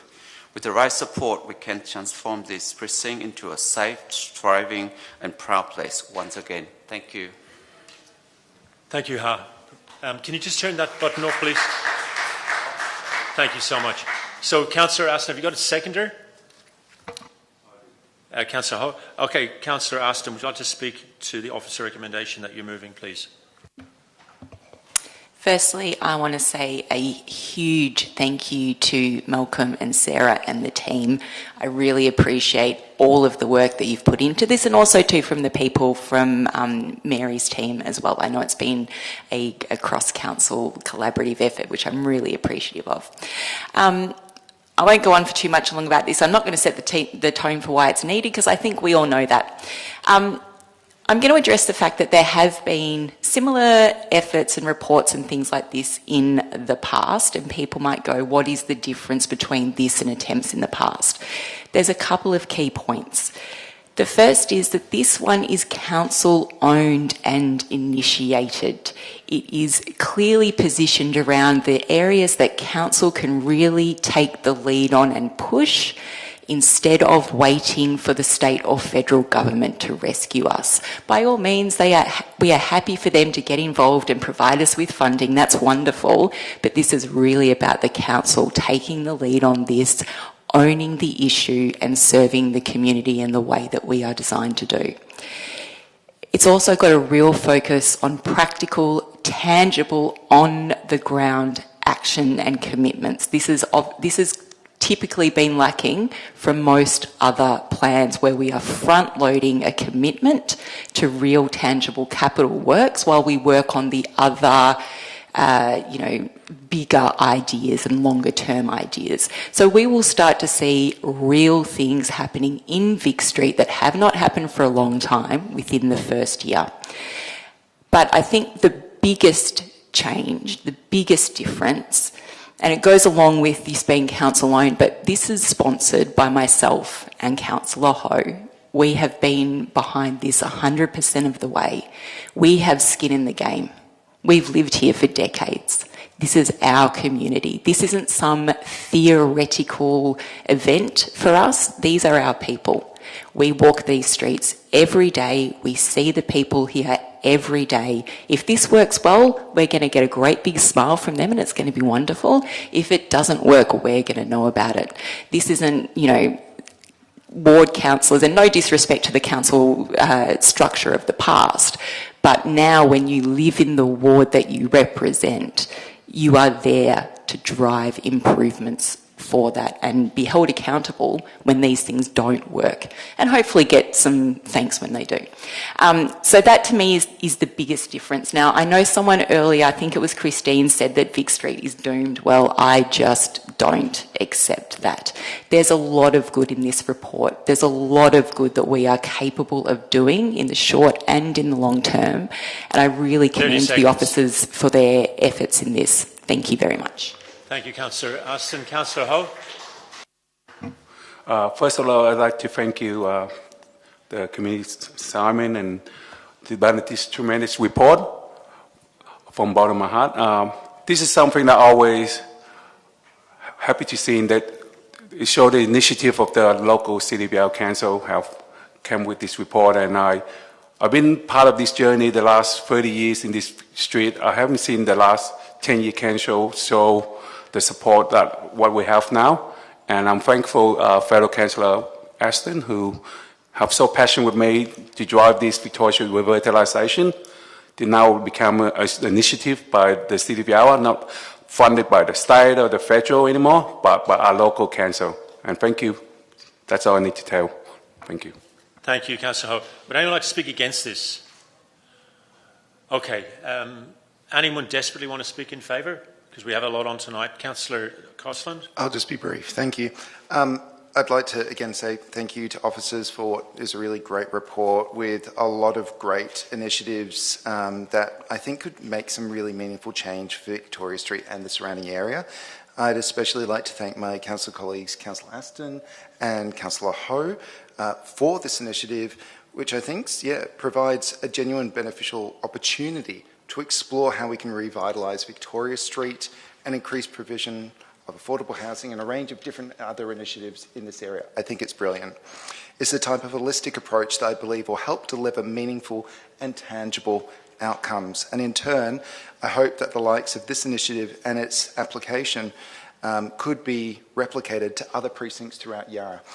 One thing I will note though is, and it does tie back to a previous item tonight around Elizabeth Street, I'm just really keen for this to get off the ground, that we do get state government buy-in. I appreciate we're doing what's within the remit of council, but I am hoping for state government buy-in. But having safe, connected, active transport in the area is vital for that. And I don't think the decision early tonight is a great incentive for the state government to invest in this. However, having said that, I'm really excited about it. I do have high hopes, and I look forward to seeing it progress. Thank you. Thank you. Councillor, do you want to do your right of reply? Do you want to exercise your right of reply? Just very, very quickly, I'm really glad to see that nobody wanted to speak against this. That's very heartening. Thank you. This was always my number one priority in coming onto council. It was the one thing that everybody I spoke to agreed needed to be done. When I first met with Sue in my first one-on-one and with Kerry in my first one-on-one, I said to them, this is the one thing I'm here to do. I will never shut up about it. I will never stop. I am the goddamn Vic Street Terminator, and the only way you are getting me not to run again is by making this work. So there's your incentive. Please vote for this. Thank you. Okay, we'll put that to the vote. Can all those in support please raise your hand? That's unanimous. Thank you. Okay, so next agenda item, because we've had the change of order, is, and thank you to all those who've waited, all the 20 submitters we're about to hear from, so you get 2 minutes each. We're on to the paid parking, but I do have to remind the councillors that we have to do, after the paid parking, we have to do the ERP tonight, and we have 2 contracts, which I think will be very, very quick, that we have to do, and then we can just continue the meeting on Thursday. With that in mind, we'll take the first registration, which is Mr. Balding, David Balding. You're very welcome. Please come to the front. Lisa Logman and then Jeremy Lawrence.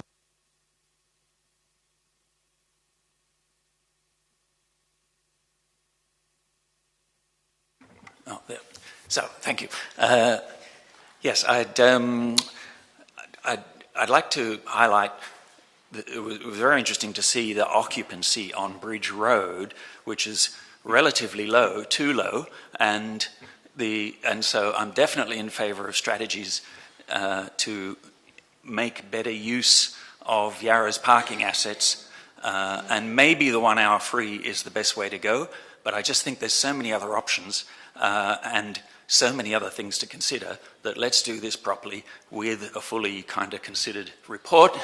I think it's very important that we reform parking in Yarra. I think we've got a really unsatisfactory arrangement at the moment where there are meters that are relatively expensive and then areas nearby that are high demand for parking that are free.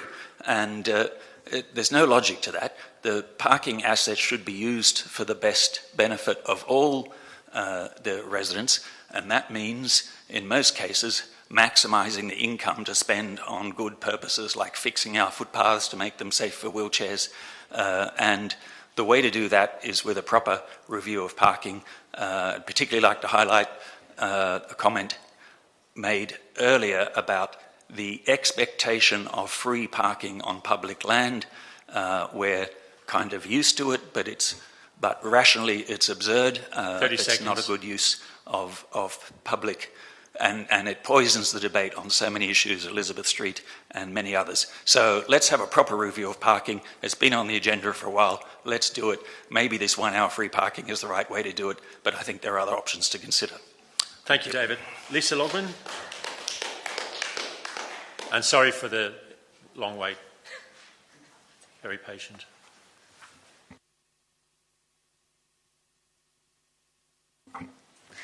Mayor Jolly, my name is Lisa and I rent a premise on Swan Street that is east of Church.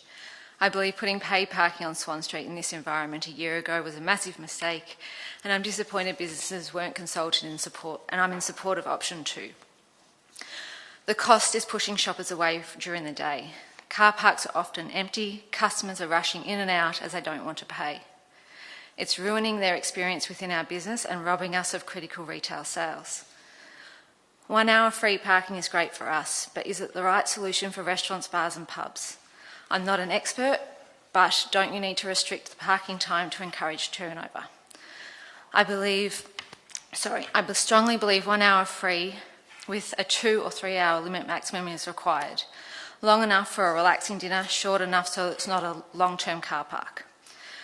When there are events, Swan Street has become an extension of the event precinct car park, with unlimited paid parking 6:30 p.m. till 12 a.m.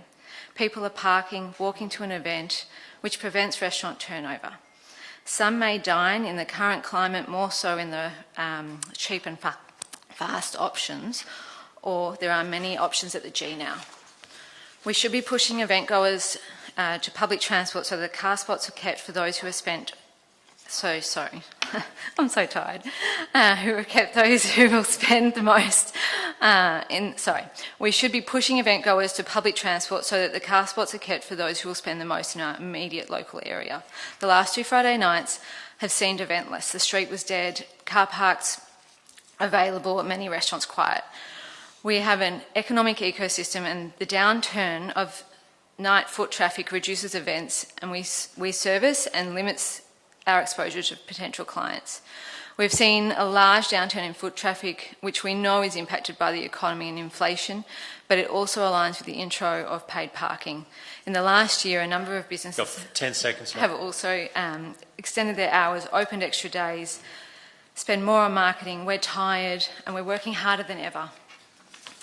I would also like to note in the same location in Bridge and Victoria, they have more favourable options. We beg you to remove paid parking, not in July, and in support of local business.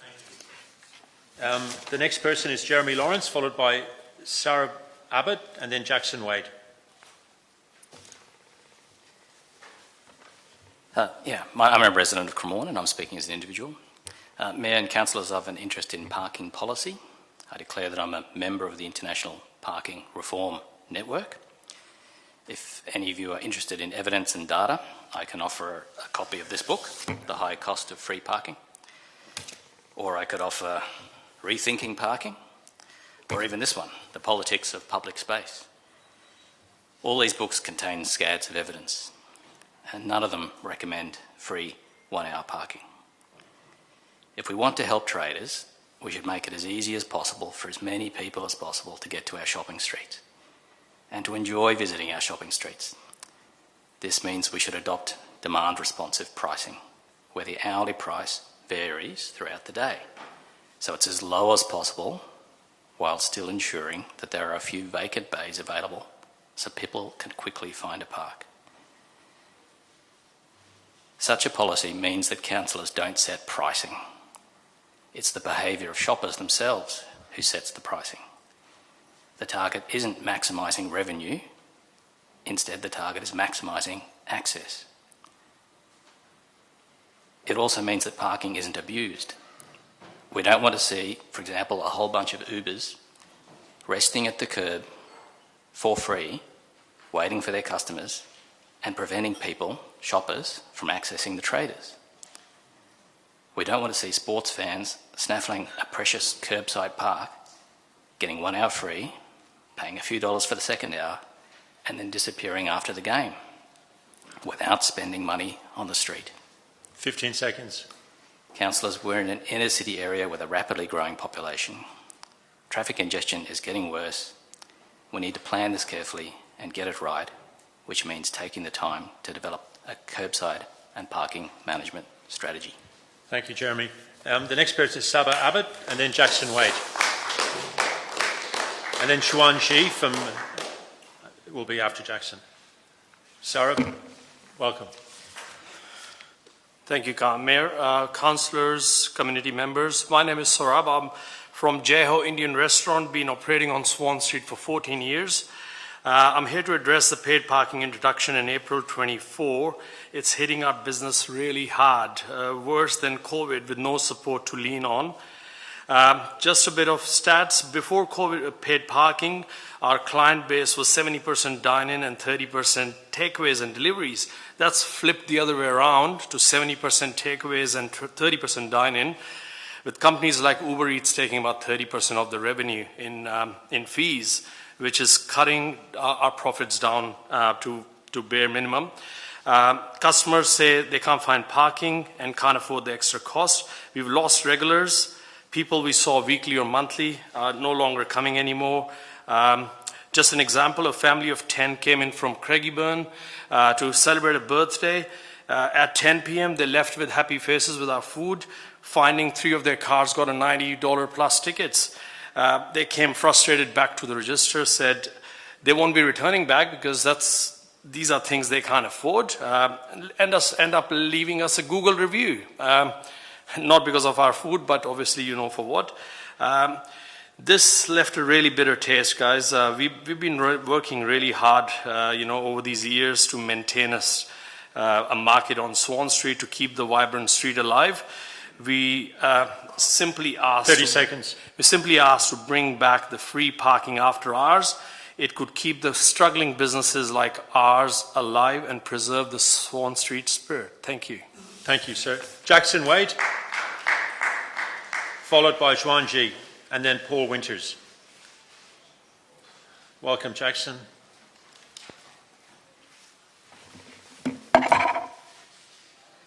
Good evening, Mayor, councillors, council officers, ladies and gentlemen. I'm actually the precinct coordinator for the Bridge Road Traders Association. All but 2 of our speakers were here, but due to the unexpected number of speakers and time taken to get through the bike lane motion, they had to leave. Fortunately, we have their speaking notes, and between myself and my 2 remaining and esteemed Bridge Road business owner colleagues, Fergus Ewart from Winning Edge Presentations and Scott Lawson from Mortgage Choice, we will endeavour to speak on their behalf. I will now speak on behalf of Jackson Wade. So my name is Jackson Wade, President of the Bridge Road Traders Association and owner of Niche on Bridge. There has been a significant interest from the media on this topic. There is a lot of interest about which councillors are going to be pro-business, and we want to send the message out there that Yarra is open for business.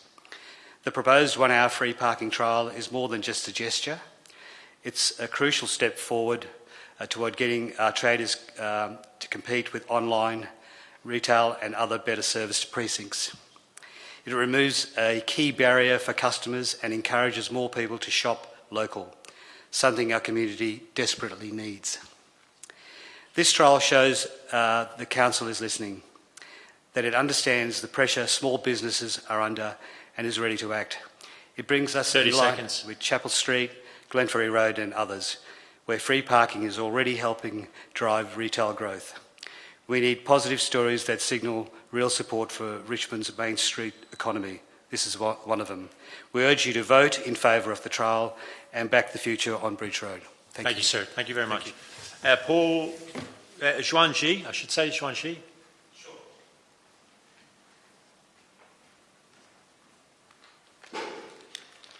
Good evening, Mayor and Councillors. My name's Scott Lawson from Mortgage Choice, but I'm speaking on behalf of Sean Shee. He left a little bit earlier this evening.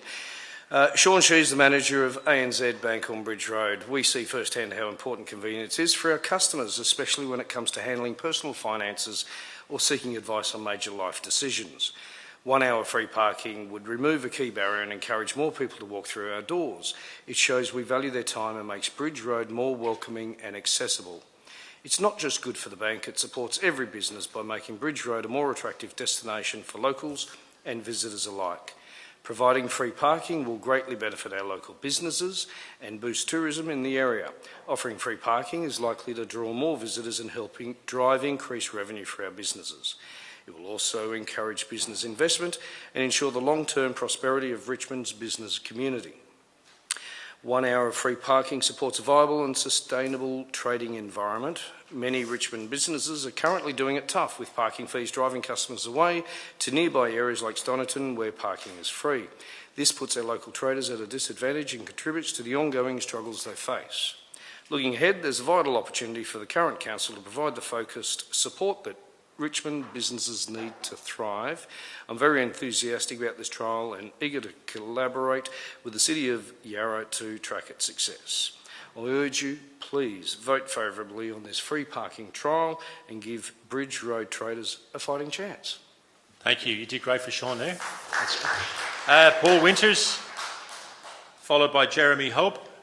Have you spoken, Jeremy, already? Or? Okay, all right. If you feel, any of the submitters feel that your points have already been made, that would be an amazing contribution. But you have waited a long, long time, so obviously you've got 2 minutes. No, we'll keep it short and sharp. Yeah, no, thanks, Paul. Far away. Your 2 minutes start now. Speaking on behalf of Paul, we're actually next door neighbours, so it's nice to have this one. Paul runs a printing business, Quick Copy, at 114 Bridge Road. I know there's a lot of work with the Yarra City Council, so many of his clients are small businesses who pop in quickly to pick up urgent jobs, signage, menus, brochures, schools, community clubs, short on time. 1 hour parking is going to make a huge difference. It allows out his customers ease, stress of parking, fees and fines. That convenience means more repeat business, happier clients, and the local economy is going to thrive. It's a simple way to support productivity, jobs, and keep people coming back to Bridge Road and spending money in the great LGA of the City of Yarra. He does a lot of business on Bridge Road, and I can tell you they're struggling through tough times. People are going to go to Glenferrie Road and Chapel Street where parking is free. The presence of parking fines is discouraging foot traffic and puts our local traders at a clear disadvantage. So please, councillors, from Paul at 114 Bridge Road, Quick Copy, I implore you to vote yes on free parking trial. It's a glimmer of hope for our struggling businesses and the future vibrancy of our beloved Bridge Road. Thank you very much. Jeremy Hope, you've got something to add? Yes, sir. Okay, no problem, Jeremy. Thank you. I'm actually speaking on behalf of the 600 plus businesses on Bridge Road, the very hard-working business owners. We took a recent poll of our members. It shows unanimous support for the 1 hour free parking trial, with 100% in favour. And here's what some of our local business owners had to say. Steph from House of Handmade said, 1 hour free removes a major barrier. It helps us compete with areas like Glenferrie and Chapel that offer easier access. Edish from Luella Fashion said, free parking boosts foot traffic. People stay longer and spend more. It directly supports recovery. Alger from Riche Cafe said, spontaneous visits are vital to cafes and restaurants. Paid parking turns people away. 1 hour free would bring them back. Michelle from the Amora Riverwalk. We're losing visitors to suburbs with free parking. This change could help Bridge Road reclaim its tourism potential. John from Alberto Piazza, which is a shoe store. Our long-time customers mentioned the hassle of parking. This is a way to win back the casual shopper. Aaron, which is a new business on Bridge Road called DigiCycle. As a new business, we're trying to grow. This change would show the council is serious about supporting local investment and jobs. Josh from the Recovery Lab. 1 hour free gives our clients the flexibility to prioritise their health without parking stress. Katie from Swan Skin and Body. Convenience matters. 1 hour free means 30 seconds. Thank you. Means our more appointments, repeat clients and better service. Jared from Harvey Norman. We don't have shopping centre budgets. We don't have the large shopping centre budgets. 1 hour free gives us a vital edge in visibility and access. I can go on, there's several, but if council wants Bridge Road to thrive long term, then this is the investment. 1 hour free encourages new businesses to open, current ones to grow, and gives us all confidence in Richmond's potential. Please, councillors, consider the real people behind these businesses, the families, the workers, the dreams. I earnestly urge you to vote favourably on this free parking trial. Thanks, Jeremy. Thank you. Katerina Radonic, followed by Joe Gagliano, and Victoria Chipperfield, I think, has left the room. No, she's at the back. Hello again. Katerina, yep, far away. Okay, I just want to say quickly, I totally support the traders and this initiative with the trial, at least as a beginning. Concerns have been raised about revenue loss for council not being able to do what they need to do. And I would like to note that the City of Yarra currently does not issue multiple fines for cars that remain illegally parked over extended periods. This policy is not enshrined in statute, but is rather a decision by the council itself. Cars that outstay their welcome or are illegally parked should be fined multiple times. We have seen vehicles park in 1 hour zones or permit zones and remain there for 3 or 4 weeks while their owners go on holiday, taking advantage of what is essentially free parking. This practice is unacceptable and places unfair burden on residents and council.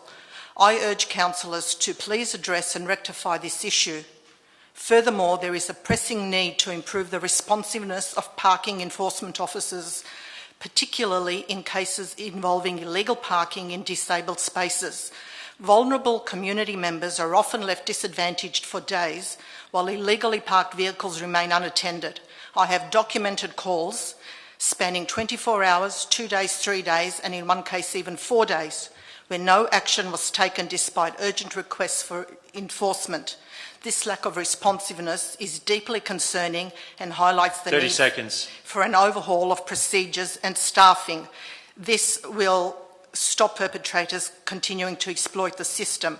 By addressing these issues, continuous fines for prolonged illegal parking and prompt action against parking violation in disabled spaces, council can recoup significant revenue.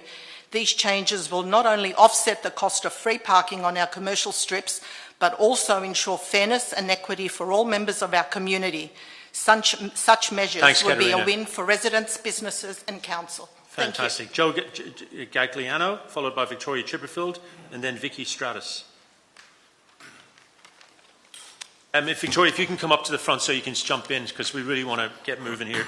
Vicky Stratus, if you're in the room, if you can come to the front. I'll just go through them all. Then it's Jason Gabriel, Aaron Moon, Stavros Konis, Karen Ovenga, and Adam Promnitz. Joe. I'm going to support the 1 hour free trial because everyone says, oh, you know, we're going to lose money, etc. If we actually had proper enforcement by the council management sorting themselves out properly, we'd actually make a little fortune just purely in parking fines. In Rowena Parade alone, there are 110 parking spaces.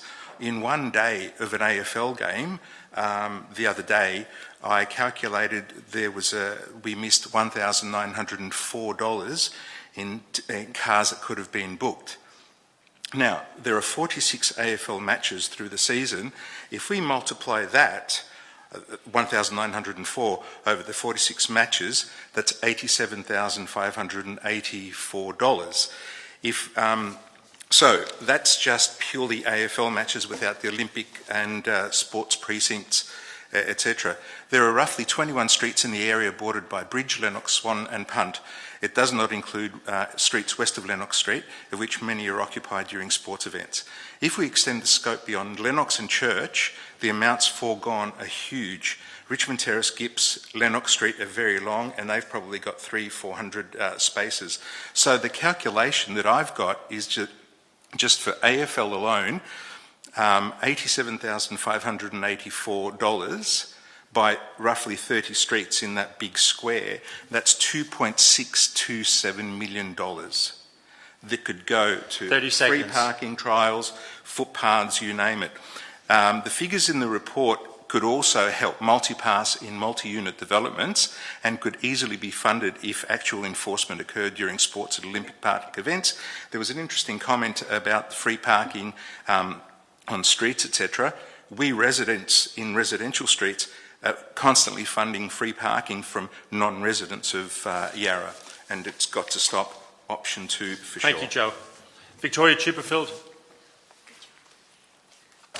I'm loving all the support for this. Big fan. 2 minutes. You're reading into it rapidly here. Sorry, I am so tired now. There are 12 business precincts in Yarra. However, the 3 precincts in 3121 have additional challenges, not of their making, that other precincts do not. Swan Street, the council recently increased the parking fee times from 6 p.m. to 10 p.m, and we heard about that. Victoria Street has had major issues for years due to the numbers of issues, including the impact of the illegal drug trade. The revitalisation strategy must include an hour free parking to increase business and restore vibrancy. Bridge Road businesses are the only Yarra precinct that has the additional special charge levy of $300 per year for a small business, further disadvantaging traders as well as often dealing with drug-affected behaviour due to the proximity to Victoria Street, and this is happening more often. There must be a level playing field across Yarra, including the imposition of parking fees to ensure all business owners and operators have an opportunity to thrive rather than, if they're lucky, just survive. This is even more urgent with the current global uncertainty, and it is imperative that Council work with business operators across all 12 business precincts and include a blanket 1 hour free parking. I support option 2. Thank you. Thank you. Vicky Stratus. Jason Gabriel. Aaron Moon, Stavros, Karen and Adam, if you can sort of come to the front if you haven't already done so, that'd be awesome. Jason? Yep, Mayors, Councillors. Welcome. I really have nothing extra to add. I think it's all been said, apart from the fact that I do support free parking. I've had a business in Swan Street for 13 years now, and I think we're all struggling, and an hour free parking will help us greatly. Thank you. Thank you. Thank you, Aaron. Stavros Konis. Welcome, Stavros. Thank you. Good evening, and thank you for the opportunity to speak. Over the past 8 months, Swan Street has been hit with a surge in parking fines. The result? A clear drop in foot traffic. Visitors, shoppers and diners are simply not coming back. We've seen this before. Bridge Road, Victoria Street were once thriving, but years of harsh parking enforcement turned those strips into full of vacancies. Swan Street is now heading in the same path. 1 hour free parking pilot is a desperate attempt to undo the damage that is too little, too late maybe. Maybe we shouldn't be so aggressive with finding and towing cars in the first place. Imagine if Chatston behaved like the city of Yarra, handing out tickets left, right and centre, towing customers' cars. How long do you think businesses would flourish? If you look at studies from RSEV and from multiple organisations, they've shown excessive parking penalties reduce foot traffic and hurt local economies. And we suffer here. Smarter suburbs like Balaclava, Brighton, where parking is free and welcoming, they are thriving. While in the city of Yarra, every third shop is up for lease. Empty streets lead to bigger problems. Crime, graffiti, drug use. Just look at the corner of Church and Bridge Road now. It's becoming a little ghetto with junkies, unfortunately. Instead of punishing congestion... 30 seconds. Let's harness it. It's a sign of demand. We've got underutilised assets, vacant warehouses in Cremorne, old coal site, off-street lots. Turn them into parking hubs, link them to public transport and support events at MCG and Rod Laver. We don't need more fines, we need smarter planning. Let's shift from enforcement to encouragement. It's a time to make Richmond and Cremorne and inviting again for businesses and for the community. Thanks, Stavros. Your time's run out. Thank you. Karen Havinga.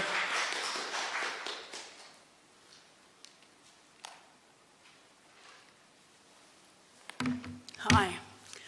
Just like Katerina, I fully support businesses, but I do have to ask, do you want cars to visit your business or do you want people to visit your business?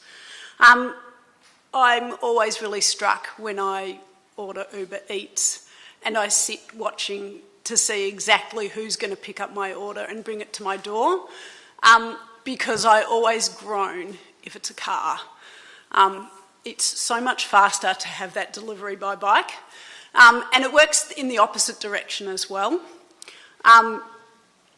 I head towards Brunswick Street and Smith Street, and in fact all of the back streets in Fitzroy, because they're so accessible for my bike. If I want to go to Swan Street, I actually have to ride my bike on Swan Street, and I'm just not keen. And then the other part of it is, and look, all of that research that Jeremy was talking about show that if you've got people riding their bikes and making that easy, you're going to have 6 times more revenue coming from the people who come to that business than if people are driving their cars. If you make free parking a thing, you're actually going to clog up those streets, and the friends of mine who say that they need to drive won't be able to because there won't be a car parking space for them. Fundamentally, parking sucks. Don't use it. Ride a bike or walk and leave the parking spaces for the people who really need them. Thank you. Adam Promnitz, last submitter.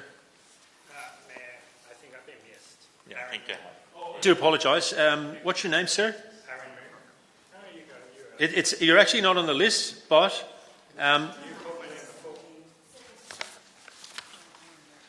yeah, you're right. You are on the list. I'm really tired. Aaron, you're first. And sorry for missing you out. I apologise. No worries. We're all tired. It's a long one. So my name's Aaron again. I advocate for accessible, sustainable transport and livable neighbourhoods with thriving businesses. I'm just coming here today to speak against a proposal to make parking free in Richmond and supporting the officer's first recommendation. Let's be frank about the financial cost of parking to Yarra. Yarra raised over $34 million from parking revenue last year, money that funds vital services. This could be from libraries to community care, even to graffiti removal. We're spending a lot on that. Giving up the share of this revenue to free parking in Richmond could mean cuts elsewhere or shifting costs onto ratepayers. We don't want that. And if we make exemptions in Richmond, how are we going to say no to the traders in Fitzroy, to Collingwood, to North Carlton? All these thriving streets with businesses there, they might be coming after you. And, that sounds like I'm talking about e-scooters, but no, I'm talking about parking here. Mayor, you said to the news that if we give subsidies to private e-scooters, then other private businesses will come for us. Why is this different? Equity matters. We should not subsidise car use at the expense of people who walk, cycle, or take public transport, many who are younger, older, or living on lower incomes. As a side note, I did a little experiment because I couldn't understand this. I put the background of all the officers' info that was in the report into ChatGPT, and I said, make a case in support of this free parking motion. The only rationale it gave was in support was it was a trial and it can be cancelled when it inevitably doesn't work. So it didn't cite any evidence, which is bizarre. Thanks for your time. Thanks, Aaron. Adam?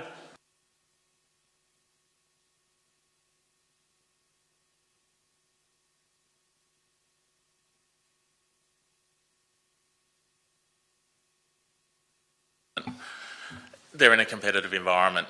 By nature of being in a competitive environment, they know that they can't just rely on local revenue. That means they need to get people from outside of the area to spend money in those areas. You know who's been the biggest supporter or who's been the biggest benefactor of Yarra's anti-retailer policies over the last 5 years? The Boroondara retailers. They love it. They love that you guys have driven every person to them rather than spending money on Victoria Street, Swan Street and Bridge Road. They absolutely love it. I'm in the unique position of being a ratepayer in both councils. I see all of my Yarra neighbours up on Kew Junction. Kew Junction, Glenferrie Road, Camberwell Junction, you're competing against there, which all have free parking. The people are spending money there instead of spending them with our own retailers. Your own retailers are saying, you guys have been screwing us over for years. We've finally got the opportunity to try something out for 12 months, which doesn't cost that much. Give it a crack. An hour free parking on those 3 streets is not much to bear. The idea that the people in the eastern suburbs are riding a bike in, you're kidding yourself. Absolutely kidding yourself. They've got families. People, like, These ideas just live in la-la land of fantasy and textbooks rather than reality. I have the lived experience of living in both, and we're hearing this from people being lectured. Small business owners are being lectured by people that have never run a small business in their lives, that have never lived and died based on the profits. And you're hearing from these retailers saying, hey, we're screwed, we're struggling. The previous 4 or 5 years of council have driven our customers away to the neighbouring councils. They're not coming back. We now have to do Uber Eats and get them because nobody's coming to our area. Give them a year of free parking, see how it goes and support our retailers. Thank you. Before we go to way forward from councillors, I'm just going to ask for a final 30-minute extension because we have to do, thank you, Councillor Wade, Councillor McKenzie, all those in favour. That'll take us to midnight, and I'm confident we can do this, the ERP and the 2 very quick contract items which have to be done tonight for legal reasons. And then just while I've got the floor, I'll just say then we're coming back on Thursday at 6 p.m. here. There'll be no, public question time or everything. We'll just carry on with the unfinished agenda items. That hasn't been decided. I've got a medical appointment on Thursday. I didn't know that was on the cards. Well, that's the date. Okay, let's discuss that later on. Can we just move Okay. through things as quick as possible? Things should be fast. Sorry? There is a hell of a lot. I don't think we'll get them by 12, but let's keep moving. Councillor Davies, you've got a way forward? Carry on. What's that way forward? Yeah, please? I'd like to move option 2, please, for 1 hour. Have you got a seconder for that? Councillor Harrison. Okay, yes, please speak to it. Your 3 minutes start now. Thank you. Thanks for everyone coming and staying so long. Tonight it's time to deliver a core election promise, an omnibus promise from last November, and a policy promise that we gave to Richmond, to the businesses, the ratepayers and the renters who voted overwhelmingly in November at the council elections. They voted overwhelmingly for us to resuscitate our local businesses, reboot our local economy, and most importantly, to be a council who listens to local businesses. This 1 hour free parking motion is to make Richmond more competitive, more attractive and more diverse and a better trading environment, a visitor destination that brings customers to the doors of our local businesses. And I'd like to ask you, if free parking didn't serve this purpose, then try and explain that to Chadstone. Try and explain that to Glenferrie Road, and try and explain that to Chapel Street, where ample, accessible free parking exists every day of the week and contributes to their thriving local economies. I'll say that again, their thriving local economies.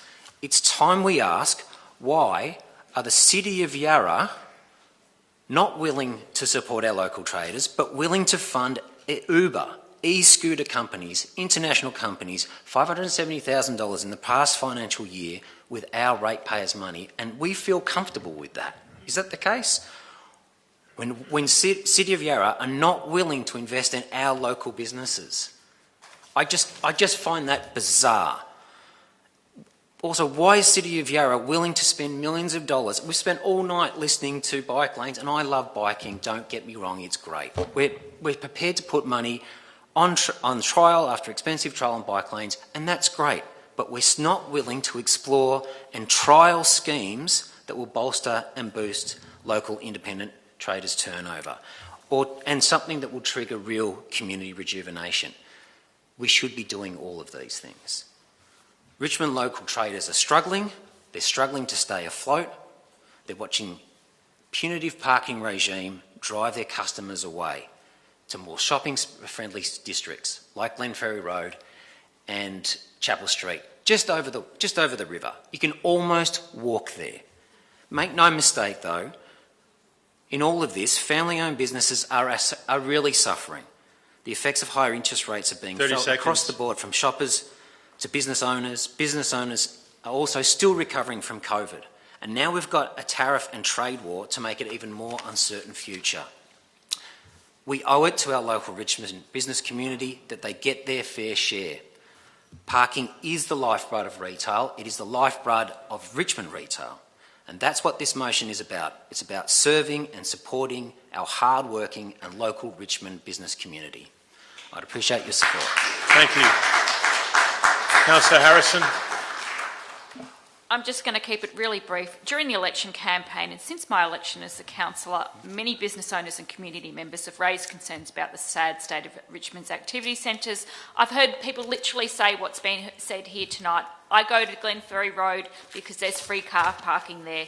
We really need to support the local businesses. The vacancy rates in Victoria Street, Bridge Road, Swan Street, 19%, 18%, 14% respectively. We really need to provide this support to businesses, reinvigorate Richmond's activity centres, and hopefully we can see a way forward with this. Thank you. Most people, when they say they'll be brief, end up being very long. You've broken that rule, and I'm very happy to hear that. Would anyone like to speak against this motion? Councillor Mackenzie. All right, so this is obviously I didn't expect that many people would speak against it. I'm actually surprised we had any. Of course, it's popular. I really thank you for bringing this to us. And I do understand the pressures that our shopping strips are under, but this trial isn't truly free. It comes at a large cost to the community and our council. We just heard tonight, and we've heard this a couple of times, that we are looking to spend large amounts of money on infrastructure. We have a tight budget. I do think that this might be the outcome, possibly, but I don't know because we haven't had the opportunity to look into other solutions. And if it is, I'll vote for it. I will. But at the moment, I'm not convinced. We're talking about $600,000 that could go to a strategy like the one that Councillor Aston and Councillor Ho worked really hard to put up. I know it's really hard to have me sit here and say, wait, but wait and let's do it properly. I don't think that this is a good use of funds at this point. I won't be able to vote for this. Thank you. Thank you, Deputy Mayor. Anyone else like to speak on this matter? Councillor Crossland. Thank you. Just to be super clear, I'm very supportive of business, and there are aspects of this that I'm quite open to, but I think they need to be party of a trial that is based on a study that's already been undertaken. It hasn't been done yet. We need to, sorry, I'm losing my words, it's late. We need to undertake the curbside and parking strategy to be able to justify this. Councillor Davies just gave the example before regarding the separated bike lane trials. They're based on existing pieces of work that have been undertaken to justify trialling the trial. Similarly, I feel we need to undertake the work to be able to justify it. We have centres all over the municipality that would love to have something like this, and I'm open to exploring that if that piece of work suggests that's something we should do. Otherwise, that's $600,000. That's more money than we're looking to spend on Victoria Street as part of the revitalisation project for that, which to me actually would achieve the objectives they're sought for Bridge Road, for Swan Street. It's aligned so closely with what the Bridge Road Trade Association has been working towards, and to me that is a better expenditure if we were to do something like that in future. If we go ahead with this trial, I think it's really hard to justify us spending more money in that area for an extended period of time until such time we've spent money on Smith Street, on Gertrude Street, on Brunswick Street, on Johnson Street, because those traders are going to be crying out, why did you do it there? And you haven't done anything for us without any justification. So I'm not opposed to trialling something in future, but it needs to be based on a study. Thank you. Anyone else like to speak on this matter? Councillor Aston. I'm actually really torn on this. Obviously, I've been driving along with Councillor Ho for the rejuvenation of Vic Street. Thriving businesses are extraordinarily important to me. Our local economy is our lifeblood. My problem with this is that I fully take on board people's direct experience delivering business on the streets that we're talking about. And I'm not discounting your views and your experiences on this by any stretch of the imagination. But I've done my own vox pop with people in my immediate area and asked them, what would encourage them? Is parking an issue for them? And in Victoria Street, it's $2.70 an hour. Nobody in my area is planning to drive to Vic Street come hell or high water until that place is safer. There's no incentive for them to drive there and park. As far as Bridge Road goes, what I found, it wasn't about the free parking for the first hour. What they wanted was actually longer parking, so they could actually hang around for longer and not worry about having to move their cars after 2 hours. What I found out from Swan Street is that people really like the nighttime parking because it's cheaper for them to go over there and have drinks and have dinner and stuff like that than it is to take an Uber. So the experience that I've had in asking people about this is at odds with the stories that I'm hearing from the traders. And I don't like the fact that so much of our revenue has to come from parking fines. It is frustrating to me that we don't have other sources of alternative revenue. But Sarah made a really good point that if we do this and we roll it out to every other street across the municipality, because that will be the only fair thing to do, we risk putting basically a $7 million hole in our revenue. That is a lot of services that we will then have to really cut back on. Savings we have to find, and alternative forms of revenue that we somehow have to establish within the next 6 to 12 months. Now, I appreciate Mr. Gagliano's ideas. 30 seconds. I think those are the kinds of things that, to repeat Councillor Crossland, we need to actually be looking at holistically. So this is very, very hard for me to say no to because I really am very sympathetic, but I don't think I'm going to support this. Thank you, Councillor Aston. I'm going to speak in favour of the motion. This council is going to take a lot of risks. We have to. And we're going to piss off a lot of people, but we're not going to die wandering. Now, when the state government, I was told at 10 to 11 one night about 2 weeks ago that the Premier and the Planning Minister just were going to rock up to Yarra and announce, which they did, 44,000 new homes. We took that on the chin. There's nothing we can do about that, but all of us reacted, and you'll see in the budget in a couple of weeks' time, we're going to go sick on the capital works. We're going to prepare this municipality for the future. We've been told time and time again, you can't fix Victoria Street. It's a disaster. And with the previous agenda item, we've pumped 850k into Victoria Street, and there's more to come, and we're going to wedge, and we're going to embarrass, and we're going to cajole the state government to match us at the very minimum dollar for dollar, and we are going to have the biggest crack that's ever been done to try and fix up Victoria Street, because it's a statewide embarrassment. When it comes to parking, we're told, because I get it in my ward in Fitzroy, and by the way, they're a little bit pissed that we've got this trial in Richmond and not there, but you know, we have to take it for the team, because for too long, in my opinion, Richmond, the suburb of Richmond, including Burnley and Cremorne, have been the poor cousins of the city of Yarra. This is going to be a Richmond-focused budget. They say, you know, what I'm hearing is that the businesses need love, obviously Victoria Street. So no one is saying that the 2 hour in and of itself is the solution to Victoria Street. No, we've put in 850k. We've got a whole plan, greening, beautification, fast tracking for people who want to set up restaurants and new buildings, and a whole range of things. This is just one small but important component. Bridge Road, we've heard from the traders, they know better than any of us, surely, that Bridge Road needs a bit of love. It's true that Swan Street is the least bad of the 3 streets in terms, it always seems to be buzzing, but it's going to be a trial. It's false economy to merely say we're losing money from 1 hour without also looking at the positives of that, because every time a business goes bust, that's lost revenue to the council. We're not getting any rates. The people that they employ are on Centrelink. Often they employ local young people in their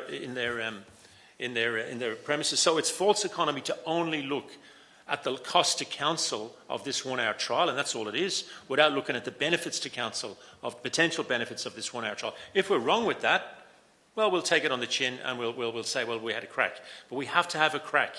People are fed up of cowardly politicians in Australia, of hiding behind PR merchants and mamby-pamby words. We are constantly going to have a crack at fixing the problems that we see it, and in that light, I'm very happy to support this motion from Councillor Harrison and Councillor Davies. Anyone else want to speak? Councillor Wade. Yes, I think Councillor Aston, Councillor Mackenzie and Councillor Crossland have all spoken very eloquently about what I want to say. It's basically, we support the traders, and you guys know better than anybody that there is no easy solution to revitalising a street. I think the Victoria Street approach is a really positive one and a really comprehensive one. The thing I think we can all agree on, everybody can agree on, is parking isn't working in Yarra. It's not working for residents, it's not working for traders. But I also note that even tonight we've heard competing things. We had some people saying we need more infringement notices to move people on so that, there's turnover, but then we've also heard infringement notices are putting people off attending businesses. And then we've got residents who are literally reporting people because they want to make sure that their streets are cleared so that they can park. There's a lot of competing things going on. I hear from colleagues in Stonnington that they think Chapel Street is dead and not succeeding, and I certainly don't want to follow a model that's going on there. So this is a simple thing to do, but it's an expensive thing to do when it's not completely and fully planned out. And 600K, what could that do in terms of a street festival down here, in terms of murals, in terms of a grant program for people to do interesting things? I would just like to explore all of the options, and then if the best thing is free parking, great. But so far what we've seen from results here and elsewhere, but including on Bridge Road, is that free parking hasn't helped. And I want to make sure we do something that does help. And as Councillor Aston has said with Victoria Street is, if we develop a model there that can work elsewhere, brilliant. Southern Smith Street is struggling, Johnson Street is struggling, Queen's Parade is struggling. We've got a lot of struggling shopping strips, but as again everybody has said, they're the lifeblood of our community, and so we want to support them. It's just about making sure that we do it in a way that we know will be effective, or at least trying something that there's more evidence to support being effective. And so that's why, personally, I'd prefer wait until we do this curbside parking strategy and do it properly, though I would be open to including more money for revitalisation of this precinct in the budget. Just I don't think right now this is the way to do it. Thank you, Councillor Wade. I will give Councillor Davies the opportunity, if no one else is putting their hand up, to have a right of reply. 2 minutes. Thank you, Mayor. I think, let me say it very clearly, for business, time is money. Time is money, and time is running out. Okay, we've got three major streets in Richmond in major decline, one after the other. And with all due respect to the Vietnamese community and everybody who lives in North Richmond, it is a ghetto. And Bridge Road and Swan Street are following in behind this. We cannot let this happen. It is a multi-pronged attack to save Greater Richmond, and time is running out. High interest rates are putting our retailers on their knees. Parking is burying them. We've got a trade war in front of us. There is no time to sit around and do yet another report that I've just read that just tells us nothing to see here, it's all fine. We can all just ride bikes.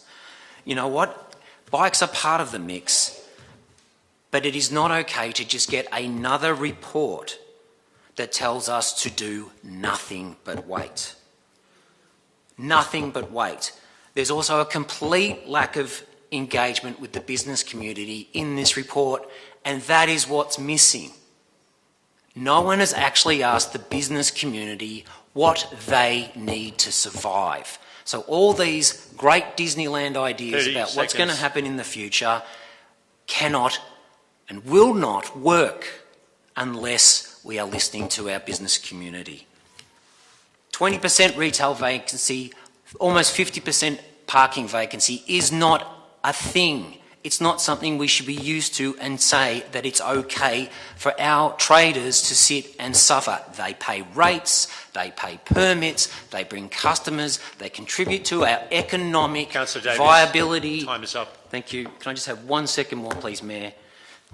They are the lifeblood of our community. They are part of our community. They are owned and operated by community members, and we are here to support the community. Okay. We have to keep cracking here, so we're going to put that to the vote. All those in favour of Councillor Davies and Harrison's motion, please raise your hand. Councillor Davies, Gomez, Ho, Jolly, Harrison, Aston, opposed, McKenzie, opposed, Wade and Crossland, so that's passed. Thank you, everybody. So, in the next 23 minutes, we've got 3 agenda items to go through. 2 are going to be very quick, but the next one is the ERP. We've got 2 submitters. Thank you for your patience. Jeremy Lawrence, you're first, followed by Glenn McCallum. Jeremy, are you still here? Yep, welcome.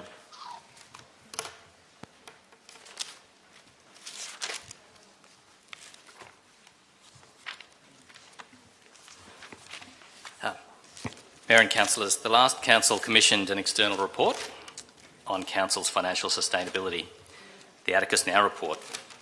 It recommended that Council proceed to update its IT software, which is what we're talking about.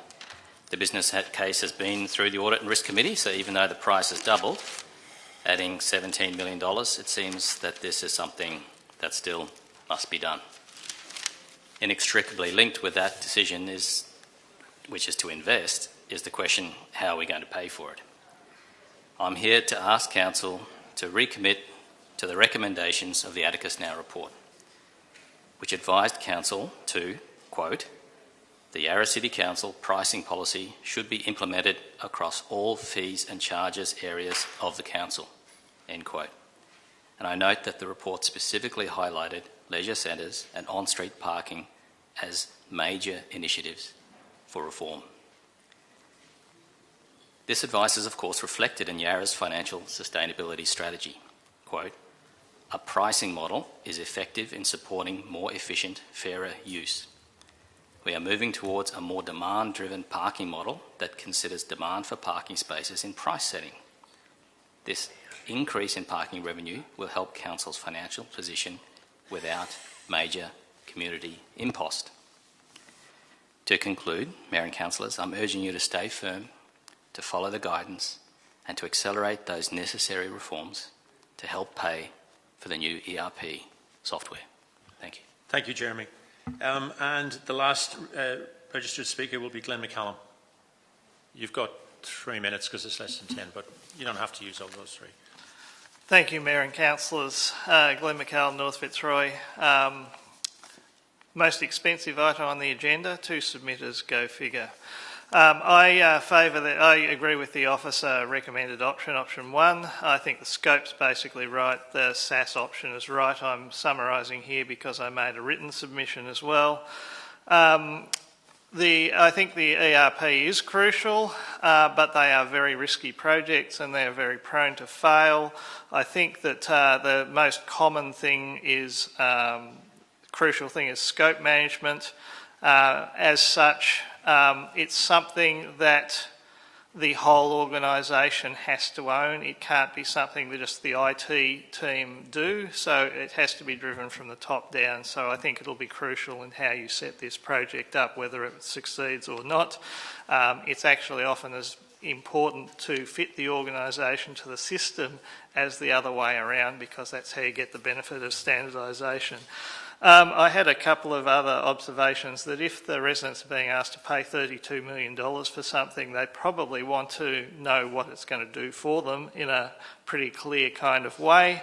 So maybe some more, sort of tangible and approachable sort of statements about what it's going to do rather than beyond the sort of generic efficiency sort of statements. One thing I did observe is that there wasn't a lot of coverage of CALD implications or how it addresses, say, special needs groups, because electronic systems can be great or they can be terrible for those groups. So maybe putting a bit more definition around that. The other thing I think that the whole community probably, certainly the people in the chamber talk about it frequently, would like to see from a grand new unified system of information is transparency and open government, because that seems to be a common refrain from behind me, and certainly I've made the same noise myself. So maybe some statements for the community about whether that's going to be a benefit coming from this system. Thank you. Thank you, Glenn. I know one councillor is willing to move the officer recommendation. Councillor Gomez. Sorry, we're really at the end. I'll ask my councillors for guidance on this. We've got a gentleman who's been waiting here. He's not registered to speak. He's asked if he can speak. Okay, yes, the people are very kind here. If you can keep it to 2 minutes, that would be great, please. Sure. Thanks. Stephen Vaughan, as a resident. looks like a system thing, but this ERP is really probably one of those major things this council will do in terms of changing the way it will run. It will affect everything, it will digitise everything to do with policies, plans, demographics, everything. So I've really got two questions. Happy for them, 2 or 3 questions to go on. No, there's no questions at this stage, it's only submission. I'm sorry to be technical, but if you've got questions, email them in tomorrow. But at this stage, questions are only in public question time, it's just a straight out submission. So try and turn your question into a statement. Okay. Fine, okay. I think this ERP should incorporate, alluding also to the previous speaker, what it does about resident ratepayer access to this huge knowledge base that's going to be built for the City of Yarra, and that it incorporates protocols to enhance community engagement into decision making, such things as deliberative decision making, and make specific actions in the design of the system that attends to those directions and makes it clear to the community what ways this is going to improve decision making and community involvement. And lastly, to the extent that it's going to introduce sort of the technology, I'm not speaking against this, but the advantages of the technology underlying artificial intelligence and the way that might be used to enhance the way this council operates. So I'm asking for that to be incorporated. And finally, for some sort of progress reports to be made over the next few years as to how it's going, and so that the issue of transparency can be attended to. Thank you. Thank you, sir. I'm going to have to, it's quarter to 12, and we're going to knock this off and then 2 others. So let's just, hopefully we don't have to use the next half hour, so don't freak out, but we do need to have a half hour under our belt. Will somebody move that? Councillor Wade, Councillor Harrison, all those in favour? That's passed unanimously. Okay, so Councillor Gomez, you've got a suggested way forward. Sorry?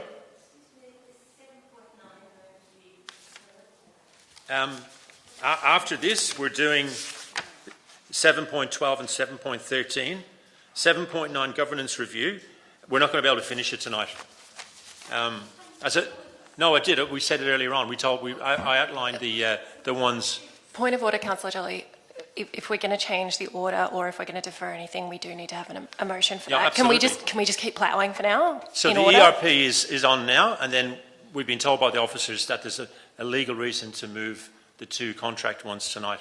But anyway, let's finish ERP. Councillor Gomez.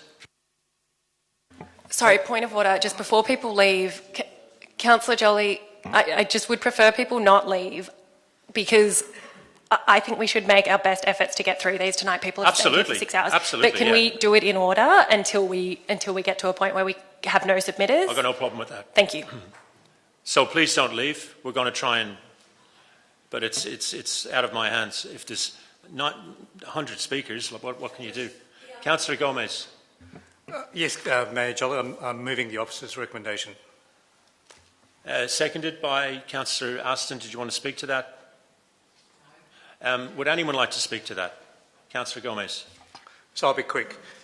This business case that you're seeing in front of you is a mix of need and opportunity. Need because council systems are the invisible infrastructure that enables Yarra to service the community. And many of our systems are nearing the end of their sort of functional or useful life.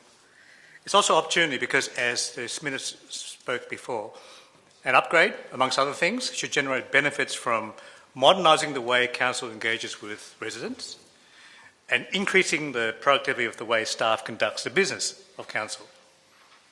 Now, this upgrade should have occurred years ago, or at least started years ago. It's up to us now. We're not going to keep kicking the can down the road and worse, hiding behind confidentiality to keep you as residents in the dark. Council is asking a lot from residents. As Mr McCallum said, this is a very expensive project with significant risks. This will be a key project for council staff and our contractors to deliver on time, on budget and on spec. As Mr McCallum said, risk needs to be managed, and we're managing that by setting up a project control group composed of key stakeholders and subject matter experts, reporting to the responsible executive and the CEO. And the Audit and Risk Committee, which is made up of 3 independent members and 2 rotating councillors, currently myself and the Mayor, will also review the progress of the project given its importance to the community.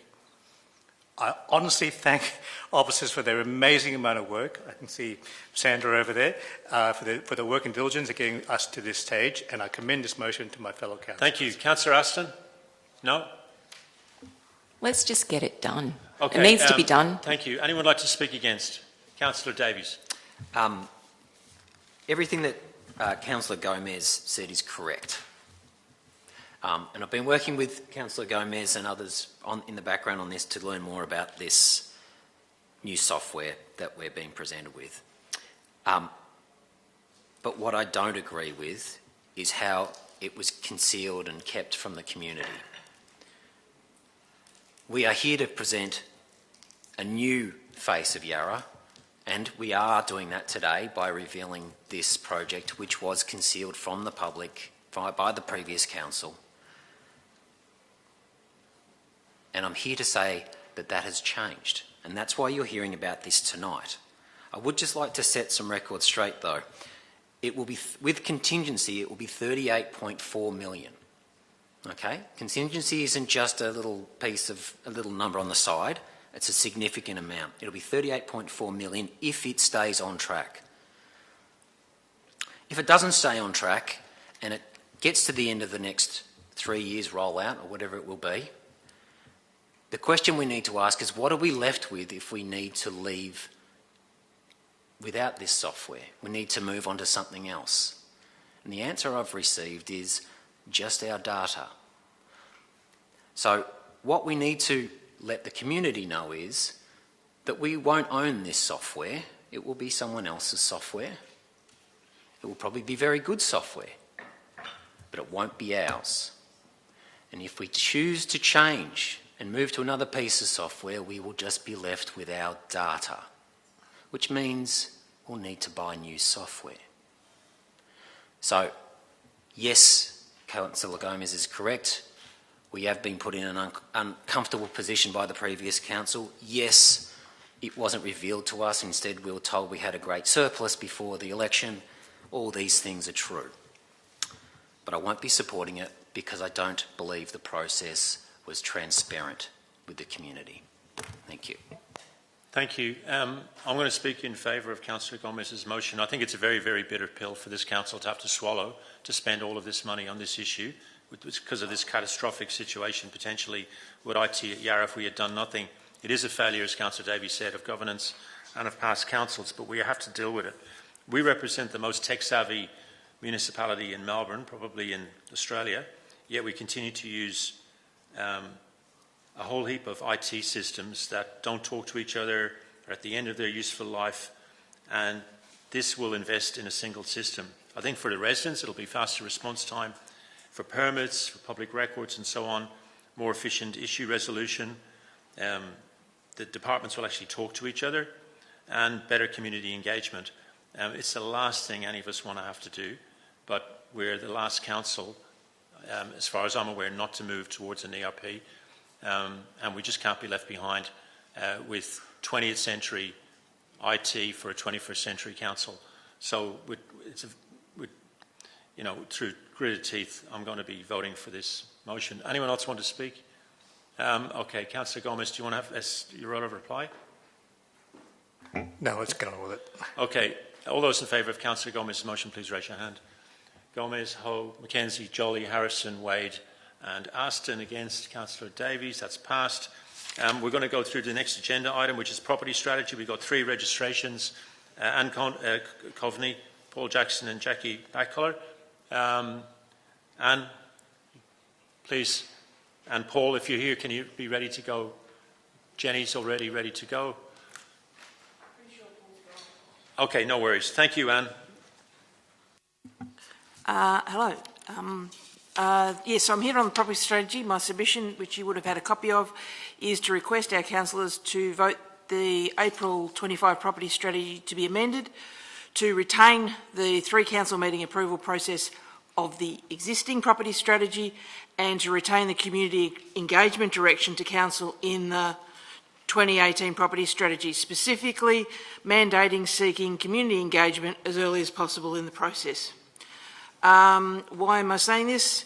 The draft proposal reduces the public decision points from 3 council meetings to 1, and this was not discussed in the officer's report. It wasn't justified by argument, it wasn't backed by evidence, and it wasn't included in the Your Say engagement points. The draft is certainly a lot better than the revised property strategy that was put in June last year. The Yarra Your Say that followed clearly rejected irreversible property sale decisions made without sufficient community engagement.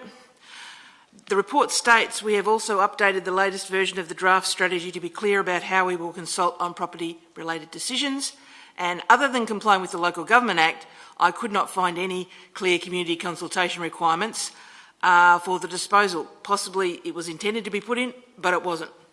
On the sales, other than property, for the strategies that on things other than disposing of property, there was no issue in the Your Say, and so I've got no comment on that. And what's the issue with the strategy now before council? The strategy before council, as it's written, would allow roads, buildings, open space to be approved to be sold without prior community consultation, other than appearing as a public council meeting agenda item with the usual 3 business days notice.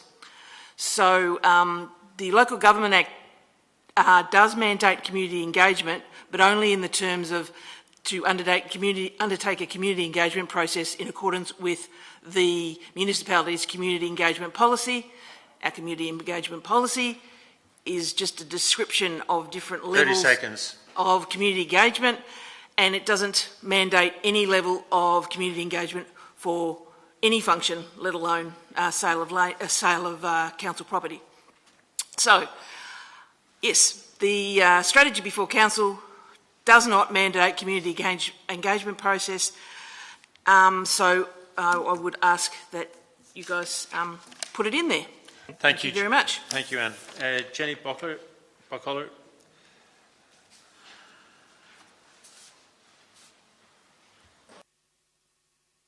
Oh, okay. Look, I'd really start by asking you folks to have a good look at how you run a meeting. It's ridiculous. 1,377 pages in the agenda, and now at the end we have one council saying, let's just get it done. How are you making good decisions? Have a think about that. Anyway, I have waited 5 hours to just point out some things about this property strategy. Back last year, when you're asking for feedback about the council budget, I submitted that our roads and footpaths are a major component of council's assets, which currently provide a negligible financial return to the municipality.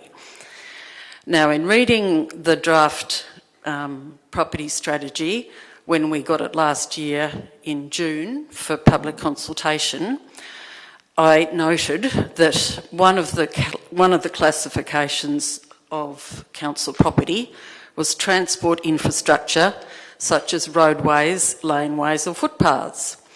And I said at that time, although roadways, laneways and footpaths are listed as Yarra properties, there's almost no further reference in this document to any actual strategies relating to this transport infrastructure category. And I think it's a glaring and baffling omission, given the total length and area of roadways, laneways, etc., and that are probably used more often by more residents and businesses than any other council asset. And if you've got any doubts about it, you'd have to listen to so many of the agenda items tonight. The reality is that council's not making any money out of it. There's a shortage of public open space and roadways There's more people that have cars than there are spaces. And this draft that's been put up tonight, there's nothing at all about roadways, laneways and footpaths. And yet we have other resolutions where we're going to have free parking for this and people that want other things for that. The reality is that this municipality was basically built before cars were invented. And houses were built before the cars. Roads were built before the cars. And we've got to face that. It's, you know, residents are not entitled to garage empty cars on a roadway. 30 seconds. Roadways are for access and all sorts of other things, and we get stuck in this parking stuff all the time. But there's nothing else in the strategy about how we're going to manage that property of roadways and streets. And I just don't understand why it's not included. Thank you. Looking for a way forward here, councillors. Councillor Gomez. I provide an alternate motion to councillors. Can we get that on the screen, governance officers, please? Thank you. There's some amendments to the officer recommendation. Do you want to just go? We'll take the. Take it as read, I think. Yeah, but just briefly. Oh, okay. It's to take up Ms. Convey's points, isn't yes, it? Yeah. Yes, very much so, Mayor Especially Jolly. point 2. Ms. Convey provided a submission yesterday or today. I took it up with the officers to discuss it, okay. And this is the outcome of that, to basically reflect more emphasis on community consultation. Thank you. Have you got a seconder? Councillor Harrison. Councillor Wade. Just a quick question. So this doesn't really change the substance of the officer recommendation, it just like draws stuff out, is that correct? Thank you. Councillor Gomez, can you speak to your motion, please? We're really on the... So, sorry, that was correct? Correct. Councillor Gomez, you've got 3 minutes starting now. Okay, I won't take up too much time. This alternate motion reflects on the updated property strategy, which has had the positive influence of community feedback from basically sometime last year. It's grown from 8 pages to 54, and now provides guidance on how council will manage its property assets, and also provide a list of the assets owned or managed by council. I do speak to the submitter. Roads are excluded from this property strategy, so that is a valid point. This strategy, as I said, has been improved by community consultation, not the least of which is that it became clear that the community wants to be informed, and that councillors and not the CEO should make the final decision on any disposal of property. That's been a fairly large shift in the strategy as shown to the community over the last 12 months. I'll keep it short, it's still very late. I thank the officers for their work, and I commend this motion to my fellow councillors. Councillor Harrison. I don't want to say anything further. Thank you. Anyone like to speak against? Anyone desperately want to speak in favour? Okay, there's no right of reply on that basis, then I'll put it to the vote. All those in favour, please raise your hand. That is unanimous. Thank you. So we've got, is Naomi or Vicky in the room? Madam, are you here? Is there other submitters? Governance, yes. So yeah, you'll be next. Just give me 1 second. So, councillors, what I'm going to suggest is that change the order 21.1 so that we do governance next, because the submitter's been waiting a long time, and then we go straight on to 7.12 and 7.13, the 2 contracts that the officers have said have to be passed tonight. And then, if we've still got a bit of time, well, let's review it then. If not, we'll discuss whether or not or when we should do a spillover meeting. Obviously, we've heard from Councillor Wade, she's got issues with Thursday. So we'll move, so I'll move under 21.1 that we go straight away now to 7.9, followed by 7.12, 7.13. Do I have a seconder for that? Councillor Aston, all those in favour? Okay, that's unanimous. Yes, Vicky, welcome. You've got 3 minutes to address the council. Thank you for your patience, and I'm really sorry that you've had to wait this long. Absolutely. My comments today outline concerns about the question without notice. On the information provided in the proposal papers, that councillors might be in breach of their own governance rules, particularly Clause 6, making a decision. But there were also other concerns there if agreeing to this change. We had a motion in November, wordsmithing in December, we had January, February survey activities, and then the development proposal was presented for tonight. There is not one mention of the benefits to be derived by this change. So no reason for this change at all mentioned in any minutes, documents of any kind. This is, if there are reasons, then there's an unacceptable opaqueness going on here. The proposal is heavily based on a survey as proof of the wish for the change. The survey's results cannot be used as a guide for the decision for 3 different reasons. The response rate of anywhere between 1% and 2.25% of the 3 different sample sizes that are written in the proposal is a statistical aberration. It is not a result. Council cannot, and the proposal does not, prove the survey respondents were still stakeholders of Yarra. You can access the survey, answer it, and you have long left Yarra. Council cannot, and the proposal does not, prove that the stated majority was really not a group formed of special interests that wanted this proposal accepted. Now let's move on to the privacy conditions Council would have to have in place if they approve this, and in the proposal that would be in 4 weeks' time.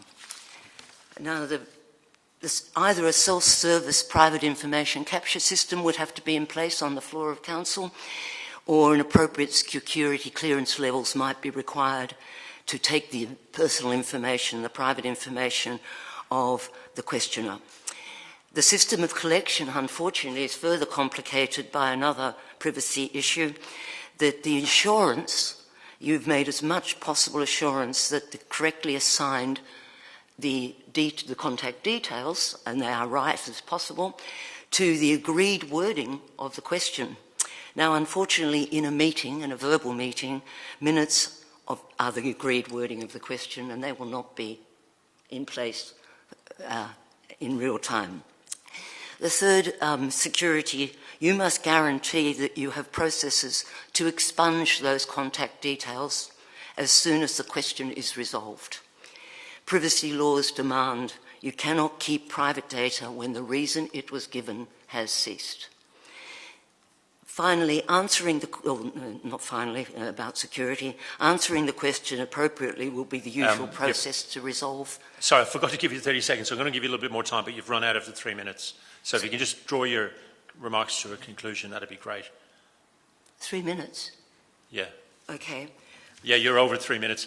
I'm sorry. I actually forgot to give you a 30-second reminder, so on that basis, go on a little bit longer, because that was my error. And there are other privacy conditions of the Act you should be concerned on. Finally, you have not shown your risk management has been evaluated. There is no record of the likelihood of risk occurring, impact if the risks are realised, and the feasible mitigation advice has been given to you to make this decision correctly. So stakeholders cannot be assured full consideration has been undertaken.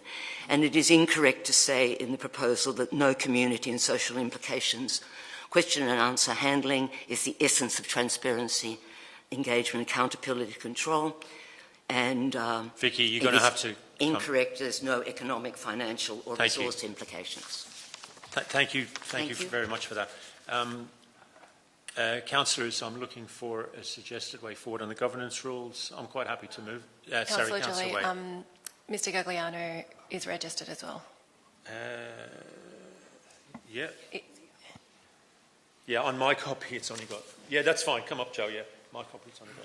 I don't know, I must have got an old one. Welcome. You know the deal. I'll be quick. Yep. Thank you. I've got a real concern about the questions in advance of meetings, have had for a long time. I've observed over many meetings that sometimes bureaucratically prepared answers obfuscate the actual answer without giving an answer to the question.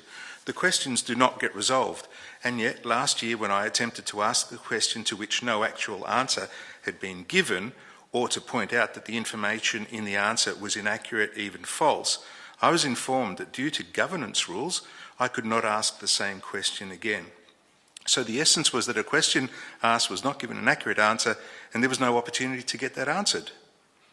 If there is thus misleading information, is that not a governance issue that must be raised? After all, in the agenda it states alignment to Council Plan Strategic Objective 6, Democracy and Governance 6.4, practice good governance, transparency and accountable planning and decision making.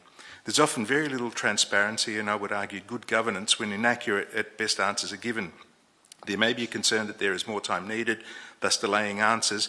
However, if the answers are not forthcoming in the meetings and subsequent questions are not allowed to be asked, then maybe the answers can be given at the following meetings, and if inaccurate or obfuscating can be called out, challenged and raised as governance issues. Thank you, Joe. And we're now looking for a way forward, so I'm going to move the officer report, the governance rules review. Is there a seconder to that? Councillor Gomez. I'll just speak briefly. I think Mr Edward made a whole bunch of probably quite valid and interesting points in relation to the consultation.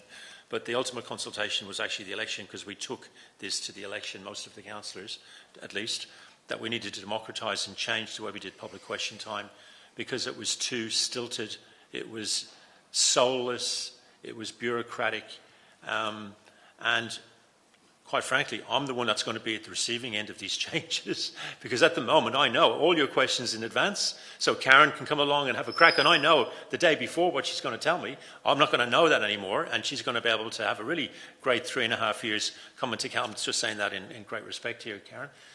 But anyone, but that's what democracy is all about. It's town hall democracy. And I think the changes that we've suggested that have gone out and come back are really, really important. I think the residents, it was one of the most popular things that we raised over the course of the past period, and I'm looking forward to having these changes implemented. Councillor Gomez. I reiterate those points, but also I have confidence in the officers that particularly the privacy concerns that Ms Redwood raised can be managed. I can't believe that we're that much in potential breach of any privacy issues. If people are providing their contact details, I'm sure we can find a way to capture that without breaching any privacy obligations. Thank you. Would anyone else like to speak on this motion? Councillor Mackenzie. So obviously we've got the report back. It makes sense to pass this. I will be voting for it, but I just want us to be really clear about what this will mean. This will mean that there will be lots of instances where answers are not given to questions. And I don't think that is because our officers are hiding the truth. I think it's because, I often ask Mr Hewitt things and he's like, hang on, I've got 1,000 things on at the go right now, and he's an incredible officer, and I don't want people coming here and asking questions and not having them sufficiently answered. This is something that I think that we should keep alert to.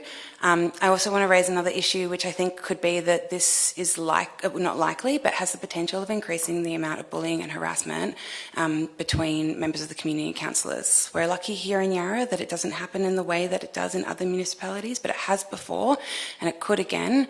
And we know that bullying and harassment from community is one of the main reasons, particularly why women didn't stand for re-election in the last council elections. That's not something I'm saying I think is going to happen next month, but it is a serious risk. And I hope that we can manage those as they come, Mayor. Thank you. Thank you. Anyone else like to speak on this matter? Councillor Wade. I think in speaking to it, Councillor Mackenzie gave all the reasons I'll be voting against, but I don't need to hammer them, and I do appreciate that a lot of people took this to the election and that it'll pass. Thank you. Anyone else like to speak? Councillor Crossland. Thank you. Look, I just wanted to mention, I think it was a shame, it was a missed opportunity in terms of the officers that originally prepared a range of proposed amendments to the governance rules which would have been deeply beneficial to us and would have addressed a number of the things that we as a council group this term have already said that we would like to have, like getting the agenda out sooner would have been possible. We could have had it out a week sooner potentially. That is now not possible under these governance rules, which I think is a massive, massive shortcoming. If we'd been allowed the opportunity to progress all of the things that officers had proposed, we would have been afforded more opportunities to deliver the kind of outcomes that we say that we want to deliver on. Thank you. Thank you. Anyone else like to speak on this matter? I'm not going to exercise my right of reply, so we'll put that to the vote. All those in favour of the governance report, please raise your hand. Davies, Gomez, Ho, Mackenzie, Jolly, Harrison and Aston. Those opposed, Wade and Crossland. That is passed. We now move along straight away to 7.12, the contract award C1794, tree planting and establishment services. We'll take the report as well. We've got the officers. Are there conflict of interest? Thank you, Mayor. I intend to declare a conflict on this item. I'm acquainted with and friends with owners of one of the tenderers and some of the people who work at that tenderer, so I will leave the chamber. Thank you, Mr Hewitt. We'll let you know when this item is finished. Are there any questions to officers? Councillor Davies. I have about 200 questions on tree planting. Sorry, I just wanted to see your faces. But anyway, thank you. Okay. I actually believed you there for a minute. Councillors, if there's no questions, I'm looking for a way forward. Councillor Aston is going to move the officer recommendation. Is there a seconder? Councillor Davies, would you like to speak to this? I love trees. I'm really glad we're going to plant a lot of them. Thank you for all of the work that you've done on this, and I look forward to seeing all of these trees planted across Yarra in the coming year or so in a beautiful green city. Thank you. Thank you. Councillor Davies, would anyone like to speak against this motion or in any way, shape or form speak to this motion? Okay, well, there's no right of reply. I'm going to put that. All those in favour, please raise your hand. That's passed unanimously. Can somebody please tell Mr Hewitt that he's welcome back in? Thank you, officers. We'll move straight along to 7.13, Tender Report C1762, Drainage, Cleaning and Maintenance Services. Peter Moran, the head of the Irish Mafia at the Council. So, are there any questions to Mr Moran or his team? Oh, sorry, sir, I've forgotten your name. Scott Carroll. Scott, thank you. Any questions? No? I'm looking for a way forward. Would anyone like to move? Councillor Crossland, willing to move the officer recommendation? Anyone? Councillor Gomez, seconded. Councillor Crossland, would you like to speak? Just to say thank you very much for the work that's been undertaken in preparing this. Thank you. Thank you. Councillor Gomez. Our drains and stormwater are topical. I think we need to make sure that they're in good working order. And so I thank you for your efforts. Thank you. Anyone like to speak against this motion? Anyone at all wants to speak? So there's no right of reply on that basis. All those in favour, please raise your hand. That is passed unanimously. Councillors, thank you, officers. I'm looking for guidance here. Do we want to try and knock off some of these now and then leave 2 or 3 minutes at the end about the spillover? So we'll go back to 7.10. Proposed discontinuance of road abutting 99 to 101 Bridge Road, Richmond. Fadi, okay. Would there have been any questions on this matter? Is anyone willing to move this motion? Councillor Crossland, seconded Councillor Davies. Councillor Crossland, would you like to speak to it? No? Councillor Davies? No. Anyone want to speak at all? Okay, we'll put that to the vote. All those in favour, please raise your hand. That is passed unanimously. 7.10. We're just going too fast for governance here. So the next one, while we're waiting, it's up there, Patrick. All good. It's 7.11. The new direction it's celebrating a multicultural community. The officers have made some changes to the original motion from the officers.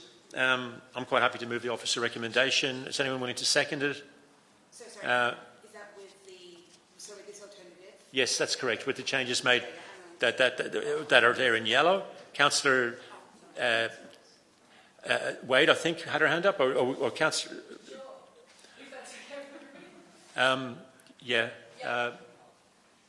Councillor Davies, you had a question? Yes, I just want to make an amendment. Can we make sure that we identify, that we represent multicultural community events? Can we just make sure we have multicultural events represented in this? I just can't see it anywhere there. Councillor Wade? I think that's the subject of the majority of the report, isn't it? Yeah, it's in the report. Yeah. It's the whole calendar. There was just they forgot to add this bit. So the bulk of it, like for example, the Spanish Festival in Johnson Street, the Lunar Festival and so on. Okay, cool. I wasn't aware of that. Thank you. Okay, so I'm not going to speak to that. Councillor Wade, would you like to speak to seconding it? No, I take it that it's read. All those in favour, please raise your hand. That's passed unanimously. Thank you. We'll move along to 7.14, Yarra City Council Cash Reserve Policy. Any... I thought you were going to come up and take the officer questions there, mate. Promote yourself. Any questions to officers, or anyone like to move that? Councillor Gomez is going to move the officer recommendation. Anyone want to second it? Councillor Ho? Councillor Gomez. I'll be quick for the record. Like all of us, Council must maintain a reasonable amount of cash to operate day by day and be able to pay bills on time. Historically, Yarra Council has struggled with this basic requirement to be financially sustainable. This was highlighted by the State Government Monitor in his report on Yarra's previous council in September 2022. Maintaining a healthy cash balance is important. It's a buffer against emergencies and can be used to fund priority projects without excessive borrowing. Most importantly, Council does not want to be in a situation where it has to cut down on services for the community to fund needed infrastructure or other emergency uses. The policy framework shown here provides a framework by which discretionary and statutory reserves can be created and used to act as this buffer. I thank officers for their work and commend this motion to my fellow councillors. Councillor Ho, did you want to speak? Just keep it simple. I support Ken. Thank you. Anyone like to speak against this? All those in favour, please raise your hand. It's unanimously passed. We have to go back to 7.7. The uses at 21 Northumberland Street and 26 Wellington Street, Collingwood. Thank you. You're not obviously Kate Yunkin, but a very good replacement. Would anyone any good questions, or anyone want to move that? Maybe the ward councillor, Councillor Wade, seconder for this one. Councillor Crossland. Would you like to speak, Councillor Wade? Thanks to the strategic planning team for a huge amount of work on a very niche issue. No.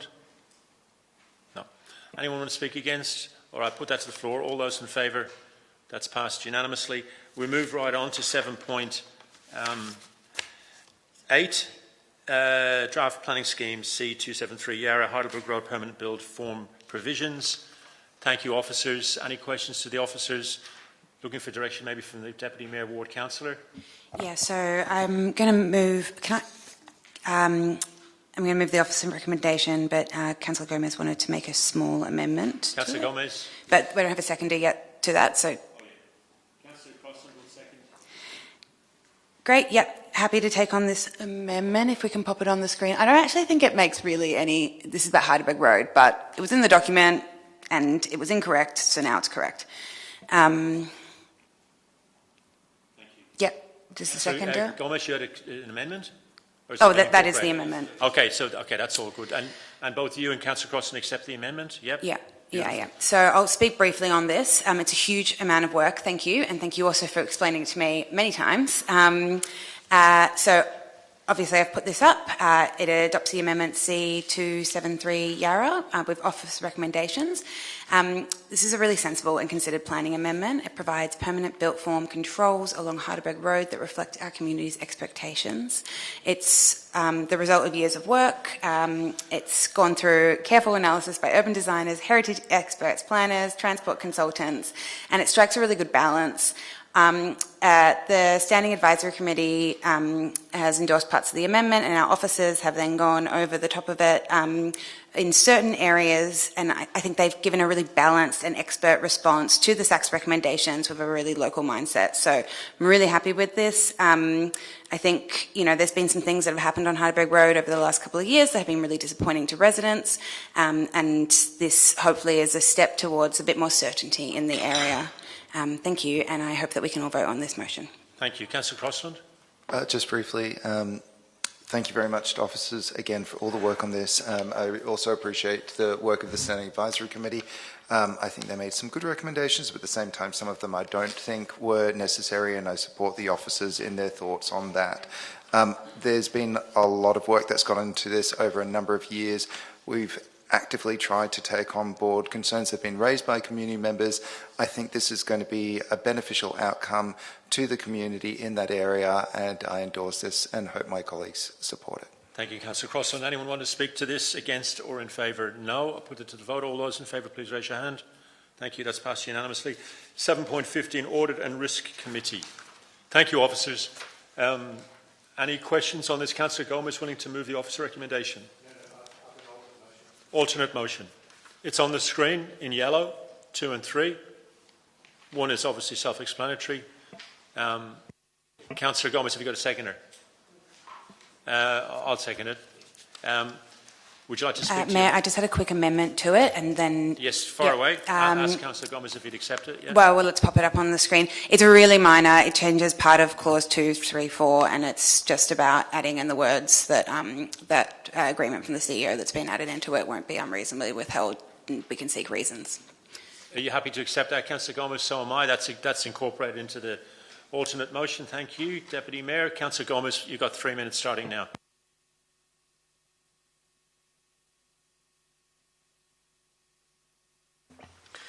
So, Yarra's Audit and Risk Committee consists of 3 independent members and 2 rotating councillors. The independent members are experienced people with expertise in finance, governance and risk management. The councillors currently are the Mayor and myself, and we rotate through councillors throughout the 4-year term. Council's Audit and Risk Committee performs a very important role for the Yarra community.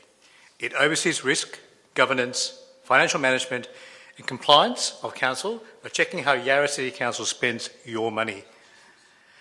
The committee acts as an independent and objective watchdog and risk manager using information provided by the CEO, key staff and Council's internal and external auditors. The Charter of the Audit and Risk Committee sets the rules of its role and is periodically reviewed to ensure it meets Council's requirements. I've made the amendment to the original officer's recommendation to take into account the fact that currently at the moment there is a Victorian Government parliamentary inquiry into fraud and corruption in local government, and I think we need to be mindful of how the final report and the submissions to that might influence the way in which we might write this charter. So accordingly, I've asked for a review in 12 months to incorporate any learnings from that. I commend this motion to my fellow councillors and thank the work of officers. Thank you. I'm not going to speak in seconding it. Anyone want to speak in this matter? Okay, I'll put it to the vote. All those in favour? That's passed unanimously. We've got 3 agenda items set, but we have to do the governance report because it's the motions are going to Alga. So on the governance report 7.16, would anybody be willing to move the governance report? No? Then it collapses. Deputy Mayor? Anyone? Councillor Harrison will second it. Deputy Mayor, you've got 3 minutes starting now. I don't need to speak to this for long. I think it's a good use. I'm glad that Councillor Ho has been added onto this list. I think we'll all have a great time in Canberra. Councillor Harrison, seconding. No problem. Would anyone like to speak to this matter? Okay, I'll put that to the vote. 7.16, all those in favour, please raise your hand. That is passed unanimously. I'm going to make a suggestion, bearing in mind that Councillor Wade is not available on Thursday, and obviously, I think you Councillor, you're not available. So what I would suggest, this is just a suggestion, is that on the 22nd we're back here for the special extraordinary meeting. We cannot incorporate the notices of motion into the extraordinary meeting for technical reasons that the governance have explained. But what we could do is have that extraordinary meeting on the 22nd at 6:30, and at 6 p.m. have a second extraordinary meeting, like a continuation of council, for 30 minutes to do the 2 notices of motion. So in other words, we would come to this building at 6 p.m. on Tuesday the 22nd of April, and for the first half hour it would be just finishing off this meeting, 8.1, 8.2. And then and just let me finish, and then at 6:30 we'd move on to the extraordinary meeting as advertised. I really need it to start at 6:30. I have a meeting that goes right up to that. I'm really sorry. Okay, well then we could do this after. I don't disagree with that, but just it would take us like 15 minutes to knock over the rest of this agenda. Okay, all right then. We've got 3 minutes left, so will somebody move the 30-minute extension? We're not going to have to use it. Councillor Wade, Councillor Gomez, all those in favour, please raise your hand. Okay, let's go to 8.1. Waste charges. It's moved by myself. Is there a seconder? Councillor Davies. So this is the first of a three-part. Sorry, Councillor Jolly, I've just got an amendment to this one. Oh, sorry, I do. That I have circulated. Yeah, that's true. I'm hoping it's not controversial, and I won't speak to it for long if you need me to speak to it at all. Are you happy to accept it? No.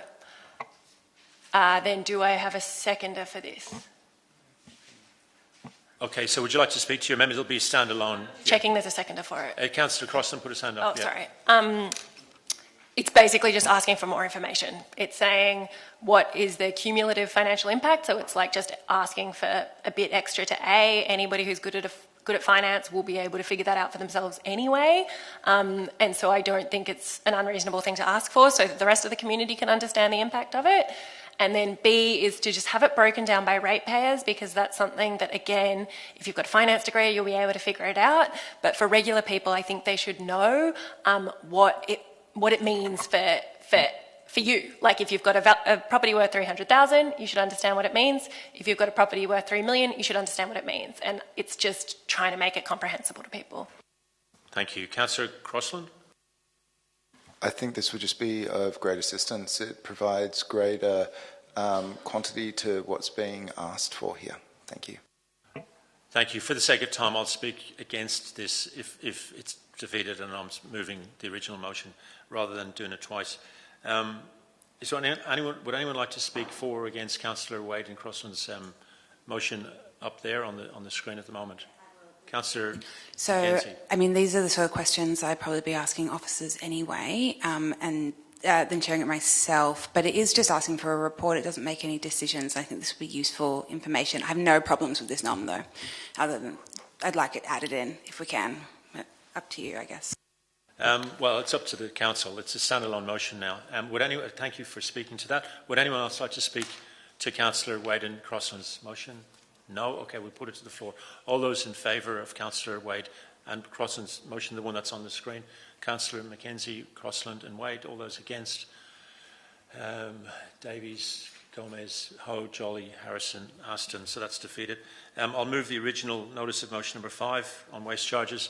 So basically, to cut along short, and we've got Councillor Davies seconding it, so I'll just be as quick as I can.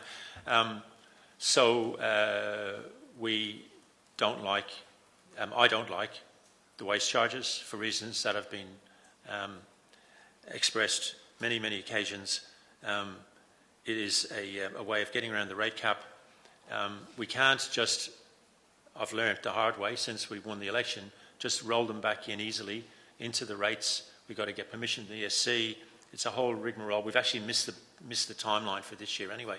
So this is going to do 3 things. One, it's going to cap the 2 waste charges to the rates. So the whole point of the waste charges, in my opinion, which is to find a shifty little way of getting around the rate capping, is going to be stymied.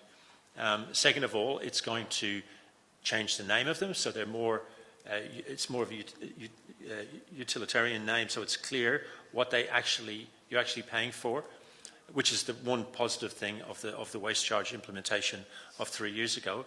And then thirdly, we're going to keep a religiously hardline attitude to ensure that it's not loaded up with non-waste charge charges, which was another thing that we worried was going to happen. So this is the first step. Obviously, any notice of motion that involves money has to seek a report, and that's why the report's in there. And this has just been a lot slower than we would have liked. But this is, I think, the only way that we can do what I'm trying to do legally. So I'll leave it at that. Councillor Davies, did you want to second it? Sorry, Mayor, can I interrupt with a question? Absolutely. Would you consider an amendment that just says to, after receive a report, say to the next practicable council meeting, just so that it comes sooner?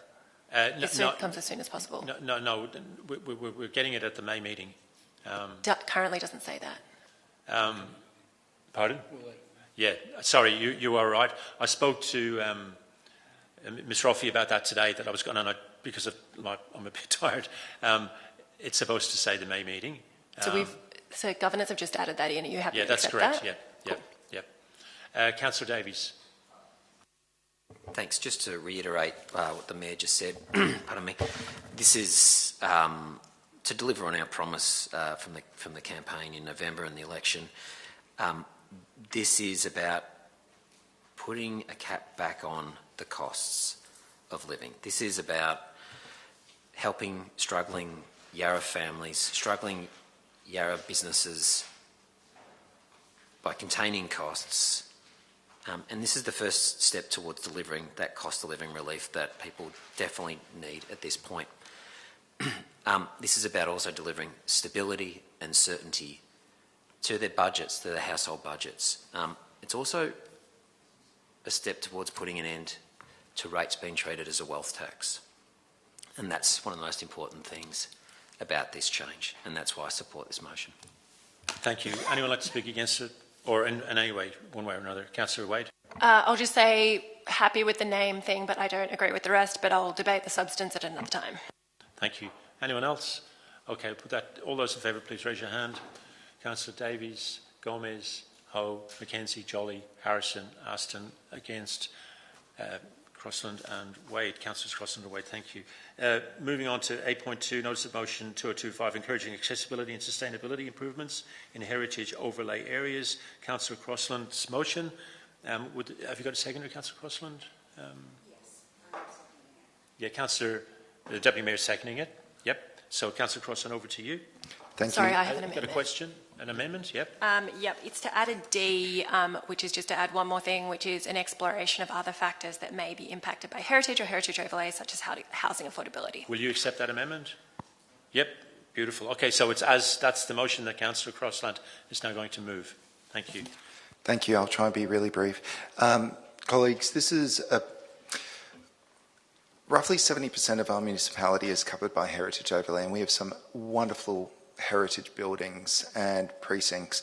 But there are a range of challenges that I'd like us to explore, and how we can make those places more sustainable and more accessible. We have people that are wanting to put more solar panels in. We've got people that want to put more skylights in. There are a range of other things that people are keen to do on that front. There are challenges with businesses who might have a step at their front door where they can't actually get it remedied to make it an accessible entrance, or there's other locations where there's been some damage to a step and they want to have that fixed, but it's a whole process that shouldn't be so complicated. The other aspect of it is even the materialities of our streetscapes are informed by the heritage overlay. It's not saying we have to do away with all of them, it's more saying, hey, this is an opportunity to explore if there might be some variances that we might be able to do that could deliver some much better outcomes on both fronts. Councillor McKenzie? Yeah, so I think this is a really worthwhile piece of work. It is a report. I'm sure that we will debate it out in workshops and in council meetings. We should. Heritage is incredibly important in the city of Yarra. When I was running for this election, Clifton Hill, Elphington, but particularly in Clifton Hill, there are a lot of these issues of residents wanting to make a shift and not being able to because of heritage protection. And I'm talking down to the colour of their roof. And now, I would like to see this more detailed, which is why I'm supporting this motion. I think that we need to preserve our past. We also need to make way for the future. We also, as councillors, really need to understand what it is we're dealing with. I've been really impressed by everybody's willingness to take in a lot of information. I know we're asking for you to do more, but this is that sort of future building stuff, and I'd like to know what direction we need to go in, if at all. Anyone else like to speak on this motion? I will. I'm not supporting it because I think the dichotomy between the growth that we have to have in the city of Yarra, the housing growth that we have to have in the city of Yarra, and heritage is something that developers and our opponents are going to hammer on it, trying to wedge us on. I think we can do both. We are the defenders. We are we look after some of the most amazing heritage areas in this city, and we have to protect it through thick and thin. We can get all the development that's required in the city of Yarra, even up to the 44,000 that the stakeholder would want, without touching on heritage. Obviously, there are things I totally agree with Councillor Crossan when he talks about the solar panel issue. I've had that issue in my ward many times. I think the best way to do this is to go back to the Heritage Advisory Committee, discuss with them, get their input, talk to the experts in the community, and not rush through this through a nom tonight. So that's for that reason I'm not going to support it. And would anyone else like to speak on this motion? Either way. Councillor Wade. Yeah, I'm surprised to hear that. I would have thought that a report would include talking to the Heritage Advisory Committee, for example, and this allows us to have that conversation. I don't think it's trying to negate heritage or go around heritage people. It's trying to have that conversation. Like you guys, I've had people raise these issues with me. I had somebody in Fitzroy North who couldn't put in an EV charger because of heritage reasons. I've had people have issues with solar panels because of heritage reasons. I don't think that's what our heritage protections are trying to subvert, and that's what I would like to understand. I also...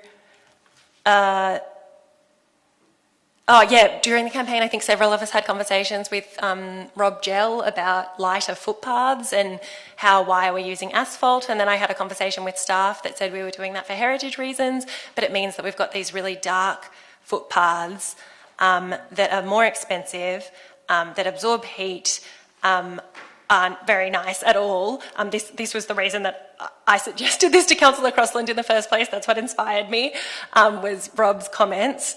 And also those footpaths then, instead of being able to take up a block of path to fix underground services, they have to dig up little bits of asphalt, and that's why our footpaths are so wonky and bumpy. So I don't think this was intended to be controversial. It was intended to just look at some of these issues and talk about them, including with our fabulous heritage experts. So that's why I'm voting for it, and I think there's going to be a few really disappointed people if it doesn't go through. Thank you, Councillor Wade. Anyone else like to speak? Councillor Crossland, would you like to exercise your right of reply?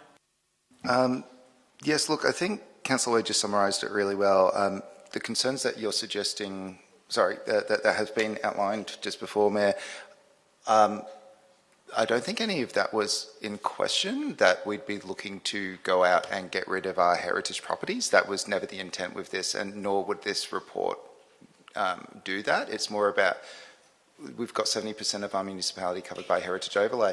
We have many of those people saying that they want to make their homes more sustainable, but they're hitting a range of challenges, and it's looking at what are some avenues to support them in doing that. We've got Railway Neighbourhood House. They have the entrance to their main room where the front step has sunk. It's cost $2,000 for them to have a heritage advisor assess that, as opposed to having someone go, and it's taken about 3 months to do so, as opposed to having someone go and fix it.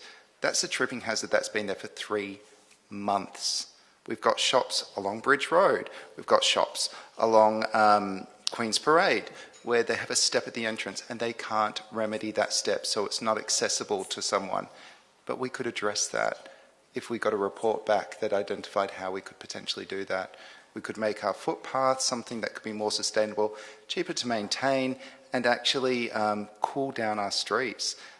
It's not committing us to do any of these things. All we're doing is we're asking for a report that explores these things, the very things that there was actually going to be a submitter tonight. They've already left because it's now so late. I think there'll be quite a few community members that'll be disappointed if we couldn't support this, because that's 70% of our municipality that we're saying shouldn't be accessible and shouldn't be sustainable. Thank you. All those in favour of Councillor Harrison and Mackenzie's motion, please raise your hand. Sorry, Councillor Crossland and Mackenzie's motion. I do apologise. Councillor Ho, Councillor Mackenzie, Councillor Harrison, Councillor Crossland, Councillor Wade, Councillor Aston. All those against? That's Councillor Davies, Gomez, Jolly, Harrison. That motion is passed. We're almost there. We've got one more thing to do, and that is petitions and joint letters. We've got 2 petitions that I'm aware of. Councillor Wade, you've got a petition you'd like to table. You foreshadowed that earlier on this evening. Yes, I've got a petition of 1,165 signatures called Don't Risk Our Safety in 2025, Yarra Council Not to Remove Cycling Lanes. I would like to table that. Thank you. And seconded by Councillor Aston. All those in favour of accepting that? Yeah, I'll second it. All those in favour of accepting that petition and handing it to the appropriate officer, that's passed unanimously. I've got a petition, to be honest with you. I really don't know how many, but it's quite a lot. Seeking the return of parking on both sides of Elizabeth Street. I'll move that the petition be accepted and handed over to the appropriate officer for referral. Would anyone like just to second that technically? Councillor Aston. All those in favour, please raise your hand. That's passed unanimously. Are there any questions without notice? Are there any delegates' reports? Are there any general business or urgent business motions? There are no confidential items. Just before I close the meeting, just to remind you, because I've just checked with governance, so the extraordinary meeting is going to be on the 22nd, it's a Tuesday night of this month at 6:30 p.m. here, and it'll have two agenda items. One, the release of the draft council plan and obviously of the draft budget. Are there any questions on that? Is that okay for you, Councillor? Yeah. So we're not coming back on Thursday. Well done. Thank you. The meeting's closed at 12:43 a.m.